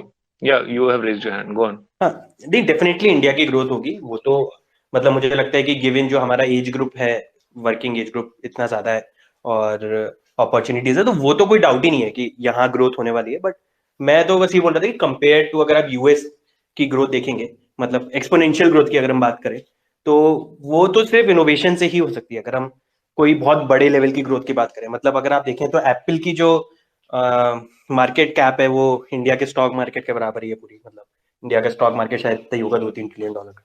तो इस type की जो ग्रोथ है कि ऐसी कंपनीज क्या इंडिया में कभी सेटअप हो पाएंगी जो मतलब $multi-trillion मार्केट कैप की कंपनीज हो। मतलब जब तक इंडिया की कंपनी वहां तक पहुंचेंगी तब तक यूएस शायद 100 ट्रिलियन पे ना पहुंच जाए, मतलब वो उस लेवल पे ग्रो कर रहा होगा। तो मेरा मतलब बस वही है कि इनोवेशन को कितना यहाँ पे प्रमोट किया जा रहा है, सपोर्ट किया जा रहा है, उस पर डिपेंड करेगा कि आपकी ग्रोथ कितनी एक्सपोनेंशियल होती है। डेफिनेटली ग्रोथ होगी, बट वो शायद लीनियर ही होगी, या फिर लीनियर तो थोड़ी ज्यादा हो जाएगी।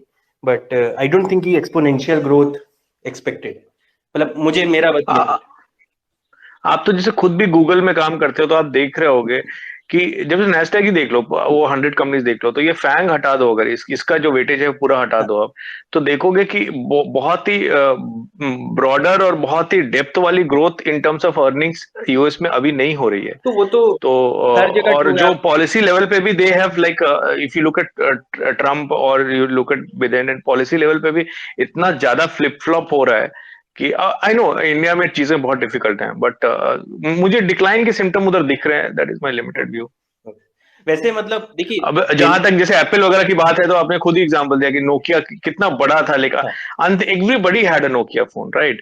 तो ये जो बहुत ही लेवरेज तो गलत बोल रहा हूँ, ये बहुत ही जो कटिंग एज इनोवेशन वाला जो धंधा होता है ना, या गूगल के आने से पहले everybody was using Yahoo, Facebook से आने से पहले एवरीबडी वाज यूजिंग ऑरकुट, तो शिफ्ट भी बहुत तेजी तेजी से होता है। या Kshitij, you want to add something?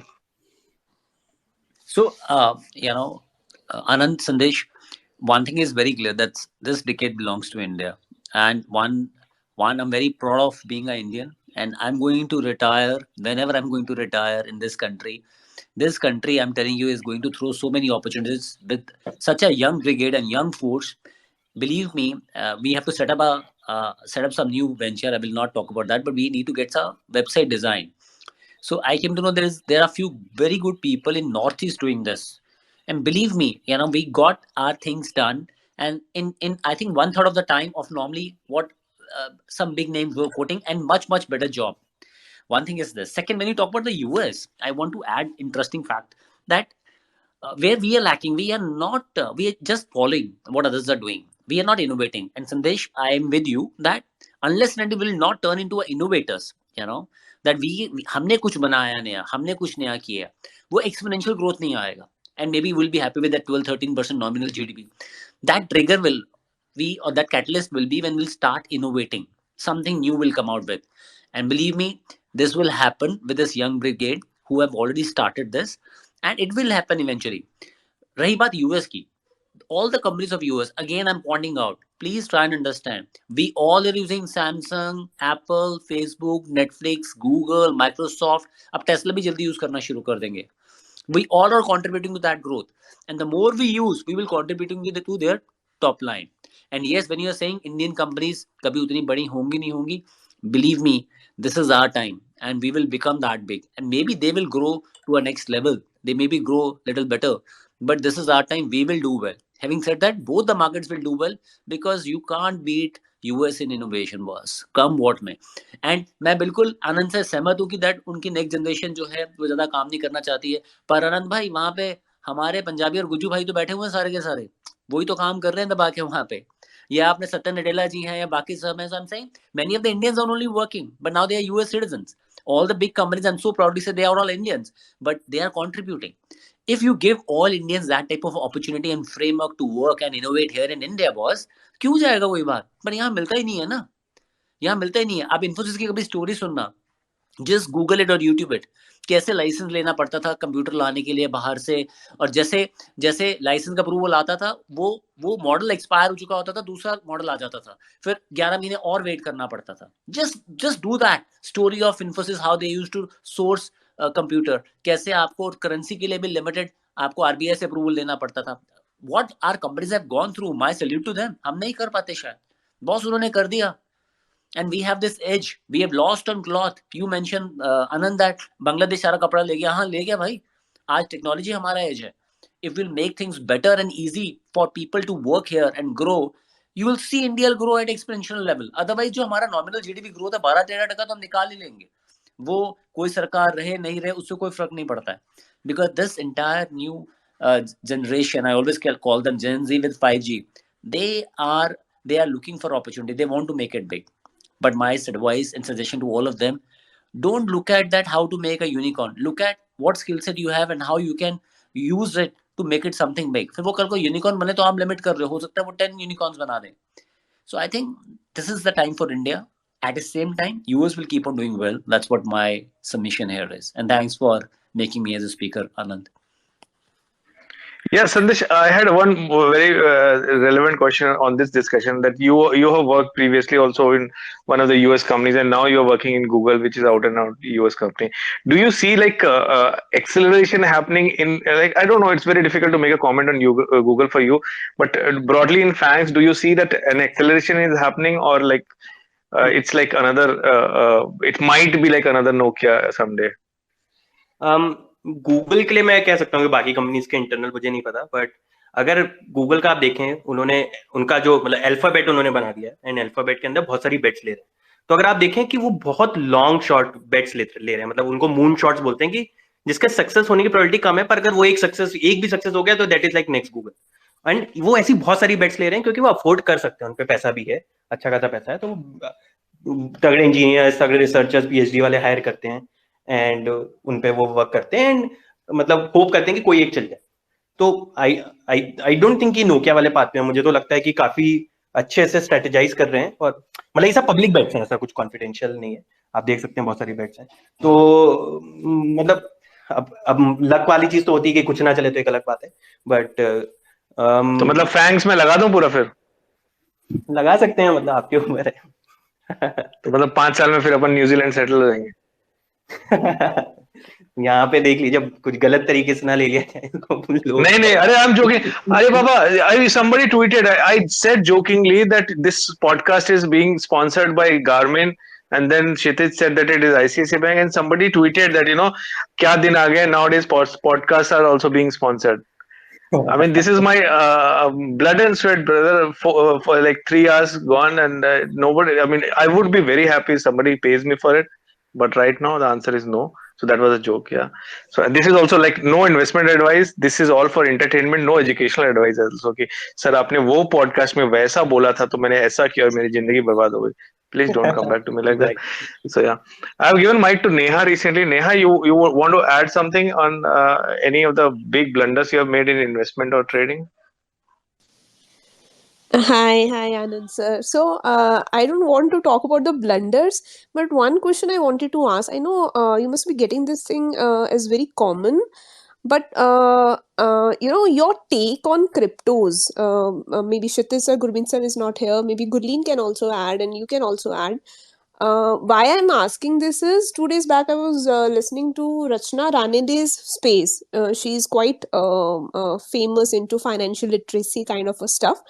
So she was talking about NFTs and metaverse or cryptos also for that matter. I don't know whether these things are related. If they are, I'm not aware.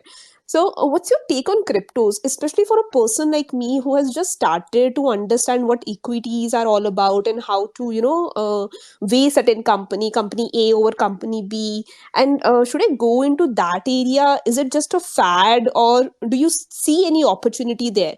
I get people telling me that, okay, you should spend some of your party funds into cryptos and see what happens. Even if you lose it, then it's okay. But do you think I should, invest that sort of money also, that party fund, into cryptos? What's your Very take good on question, and we are very lucky today. We have Kshitij who will tell us about the allocation part, like and Sandesh, who is like nowadays his only passion is crypto. He reads about crypto. So Sandesh, पहले तो बताओ ये crypto NFT है क्या? In short, like we'll have another spaces on crypto exclusively. So ये क्या है? Like what is this? And then Kshitij can guide us. What percentage allocation a newcomer or a beginner should go for it. तो crypto देखिए अगर बहुत easy तरीके से समझाया जा सकता है, ये एक डिस्ट्रीब्यूटेड लेजर है। तो पहले लेजर समझ लेते हैं। बेसिकली अगर आप बैंक जो डिजिटल बैंकिंग करते हैं, नेट बैंकिंग जब करते हैं, जब आप पैसा पर्सन ए से पर्सन बी को भेजते हैं, तो एक्चुअली में क्या होता है, ऐसा थोड़ी कि कोई पैसा गया है किसी के पास, क्योंकि वो तो सिर्फ एक मेरे अकाउंट से नंबर माइनस हो गया, दूसरे के अकाउंट में नंबर प्लस हो गया, राइट। तो बैंक ने एक लेजर मेंटेन कर रखी है कि एक ट्रांजेक्शन हुआ है पर्सन ए से पर्सन बी के अकाउंट में, है ना। Acha, sorry to cut you like this. I'm really sorry, but a lot of people might not be knowing how it happens with the bank. Okay, so I'll take 2-3 minutes and tell you how Stone Age banks are in India at least. I don't know about abroad. So what happens if, let's say, you write a check and you have a savings account with SBI and you write a 20 crore check to me and I have a savings account with HDFC Bank. So all over India, RBI has distributed currency chest, and it's not a ledger. Hard currency is kept. Okay, when I was in Hyderabad in Begumpet, so in the basement of my office, there was a RBI currency chest, and these chests are managed by bigger banks. RBI doesn't manage it directly. The day-to-day operation, security guard kaun rahega, how the shift will rotate and so on. This is managed by the bigger banks. So the currency chest at the basement was managed by my banks. Okay, so when you write a check 20 crore to HDFC Bank, then this settlement happens at the end of the day, and actual currency moves. It's not the ledger only. वो currency chest में बड़े बड़े लोहे के जो army वाले संदूक रखे होते हैं ना, वैसे संदूक में पूरे नोट रख के, and it goes to one chest. Let's say if money is moving from Hyderabad to Visakhapatnam or to Bombay, then actual currency moves in those currency chests to RBI's different currency chest. There are various reasons to do that, but India में at least it's done in an ancient way, and there's no centralized एक जगह पे RBI का सारा पैसा रखा हुआ है and everything is moving on register or distributed ledger. It's not like that yet. Should be or should not be, that's a larger question. But the money, and in the branches as well, very little money is kept, because and whenever a bank deposits in the RBI chest, that goes as a deposit to RBI under cash reserve ratio, CRR, and all that. So that's how the money has to move. Yeah, go on. ठीक है, तो इस case में तो फिर money actual movement हो रहा है, बट लेट्स से कि अगर ये एक सिस्टम ऐसा होता है कि आरबीआई सारा पैसा मेंटेन कर रहा है और एक रजिस्टर में आप एंट्री कर दो कि ए से बी मूव हुआ है पैसा, राइट, उस केस में भी ये चीज वर्क कर सकती थी। एंड आपका अल्टीमेटली आप आरबीआई से जाके सेटल कर सकते हो, कोई भी बैंक जाके, कि भाई कितना पैसा मूव हुआ है, राइट। तो क्रिप्टो में क्या होता है कि ये जो इस केस में क्या है, मतलब चाहे एक्चुअल पैसा मूव हो चाहे आप रजिस्टर करें, दोनों केस में एक सेंट्रलाइज अथॉरिटी है आरबीआई, जो इंश्योर कर रही है कि भाई पैसा मूव हुआ कि नहीं हुआ, या फिर किसने कितना पैसा किसको देना है। बट क्रिप्टो करेंसी के केस में कोई सेंट्रल अथॉरिटी नहीं है, यहाँ पे एक नेटवर्क ऑफ पीपल है, बहुत सारे एनोनिमस कह लीजिए पीपल हैं पूरे वर्ल्ड में, जो इंश्योर कर रहे हैं कि ये लेजर मेंटेन रहे कि किसने किसको कितना पैसा दिया, राइट। तो ऐसा नहीं है कि क्रिप्टो में कुछ नया हो रहा है, जस्ट कि जो उसकी पीछे की टेक्नोलॉजी है वो सेंट्रल अथॉरिटी से मूव होकर डिसेंट्रलाइज टेक्नोलॉजी हो गई, जिसमें सब लोग इन्वॉल्व हैं, सारी anonymous people over the world involve है, एंड वो इंश्योर करते हैं कि ये लेजर करेक्ट है, कि भाई कौन से ट्रांजेक्शन हुए हैं, किन दो पार्टीज के बीच में हुए और किस अमाउंट के हुए। So this is blockchain, and इसके ऊपर जो भी ट्रांजेक्शन हो रहे हैं वो ब्लॉकचेन की करेंसी है, मतलब जो भी करेंसी के ट्रांजेक्शन हो रहे हैं।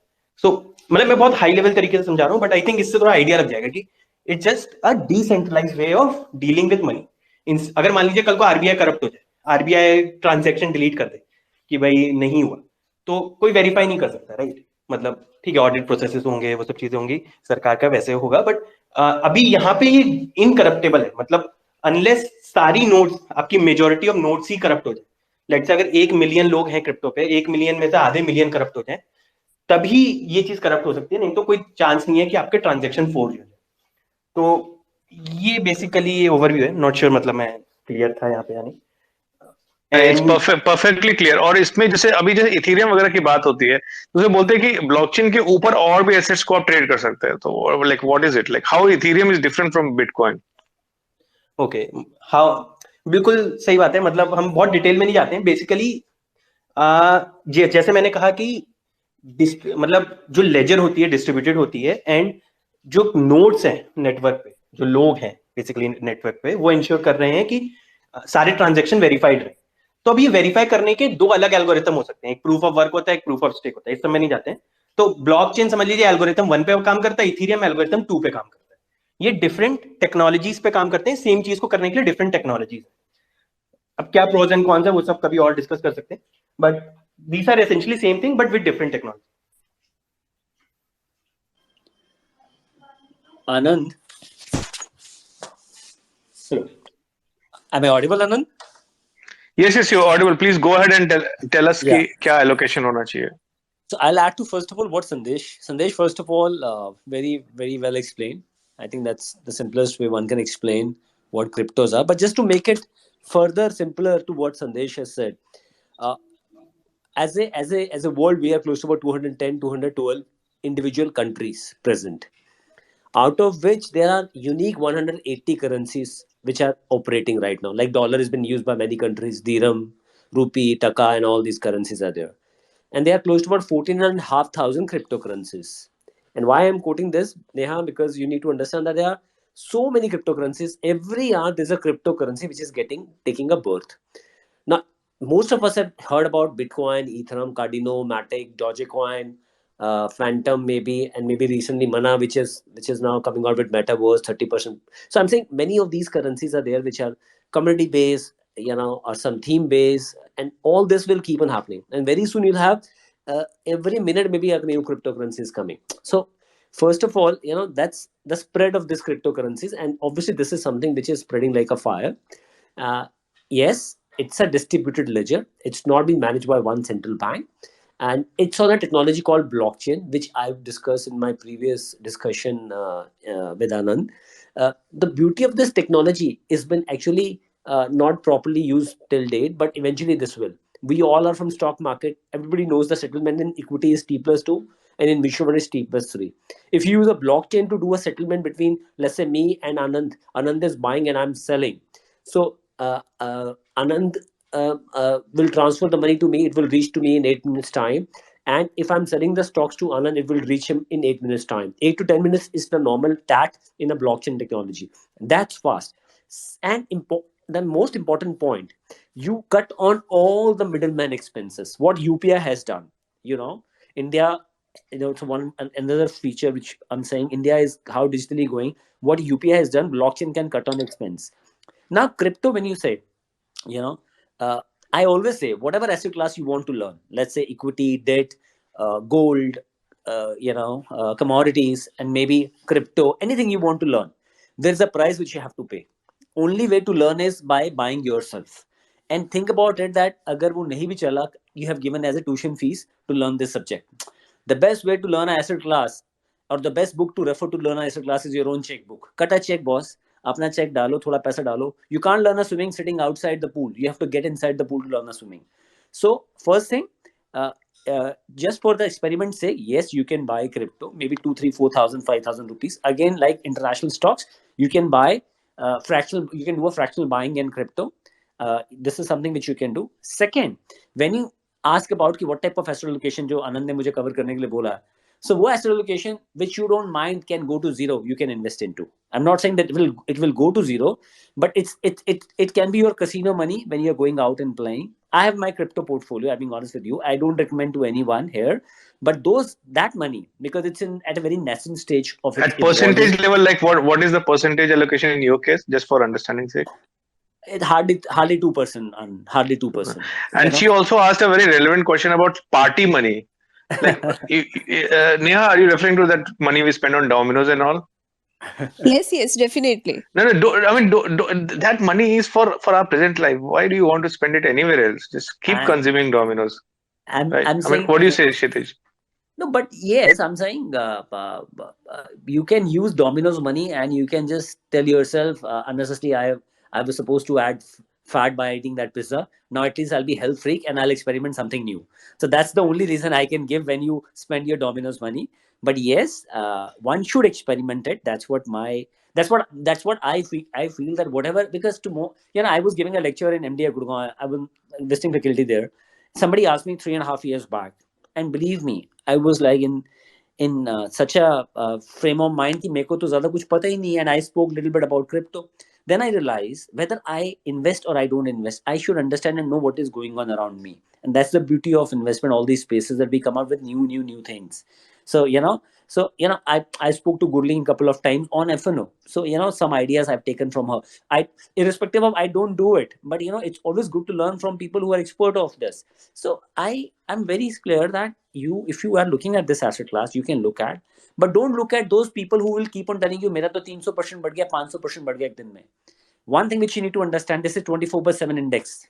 ये संडे को भी काम करता है, हर वक्त काम करता है, एंड न्यूज आती रहती है, and many currencies they go bomb, they become zero, exchange खत्म हो जाता है. So if you want to invest into the biggies, where the chances for you losing money is little less vis-a-vis others. Having said that, I think that they will see a light at the end of the tunnel. I see that crypto is in some way is the future. In what form, in what shape? Because come what may, central bank will never allow its superpower of currency to go away. Maybe they'll launch their own crypto. एक ही तो control है, currency control, through which they control a lot of things, inflation, infuse liquidity, suck liquidity. There's so much things central bank they do through their currency model. So I think that it is at a very nascent stage. You can look at participating some money, which you don't mind going to zero. That's what my submission is. Having said that, I don't think with good names it will become zero. Yeah. Yeah, we also have a killer trader who goes by the name of killer trader, and I must say, we talked so much about trading earlier in the first half. That killer traders Telegram is killer level. If you have not joined, please look at it. And so killer, if you there, brother? Yeah, Anand. Hi, Yeah. thanks. So just like me, he's also anonymous, and so any of the initial blunders in trading or investment that you want to share, and which in hindsight it looks so silly but very big, or in hindsight it looks like so scary, and you want to tell us, and so that we also learn. Yeah, definitely. Why not? So when I first started trading, it was years back, and in fact, my initial exposure to trading was at a time when I was not even 18 years of age, and then of course I had to give a couple of years of gap for my education. But still, when I first put my foot into the market, I wasn't even 18, and so one of my older cousins. I made him open a Demat account, and back then, the power of attorney which we had to give to the brokers was not something that was done online. We had to sign up the form and give it either to in the broker's office physically if it's local, or send it by post. And the funny thing is, right now it will seem funny, and it is such a laughable incident. But back then it did scare me a little bit, and of course even the money wasn't significant or big. But if it had been then, uh, yeah, that would have been the biggest blunder of my life. So I gave my cousin some money, of course, which was very less, me being a student at that time. And I asked him, all right, you just put it in your Demat account, and then we can start having fun. Literally, these were the words that I used. We can start having fun. And after we submit the power of attorney, it usually takes a couple of days for it to be processed. But in the meanwhile, we can still place trades, and without actually understanding what power of attorney means, and why on earth exactly does the broker take it from us, and without it being processed, I started buying shares. I told him to buy this and buy that. He did, and then it started going down. And it was a day later, a couple of days later, when we wanted to sell it, he couldn't.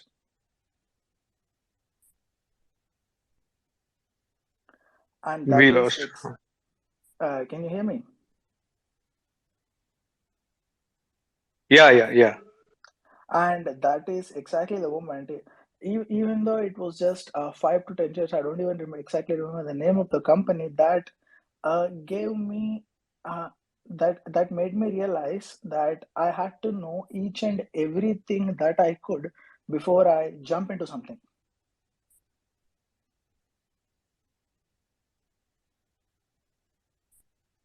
So that was my initial experience with How much you lost in that experience?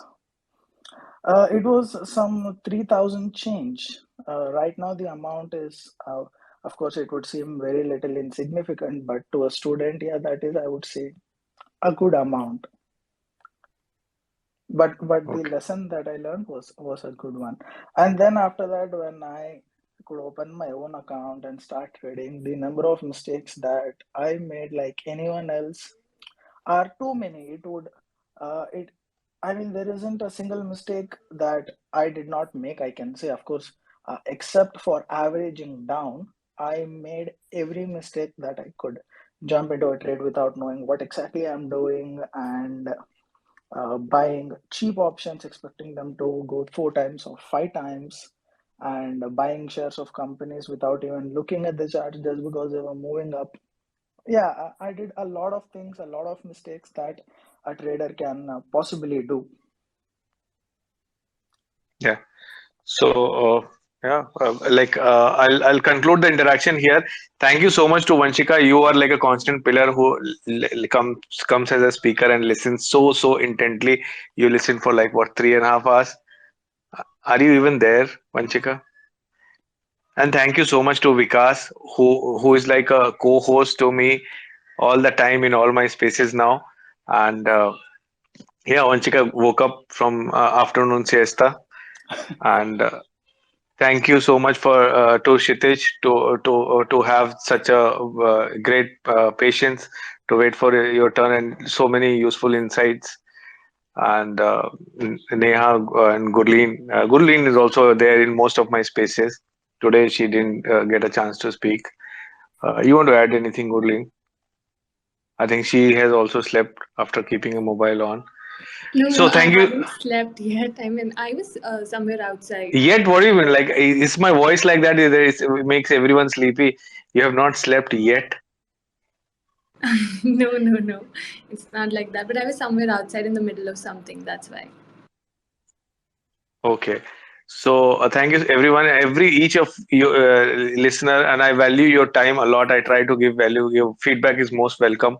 You give me if you liked it, then the feedback becomes even more great. It was not sponsored. I would love someone to sponsor it for me. And so yeah, I mean next time definitely inshallah Garmin will sponsor it. We spoke about a company like Garmin like 4 5 times in India. It's not very popular. I have a heart rate monitor by Garmin, and I in my running I used to use it, and it's awesome product. Again, it's not sponsored. So thank you so much, and I'll end it here. Bye bye.